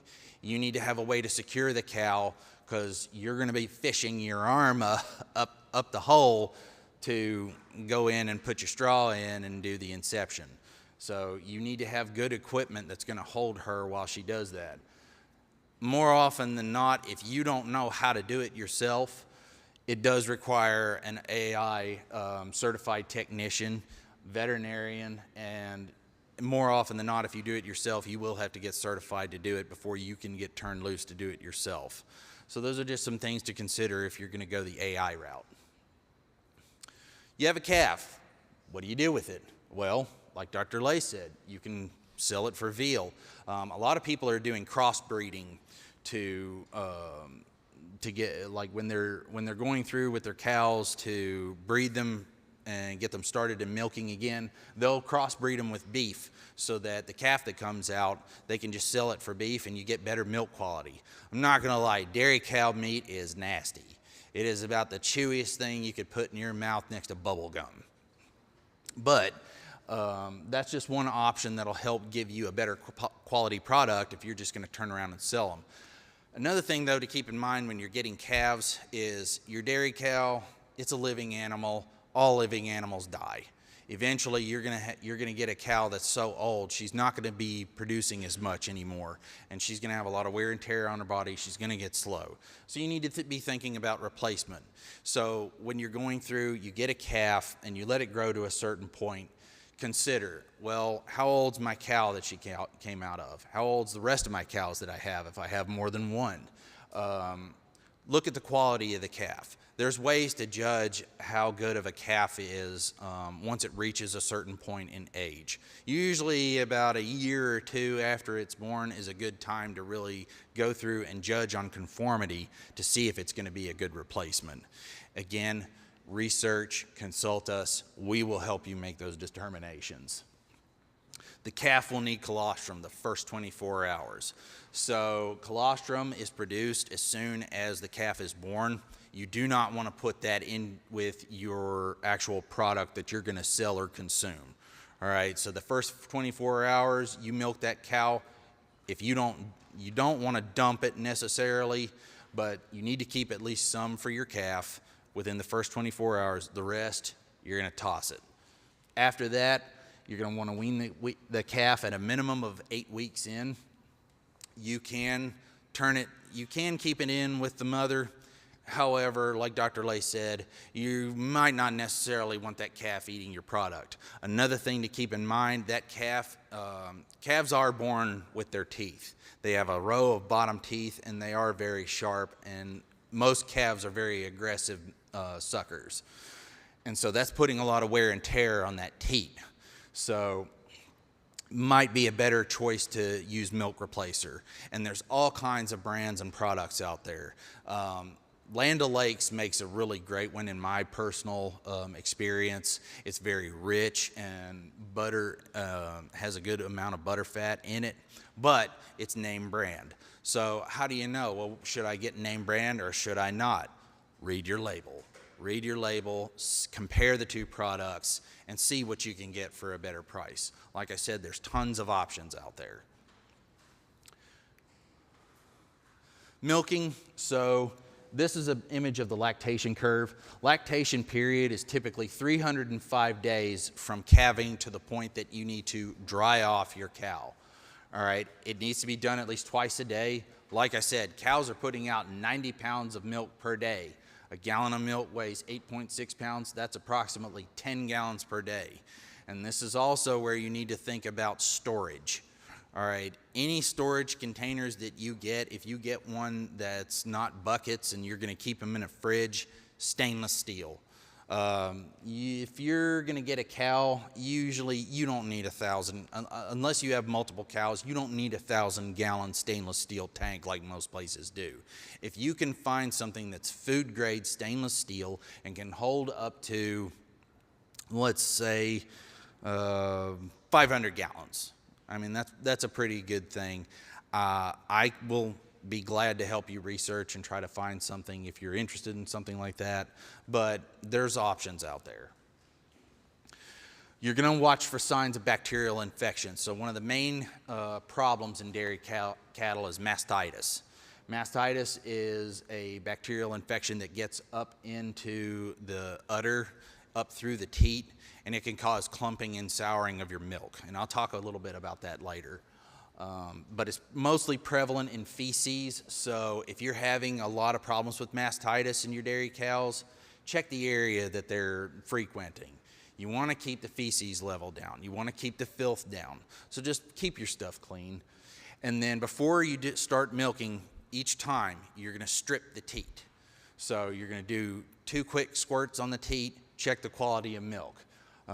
Is it clumpy? Is the milk clear? Does the udder feel hard? These are signs of mastitis or some other bacterial infection. And then, of course, you're also going to check, is there any cuts, scars? Is there any lumps or bumps around the teats? This is just the point where you're going to check to make sure, hey, I don't want to put anything bad in my milk. Prior to milking, you're going to use a pre and post dip the teat every milking. So what that does is it's an alternative to just washing off the udder before and after milking. Just like these are examples of some teat dip cups that you can get. You fill it up. Usually teat dip comes in an iodine form, a food grade iodine. You just dip the teat, wipe it down, and you're ready to go. And then after you milk, you're going to dip it in a post dip. Usually it's like just a coating that keeps the teat, that helps clean it off and also helps to kind of heal it after the milking process. Because milking does put a strain on your teat skin. You do not want to milk, like I said, you don't want to milk a cow when fresh. So that first 24 hours, the milk that you get, she is going to need to be milked. You just want to dump that milk if you're not going to give it to your calf. And then after milking, you're going to take your milk and you need to at least pasteurize it. All right, pasteurization is very important, especially if you're going to go and distribute and sell it to the general public. You're going to do what's called batch pasteurization. And that's where you're going to put the milk into a large stainless steel vat and heat it up to a minimum of 145 degrees Fahrenheit for a minimum of 30 minutes. This will kill off all of the harmful bacteria without damaging the milk quality or without destroying all the good bacteria that can be found in the milk. And I'll go ahead and I've talked about all that. So the dry off period, that's when you're not milking. So this gives time for the udder to heal and for the body to kind of regain all the nutrients that it's lost in all the heavy milking. You're going to do this 60 days prior to at least prior to the cow's next calving. Now you can treat your cows to complete the dry off, but it's not necessary. You can use like a teat sealant application. They do make that, but it's not really necessary. You do want to make sure, though, that you treat your udder, and especially in the wintertime, for chapping. They make what's called bag balm. You just rub that around the teat skin and underneath and around the udder. Helps to kind of keep the moisture in and keep it from drying out, cracking, chapping, and also keeps the bacterial infection down. Products. Like I said, if you get, depending on what you're going to want to use, you're going to need to consider the milk, the equipment you're going to want for what you're going to do with your products. So like if you're just doing milk, you will need a pasteurizer. You might need a bottling machine or a jug machine. You're going to need storage. So depending on your volume, you're going to need a storage tank or at least buckets and a very large refrigerator to keep that in until it's time to collect. The other products, it just depends. So like I said, there's a variety of options for you out there as far as making cheese, cottage cheese, ice cream. This is just where you're going to want to do your research. Don't be afraid to get out there on Google or YouTube and see what other people are doing. There's a lot of good tips out there and tricks. There's a lot of stuff that you can do at home with the stuff you already have. It's just where you're going to need to kind of look around and see what's best for you. USDA, like I said, heavily regulates the sale of milk and dairy products. You want to do your research. Consult your local USDA inspector. They will know the regulations, and especially if you're going to resell to the public, you're especially going to consult them. to let you know what you can do and what you can't do. They will also help you set up a facility based on your needs and what you want to do. So they'll kind of not just be somebody who tells you what the regulations are, they can also be your guide in setting up your own little dairy farm to the spec that you kind of want. I've included this slide. This is an example of a group that builds micro dairy. They custom build it. I think the average he has done, as far as I know, he started setting it up in trailer form, but he also does, I think, hard base facilities. He can do it anywhere from 15 to 25,000, depending on that. But you don't necessarily have to go this route. I'm just including this as an example of somebody you can do. There's tons of ways out there that you can set up a micro dairy for your own personal use, let alone for resale and distribution of your own products. Like I said, research, research, research. If you do not know where to go, that's where we come in. Feel free to contact me at any time and I will help do the research for you. And with that, I think we're going to open it up for questions from Dr. Lay, Dr. Yang, and Mr. Bob Harnett as well to take general questions.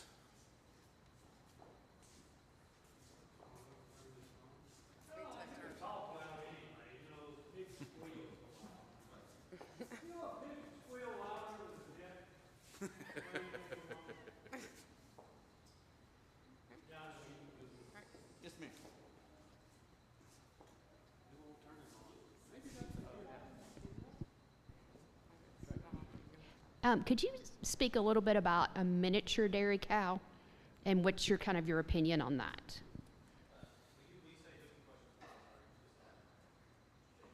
The question is miniature dairy cow and what is my opinion on it. So miniature dairy is fairly new to the United States. When I say new, I don't mean that they've not always been here. I just mean that for the most part, you had maybe one or two in the entire United States that had them. So there's not really a whole lot out there that I have found on them. The only thing that I would have in consideration as far as the miniature dairy cows is you're not going to get as high of output as with your normal breeds. It's something that I'm still kind of learning about. But so yeah, I'm not sure where that's going to go, whether it's going to be just another fad, that comes and goes. Your miniature breeds, of course, are going to be easier to handle. Again, it just comes down to what are you wanting as far as, do you want personal use or are you wanting distribution and sales? Like I said, I would see like your yield and output not being so high. So that's one of those things where cost of the animal versus its return on investment is going to come into play. But that would be the only input I have at this time. I'm still learning on it myself.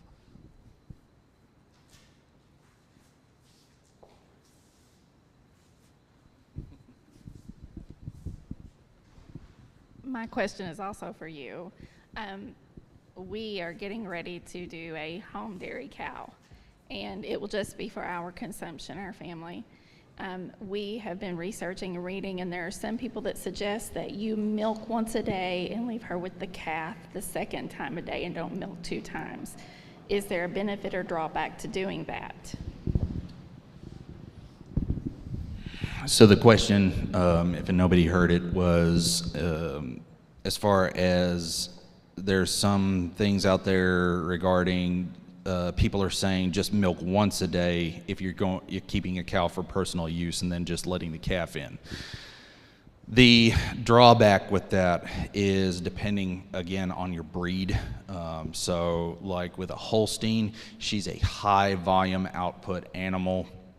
She's going to probably output more milk than your calf will or you will consume.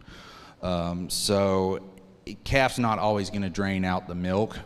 And when if a cow's not being milked at least twice a day, there's a lot of buildup in the udder. This opens her up to bacterial infection and even a lot of heavy wear on the udder. So some breeds don't have as high an output, and so you could get away with that. I think Guernsey and Ayrshire are your less. But I really don't recommend it, just because, you know, milking isn't just, you know, you're taking from the animal. It's also part of their health routine, because it helps to drain out all the old milk, and kind of helps keep everything fresh and working internally. So, but again, it comes down to breeds. Some you can get away with, some you can't. And again, you also want to keep, even with your own personal consumption, like I said, the calf's putting a lot of wear and tear on it. And another thing I would say, baby calves are like any other babies. They like to experience the world through their mouth. So they're going around and they're putting everything they can in their mouth. You don't know what they're picking up. Now, they aren't as prone to like nasty bacterial buildup in their mouth as like some animals, like humans, but still, you never know what they're going to put on the udder when they go to milk on mama. So it's just kind of a general good all-around practice that you can leave the calf on, but just kind of keep an eye on the udder. Make sure, you know, watch for any abnormal signs on the udder and in the milk before you consume it, just so that, you know, you don't put that back into your family system. So my question's for Dr. Lay, but any of you guys will probably be able to answer it. So I am actually trying to put together a plan to fence 35 acres of land. And I'm just wondering what would be best when you're talking about wooden fencing versus T-post. Usually people will do like a wooden post, then a T-post, and so forth. But I guess, would it be best just to have wooden if you can afford it for one, and then what sizes, because there's different widths in them, and I don't know much about that, so.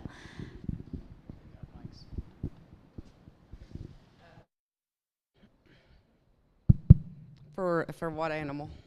Cows. So it's going to be cheaper to do the woven wire, and you can just do those standard 4x6. What they usually do is they'll do like a wooden post, then 2 T-posts, and then a wooden post. That's going to be the cheapest way to go.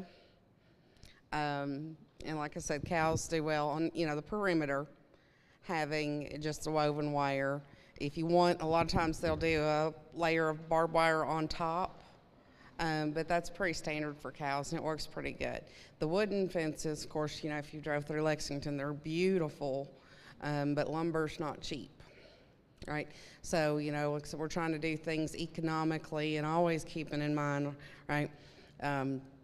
Like I said, you know, you don't want to put thousands of dollars into this when it's going to be, you know, the small scale. So keeping things practical, that's the easiest way to go. So I would do the woven wire around the outside with the perimeter, and then inside, are you going to do cow, calf, or feeders?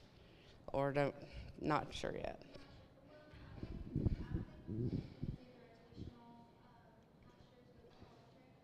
Right. So yeah, that would be the next cheapest way to go, right? Because those electric fences, you know, if you've got cows, you can move them, right? Because with the electric fences, you can put them on the small, you know, little movable post, right? You'll still have them hooked to the electric box, but then move them as you go along, right? And when we're talking about internal fencing, worst case scenario, a tree falls on it and it's not hot for, you know, a couple of weeks. If they get out, they're still contained.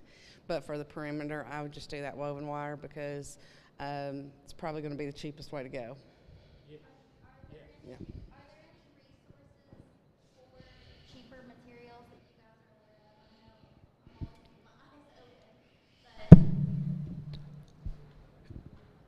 Are you going to do this yourself, or are you going to hire a contractor? The same amount of work goes into a cheapo thing. I would not cut corners. I would buy good wire and good post, so that when the posts rot off in a decade and start falling over, you're kind of thinking, wait a minute, So, yes, this is something you don't want to go. We all want to be cost conscious, but perimeter fence built right and use good materials. And another thing with the woven wire, buying good woven wire, good quality woven wire. Woven wire tends to be more prone to overgrowth. So, of course, we live in an area where there's a lot of briar and rose bush and all kinds of just nasty, weedy stuff that grows in and around the fence. I've seen woven wire fence torn apart by briar bush time and time again. Good quality means it will hold up against that kind of abuse. It will also hold up if, again, a tree falls down and crushes it, it'll crush and destroy, cheap woven wire. So you want something that'll also stand up against abuse of nature as well as still keep your animals maintained and contained. I'll add something real quick to the fencing conversation. The University of Kentucky Forage Extension Group has a really good fencing school that they do multiple times a year, so you can keep your eyes peeled for that. I think they've got one coming up in April in Allen County, April 11th, and there's still registration open for that. Forage Extension, and they have a really good newsletter you can sign up for as well.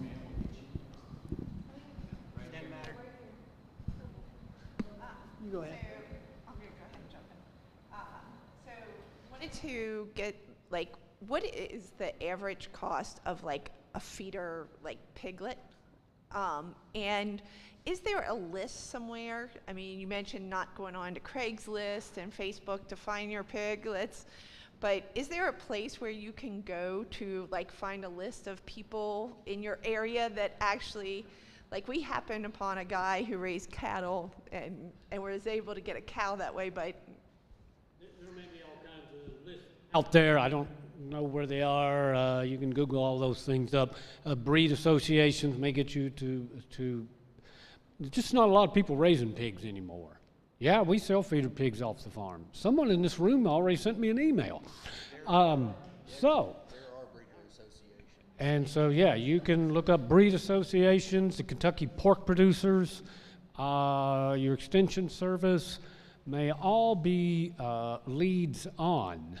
And we sell weaned pigs 8 weeks of age, dewormed, off of mama for $150.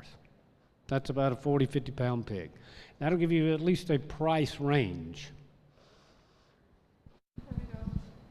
Yeah, this is just a general question. Some friends of mine, they had been discussing that.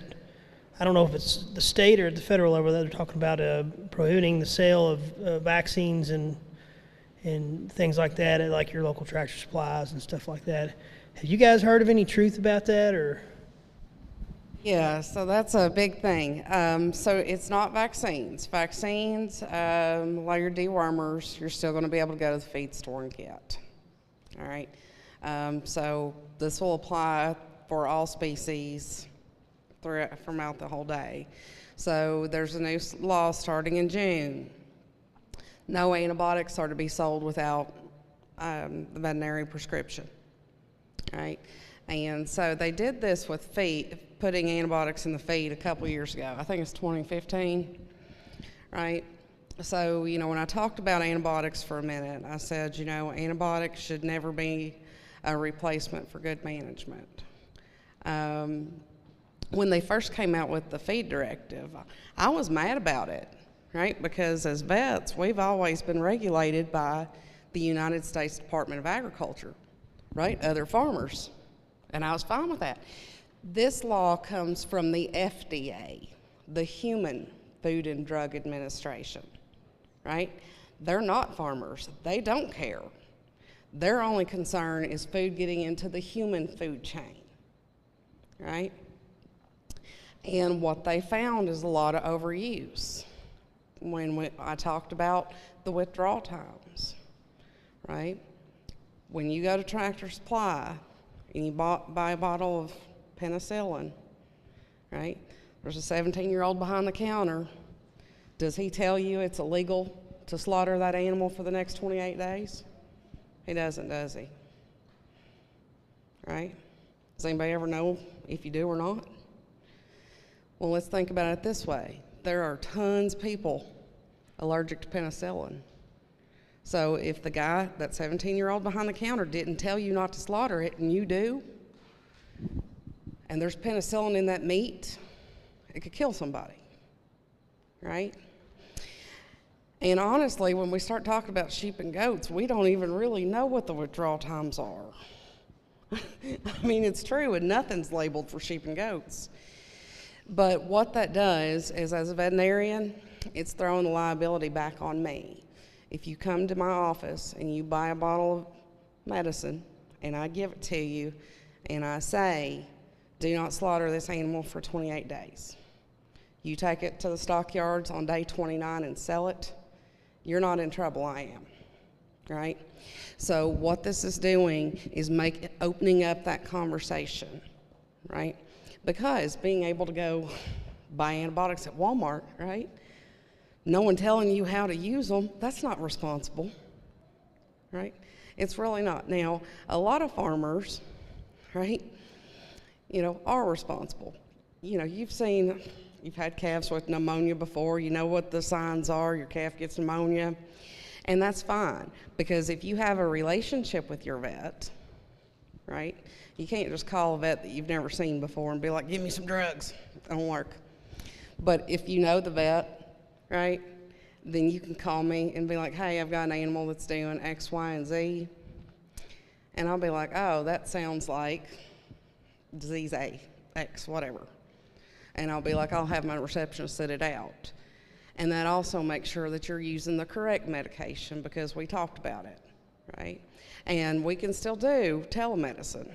So we can still do a phone consult and me have the girls at the office set it out, right? So it's not like, oh, I've got to, we're not going to try and charge you an arm and a leg. What we're doing is make sure you use the correct antibiotic, right? And then the liability is getting thrown back to the veterinarian. Good relationship with your vet. You need to establish a veterinary-client relationship. It is critical. Right. I truly believe Yes. Cut 'em off. Right. All right. I think we're going to cut off the questions now so our next speaker can come up to be respectful of his time. You want to read it or introduce him?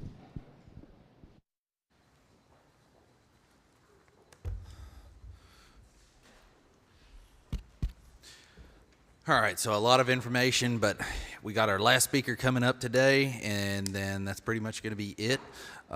First of all, I want to thank you all for coming out and being so patient with us, and hopefully you learned something today, and hopefully we were good hosts for this event. So our last speaker today is Dr. Greg Renfro. He's going to be introducing you to meat processing and options for producers. He works with extension specialists and county agents to establish strong livestock and meat industry programs throughout the state. He does this through outreach and workshops with meat producers and manufacturers, and is currently developing a meat marketing program. In addition to his extension work, Dr. Renfro also manages the Meat Science Lab and Butcher Shop at UK. Let's give him a round. Thank you. All right. How do I... Oh, there it is. There it is. How's everybody doing this afternoon? Good? All right. Yeah? It is definitely a day that tests your hair gel, doesn't it? So, but it's good to be here this afternoon. This is always a beautiful location to have this event as well. And I have to kind of apologize. My ears are still ringing a bit. I'm a big fan of hard rock and heavy metal music, and I was at a concert last night in Ashland, and they're still ringing a little bit. They're not as bad as the concert I went to about a month and a half ago. There you go. They got the devil horns up back there. He's rocking on there. But but I went last night to see Blackstone Cherry, which is, if you're not familiar with those guys, it is a definite Kentucky twist on Southern rock. So, but went to a concert about a month and a half ago, and my ears rang for 3 days after that. It was great. So let's talk about meat processing as we get our slides up here. we have a lot of meat processors in the state. We got about 80 to 85 meat processors that we know of. And you say, what do you mean know of? Because every once in a while I drive down the road and I see just a sign that says meat processing, and they're not kind of registered with us or with KDA or USDA as well. And this is a graph I put together, a map I put together, the Commonwealth, that kind of looks at where the location of all the meat processors are, broke it down into the ones that are USDA inspected, those that are custom, those are in the red dots, and then you get into the poultry processors, which we need more poultry processors in here. I will say that we have over in Moorhead, you get up there in Rowan County, we have one that's getting ready to come online here pretty quick as a poultry processor. And then you see the black dots are those that are USDA, which means they're USDA inspected, but they either don't slaughter outside animals or they don't slaughter animals at all. And you're saying, what do you mean? How can you be a meat processor and not slaughter animals? Well, jerky providers, those that do processed meats and so on, they're on that list as well. They're USDA. And then, being a country ham guy, I threw in the brown dots of the country ham folks. And you can see we got some green dots up there. We got some proposed new ones going in. The challenge with some of these new ones going in is exactly what some of you have been talking about, is getting building materials. I could tell you right now, I live in Richmond, and in Richmond, we were told in 2020, you guys are going to get a Menards right across the street from Kroger's. Like, cool. And now there's this big mound of dirt that the locals refer to as Mount Menards because they didn't have the building supplies because of COVID, and I thought that was odd. I thought, don't you guys sell the building supplies? Because the Buc-ee's went down the road, went up pretty quick. So let's jump in here and kind of ask yourself. Now, I will say one thing. This is called the homesteader type thing, and I first got introduced to this. I do a lot of work with the University of Maine. I go up there a couple times a year up to UMaine, and the really neat thing about working up there is it's a different atmosphere up there. They got a different language, a different kind of culture. They eat different than we do as well, a lot of seafood up there. But they're starting to see, not only the homesteaders, starting to see an influx of the off-the-grid people as well. And so the challenge with being off-the-grid in Maine is being off-the-grid in Maine. Right? If I was going to pick some place where I was going to be off-the-grid, it wouldn't be Maine, I can tell you that right now. But when you start getting into selling products, and this is one thing we talk about up there at UMaine, is you got to ask yourself, why do you want to do this, okay? Because it's going to be a lot of work, and you need to do your homework on this kind of stuff. And I always encourage people to sit down and say, okay, what's your goals? Are you just wanting some extra farm income? You want to promote your farm? Do you want to be the next Laura Freeman and Laura's Lean, if you want to do that? Probably need to start thinking about insurance. And you say, what do you mean thinking about insurance when I'm selling meat? One time I had a conversation with a law professor when I was in grad school at Mizzou. And I asked him, when does a meat processor, whether that be an actual meat processor that has a retail store or even a grocery store, so when do you legally cease being responsible for that piece of meat that you sold somebody? And he said, never. Okay? So if you sell a piece of meat to somebody, they drive around in the middle of July with it on the dash of their truck for the next 6 hours, pull over, and they eat it raw, it's still your fault. You got to realize, folks, this is America. I am not responsible for my own actions, okay? So you're going to have to think about insurance. And I want you to think about your target audience as well. And you think that's kind of odd. Isn't that something like, Anheuser-Busch does, and McDonald's and Pepsi? No, I want you to think about that too, because even the NCBA, National Cattlemen's Beef Association, and the National Pork Board, they have a target audience. And I can tell you right now, the NCBA, their target audience is changing. Their target audience here in the next couple weeks is going to be men, because men grill. And that's where we're heading into grilling season. So they're going to change their target audience on that. But in order to sell, okay, if you want to sell meat off of your farm, we got to talk about some legal stuff first, okay? And You've heard the phrase USDA thrown down a lot today. I've been here the last 3 hours, and I've heard that quite a bit as USDA. Well, that's because the United States Department of Agriculture governs a lot of things. And what the USDA does not govern, the FDA governs as well.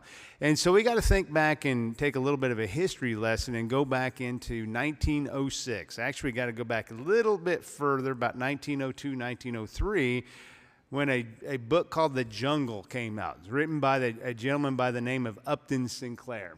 And Upton Sinclair wrote the book The Jungle, and there's a big story behind it because the whole purpose of The Jungle was not, I repeat, was not designed to cause meat inspection. Okay, it was really designed to encourage people for us to become a socialist country. But there was about a dozen or so pages in there that talked about what went into your food, and people got worried about that.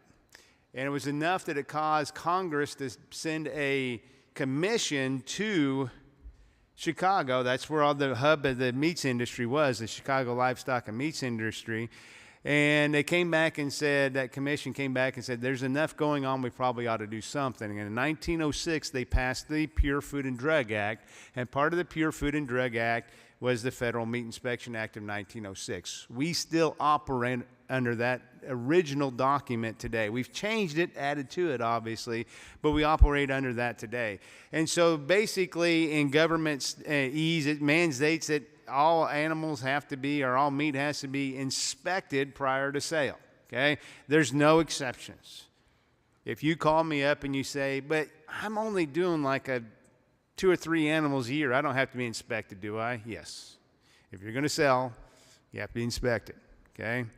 And to be honest with you, you really want your product inspected.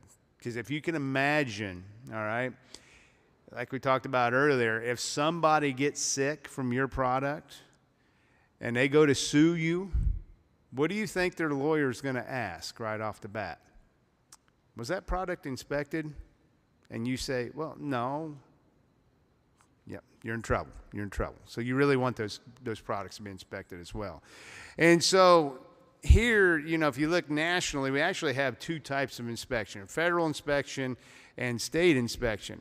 If you're a federally inspected facility, you can sell in all 50 states. So the Meats Lab at UK, we are a federally inspected facility. Some states have a state inspection service. So you notice all those blue states up there with stars on there? Those are all states that have a state inspection service. Do you notice something unique? Had this conversation yesterday with class. Okay? Kentucky's not in that blue. Okay, we don't have a state inspection service. So if you think back to that map I showed you all those that said USDA. I didn't say anything about state because we don't have a state inspection service. So you need to make sure you're working with a USDA inspector. And you say, okay, why do you put that up there? All right. The reason why I put that map up there is some of you may be close to one of the borders, and you may be working with a meat processor across the border. Classic example, if you're close to Ohio, you may be working with an Ohio inspected meat processor. All right, and if you go over there and you say, I'm going to get in this farmer's market selling my product at a farmer's market, and it's an Ohio inspected facility, and you bring it back to sell it, that's illegal. Okay, it has to be sold in Ohio. Now, as a consumer, can I cross the border and buy it and bring it back and consume it? Absolutely, as long as the sale of that product happened in Ohio. So if you're close to those border states, you need to kind of pay attention to that stuff as you go forward on this. All right. Now, here's a challenge we've had before, all right?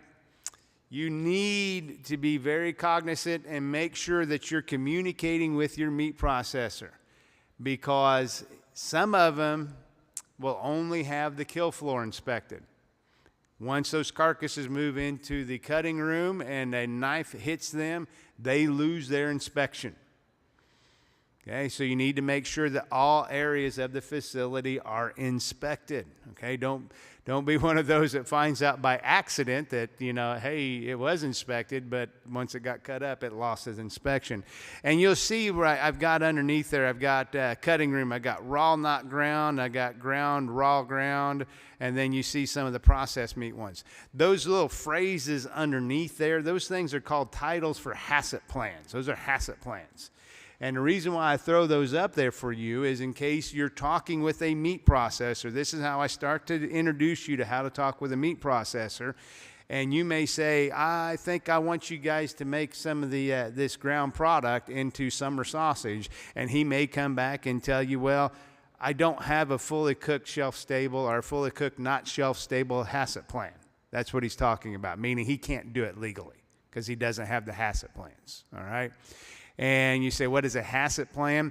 HACCP plan is another one of those food safety products that we have in there to where all of our meat goes through a HACCP plan. So classic example, if you had a piece of bacon today for breakfast that you bought at a grocery store, that went through a slaughter HACCP plan. It went through that raw, not ground HACCP plan, and then it went through that heat-treated, not shelf-stable HACCP plan. So it went through 3 different HACCP plans before you got it to put in your microwave or skillet or wherever you put that in as well.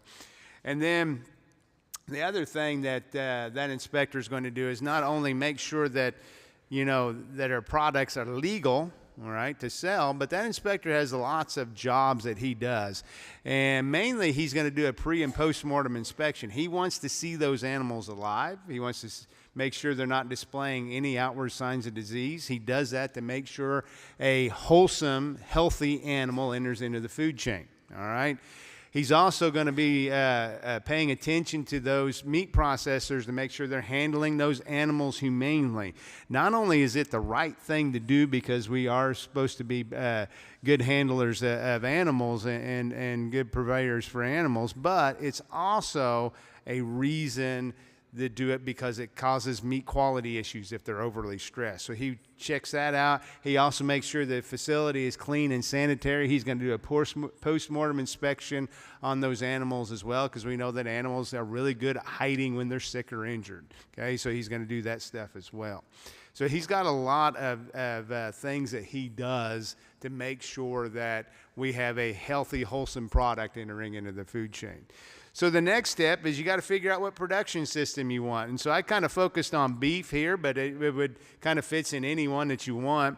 Do you want to be a grain finished operation? Okay. Do you want to be a forage finished operation? Or do you want to be a hybrid, what we call a grain on grass operation, which a lot of them out there are grain on grass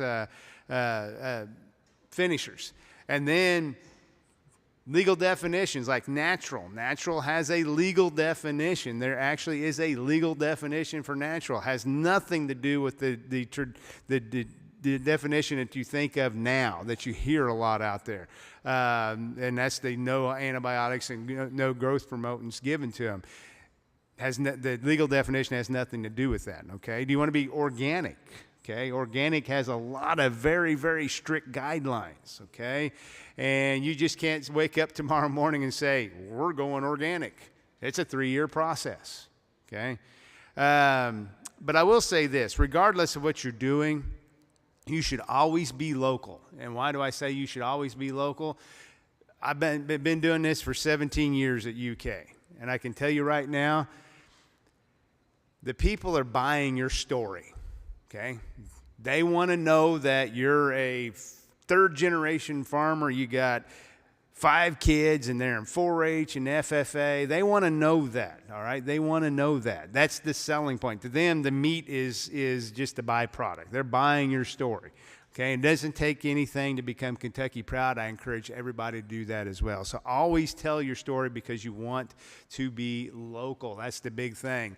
And I've kind of broken things down from a beef standpoint, but it kind of fits into pork and lamb and goats as well. And so you're going to start selling this stuff. And so you need to kind of think about how you're going to do it. And so I started out with the easiest option, and we get into some of the more and more challenging option. Probably the easiest thing to do is to sell freezer beef or freezer pork, where you're going to sell quarters, halves, or whole carcasses, and so on. That's the easy way to do it. Okay? You sell it to them, boom, don't have to worry about anything else. The challenge of it is, most people's, what do their freezers look like? It's that compartment above the refrigerator, right? So that's, what?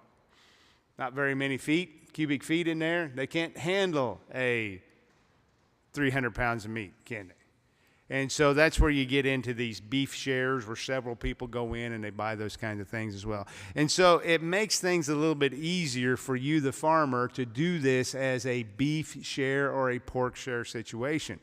The other thing is the farmer's market or the roadside stands. That's a little bit easier, or I shouldn't say a little bit easy, a little bit more challenging to do than the freezer beef, because now we're selling bundles, all right? And you say, what do you mean by a bundle? I always encourage folks to do this. Sell meat in bundles, because folks are willing to pay a premium for your middle meats, your ribeyes, your strip steaks, your T-bones, your filet mignons, your pork chops, and so on. They may not be willing to pay a premium for ground beef, roasts, and things like that. So what we've encouraged folks to do is sell things in a bundle. So you have a $50 bundle where they get a few steaks, a few roasts, and a few pounds of ground beef. And you say, why do we do that? The reason why we want you to do that, or we encourage you to do that, I say, shouldn't we want you to do that? The reason why we encourage you to do that is because you're not stuck with the undesirable cuts that people don't want to pay a premium for. You say, sell it in bundles. You don't have a back stock of inventory, okay? So freezer beef, a little bit easier. A little bit more challenging when we get into farmers markets and the roadside stands, because that's a lot more labor to do that. All right. And then we get into the really challenging stuff. And you've heard me use that word challenging quite a bit here. And our baseball coach, Coach Mangione, one time I heard him talk, and he said, I always tell my players, don't come with me with problems, come with me with a challenge, because challenges can be overcome. And so that's why you hear me say that. We start getting a little bit more challenging. Internet sales, all right? That's a bit of a challenge. Again, we want to make sure that we have those bundles, because that keeps you from having a surplus of products there. But now, if you're doing internet sales, you need to find a 10-year-old kid to set up your web page, all right? I can tell you right now, my daughter's 14 and we have problems with our phone. Brooke, come here and fix it, okay? That's the reason why I say you need a 10-year-old kid. Social media, all right? Social media is a big thing nowadays. I don't do social media. I'm thoroughly convinced in the book of Revelations when it says so many of us are going to be saved, it's going to be those of us that are not on Facebook, okay? So, but I understand that even though I don't do it personally, I know other people do it, and so that's one way that, and the kids nowadays, that's how they communicate with each other, is via social media. And so if you're going to do internet sales, that's what you've got to do. In fact, I worked with a farmer who's here in Kentucky. His daughter was runner-up for America's Next Top Model. He utilized her to sell beef because she had a lot of connections in New York and L.A., and so he utilized her to sell that product. Then we get into restaurants. Okay, this is extremely challenging. The reason why it's extremely challenging, because the restaurants only want the good stuff. And you may be able to talk to a restaurant into buying your stuff. And I say restaurants, I'm not talking about knocking on the door of Outback Steakhouse, all right? I'm talking about a local independent restaurant. And you may talk them into buying all your ribeyes, and they're going to buy them and they're going to sell them. They're going to come back to you next week and say, I need 15 more ribeyes. You're going to say, I've got them, but the cattle are still using them right now. Okay? So it's really a challenge to supply them, all right? You may be able to do a special kind of weekend deal with them. Chef Weta Michael is very good about doing that. She understands that sometimes I can't get a farm to give me everything I want and need at once, but I can work with them on a weekend kind of highlight special type thing as well. And so it's going to be really challenging to work with restaurants, all right? We had a situation one time where some farmers were upset because we had a Steak and Shake on campus, and they said, well, why can't we sell local beef to Steak and Shake? because Steak and Shake has their own providers. Okay, so that's why I say you have to work with the independent local ones. And then everybody says, I want to get into a grocery store. Good luck. All right. They require not only USDA inspection, which we need to be legal, they're also going to get into other food safety programs like GFSI, Global Food Safety Initiative, okay, that require more and more. We start talking about slotting fees. We start talking about massive, massive amounts of animals that you need. And you say, well, the Cattlemen's Association did it. Yeah, they took Cattlemen's Association about 2 or 3 years to set it up just so they could get into Kroger. And Kroger wanted them in there, okay? That's the big difference. Kroger wanted Kentucky Proud Beef in there, all right? And they work through the Cattlemen's Association to do it, but it's not an easy thing to do, folks. It's not and they're just doing one product, okay? They're just doing ground beef patties. So grocery stores can be a challenge, all right? Now, if I haven't thoroughly scared you to death yet, you got to work with meat processors. And I don't want you to be intimidated, all right? Because meat processors, they kind of remind me of my IT guy back at UK. Because my IT guy back at UK, when I have a problem, I say, Kevin, it's something's wrong. And he looks at it and he does this, that, and the other for about 5 minutes, and he tells me what's wrong with it. And he's speaking English, but I have no idea what he's saying. What in the world is a SCSI drive? Okay, there's stuff like that. And so that's the same thing with meat processors. We have a language that we speak in. All right, and if you don't understand, ask, okay? And the first question you need to ask is, are you a USDA inspected, all right? And I understand that location is extremely important, all right? But you still need to make sure you have one that's USDA inspected, all right? And I would encourage you also to sit down with that meat processor for a meeting and let them know what you're going to do and what your plans are, because now they are your partner through this whole thing. And they need to understand what you've got going on and what you want to do as well, because their inspection legend has to go on all that stuff. And I want you to be very transparent, all right? We've heard it all. We've heard it all. I've heard every single idea when it comes to meat and livestock that's going to revolutionize the world and make everybody multi-billionaires. All right? I've heard it all.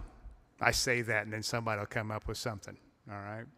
My favorite was the guy that was going to start buying the distiller's grain from the distillery and tell people, I forget what distillery it was, but I'm just going to pick on Buffalo Trace because they're just down the road here. He's going to say, these are Buffalo Trace fed cattle. And he said, there'd be people can taste it in there.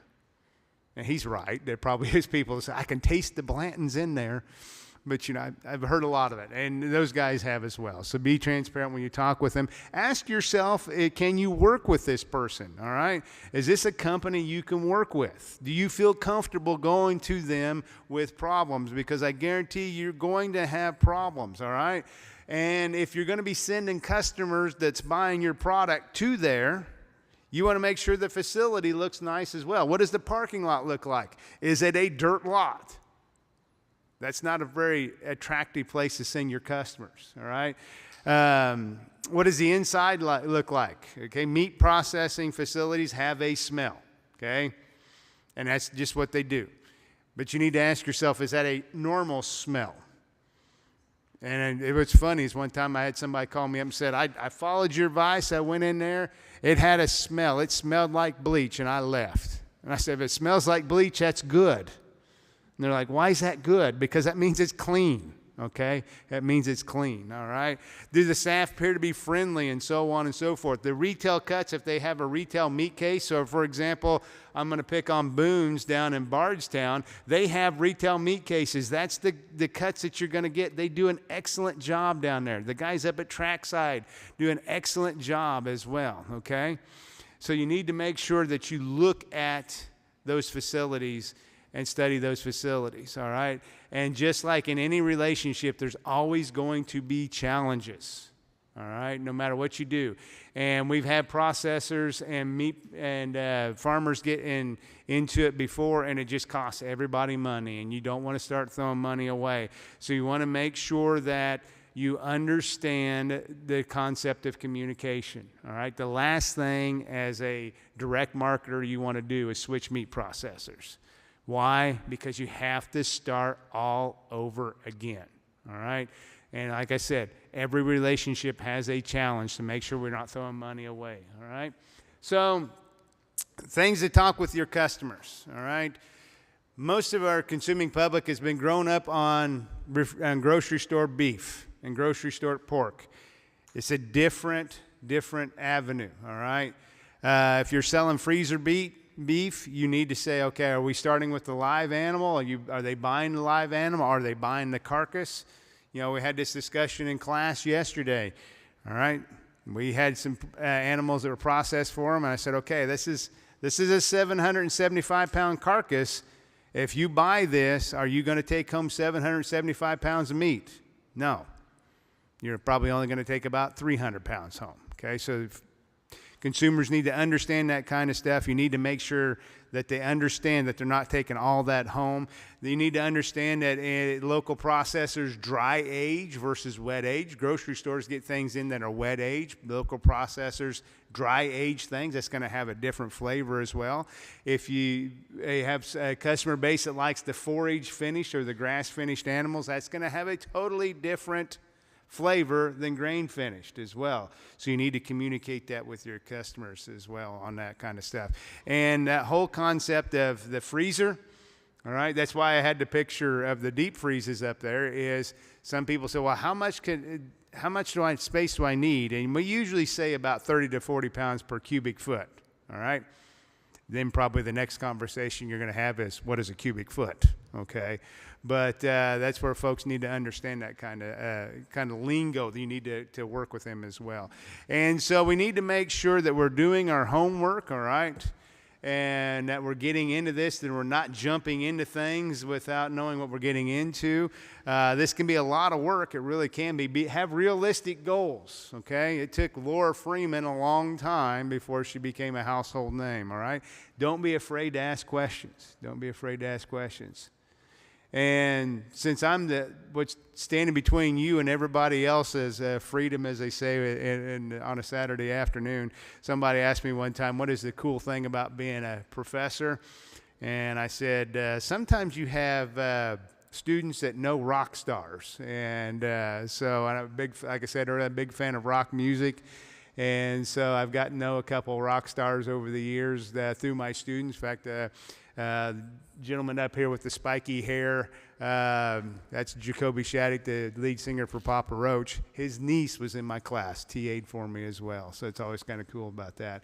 And with that, I will entertain any questions, entertain being the operative word there. And a hush fell over the crowd. This is like teaching all over again. I ask my students to say, hey, you got any questions? And they look at, what's that? Yeah, I'm just standing between people and Bourbon 30 is what it is. So, Okay, first of all, your meme game in your slide is amazing, and I really appreciate it. It's been great. So what about how easy or difficult is it to get into local food co-ops, like Good Foods or Locals here in town? How easy is it to get involved with one of those? Those, I've worked with the local food co-ops in the past. It's been a long, long time ago. Essentially, the same rules apply to the USDA and all that other fun stuff, but I would encourage you to schedule a meeting time with them so that you could see what their requirements are. Because like I said, with grocery stores and a lot of restaurants, especially the chain restaurants, they require extra food safety programs to put in place. And, you don't want to tell them that, oh yeah, we're inspected, and and they say things like, well, have you got all the food safety plans in place? And you're like, oh yeah, we got that, to find out that you don't. So it's good to schedule a meeting with them. So, yep. All right, I sell pork already. Yeah, go ahead.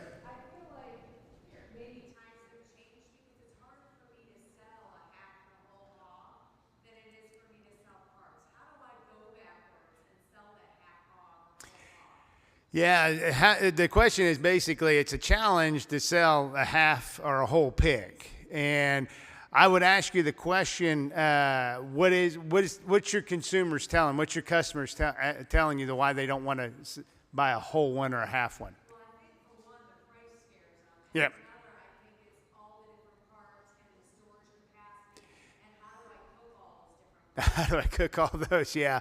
Yeah, I figured there was two things that popped in my head when you said that was the storage capacity, the freezer space, and the cooking of it.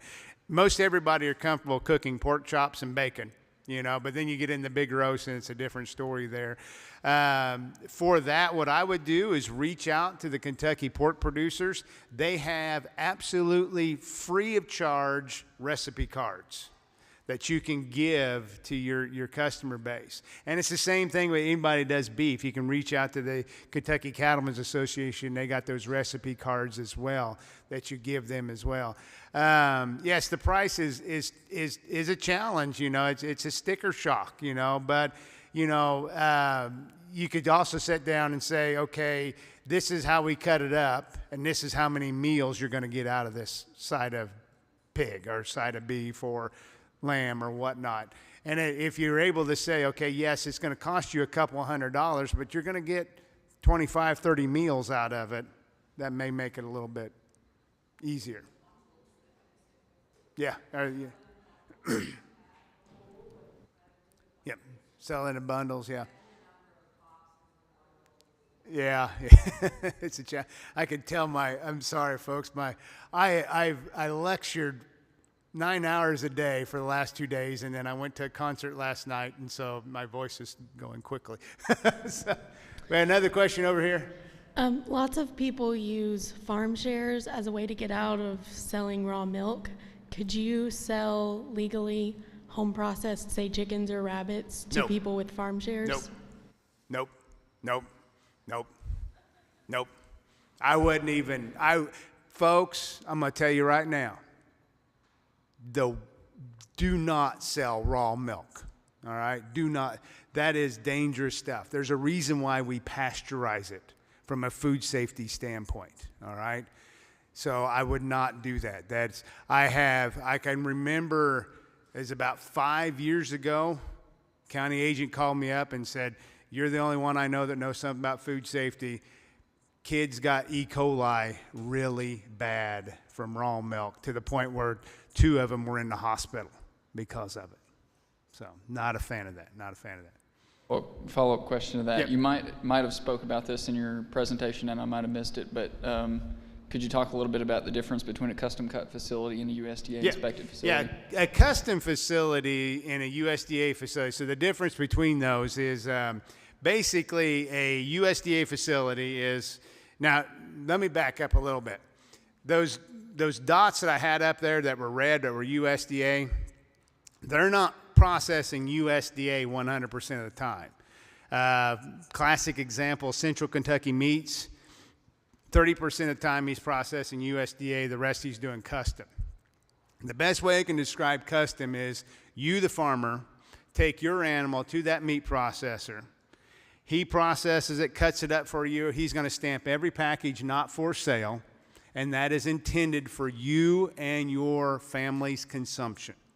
If you sell it, you have broken the law, okay? USDA, is basically if you plan on selling it at a farmer's market, roadside stand, and whatnot. So that's the big difference between those two. So then what is your take on pre-selling a share of that animal before it gets slaughtered custom? You're pre-selling the share of an animal, that means they're like a racehorse. You own the live animal, then it's the same thing as you, the farmer. Okay? That's how some people get around that.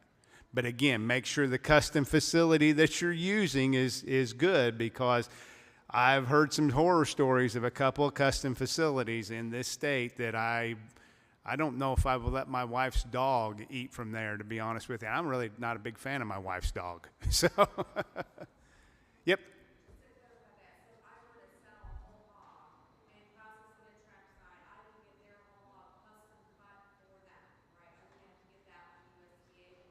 If they own the live animal, and reason why I say that is you could be nice enough to take it to trackside for them, but if they own the live animal, They have to own the live animal.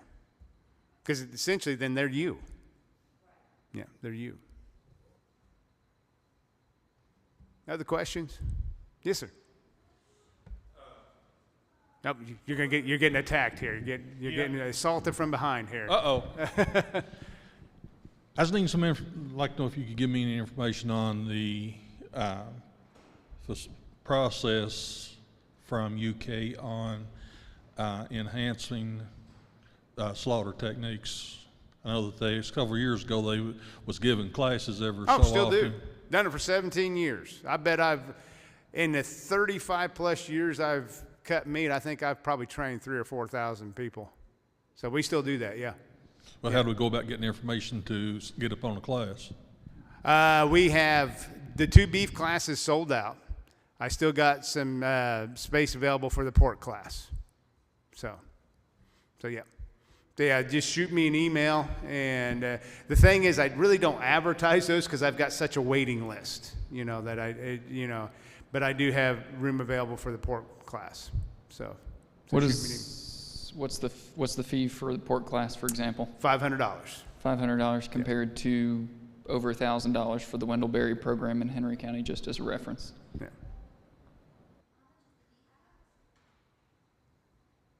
I have a question. Right now, we're looking for a new processor because Marksberry took down their ability to process pigs over 400 pounds, I think. Yeah. And our culls normally are over that or just about, Your cull sows, yeah. Yeah. Do you know of any processors that possibly do that around the Madison County area? Around the Madison County area, I'm staring up for the, how they say when you're staring up, you're thinking. The closest one I would think that I would put you down the road would be Central Kentucky Meats, which is Casey County.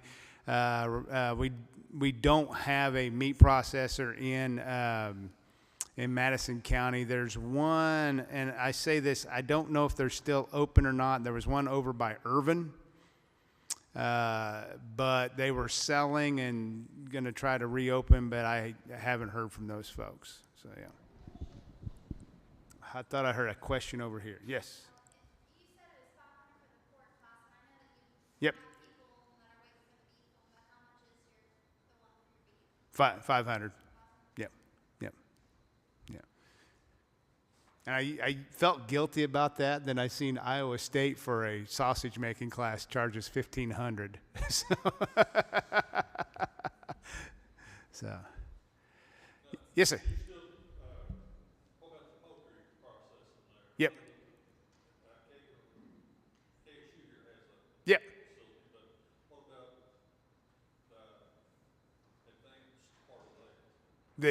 As far as that goes, okay, you help me out. I'm not quite following your train of thought.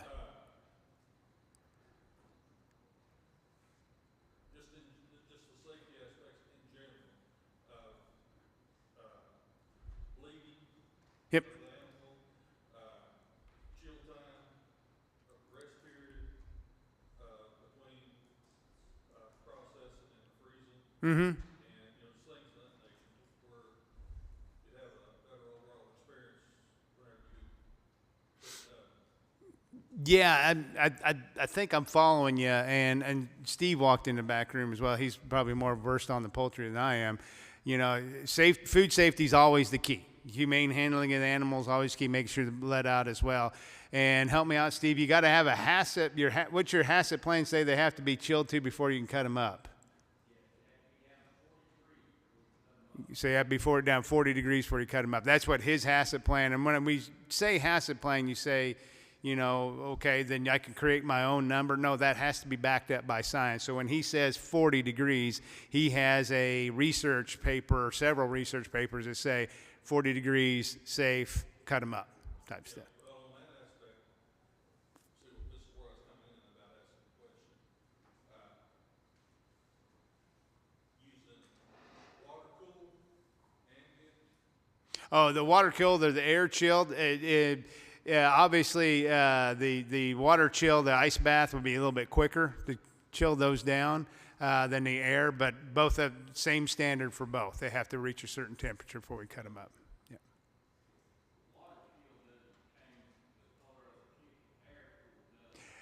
Yeah, I'm glad you brought that up. I forgot about that. Yeah. Yeah.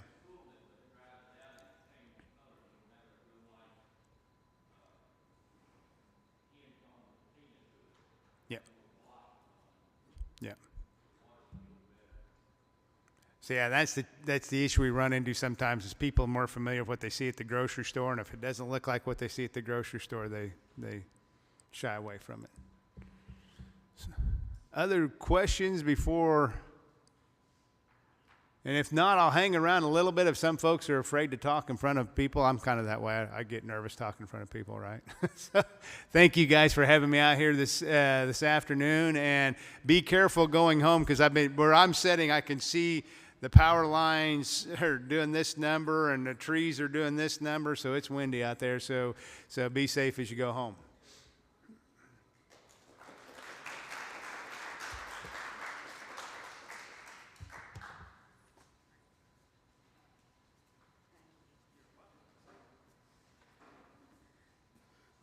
All right, it's been a long 2 days.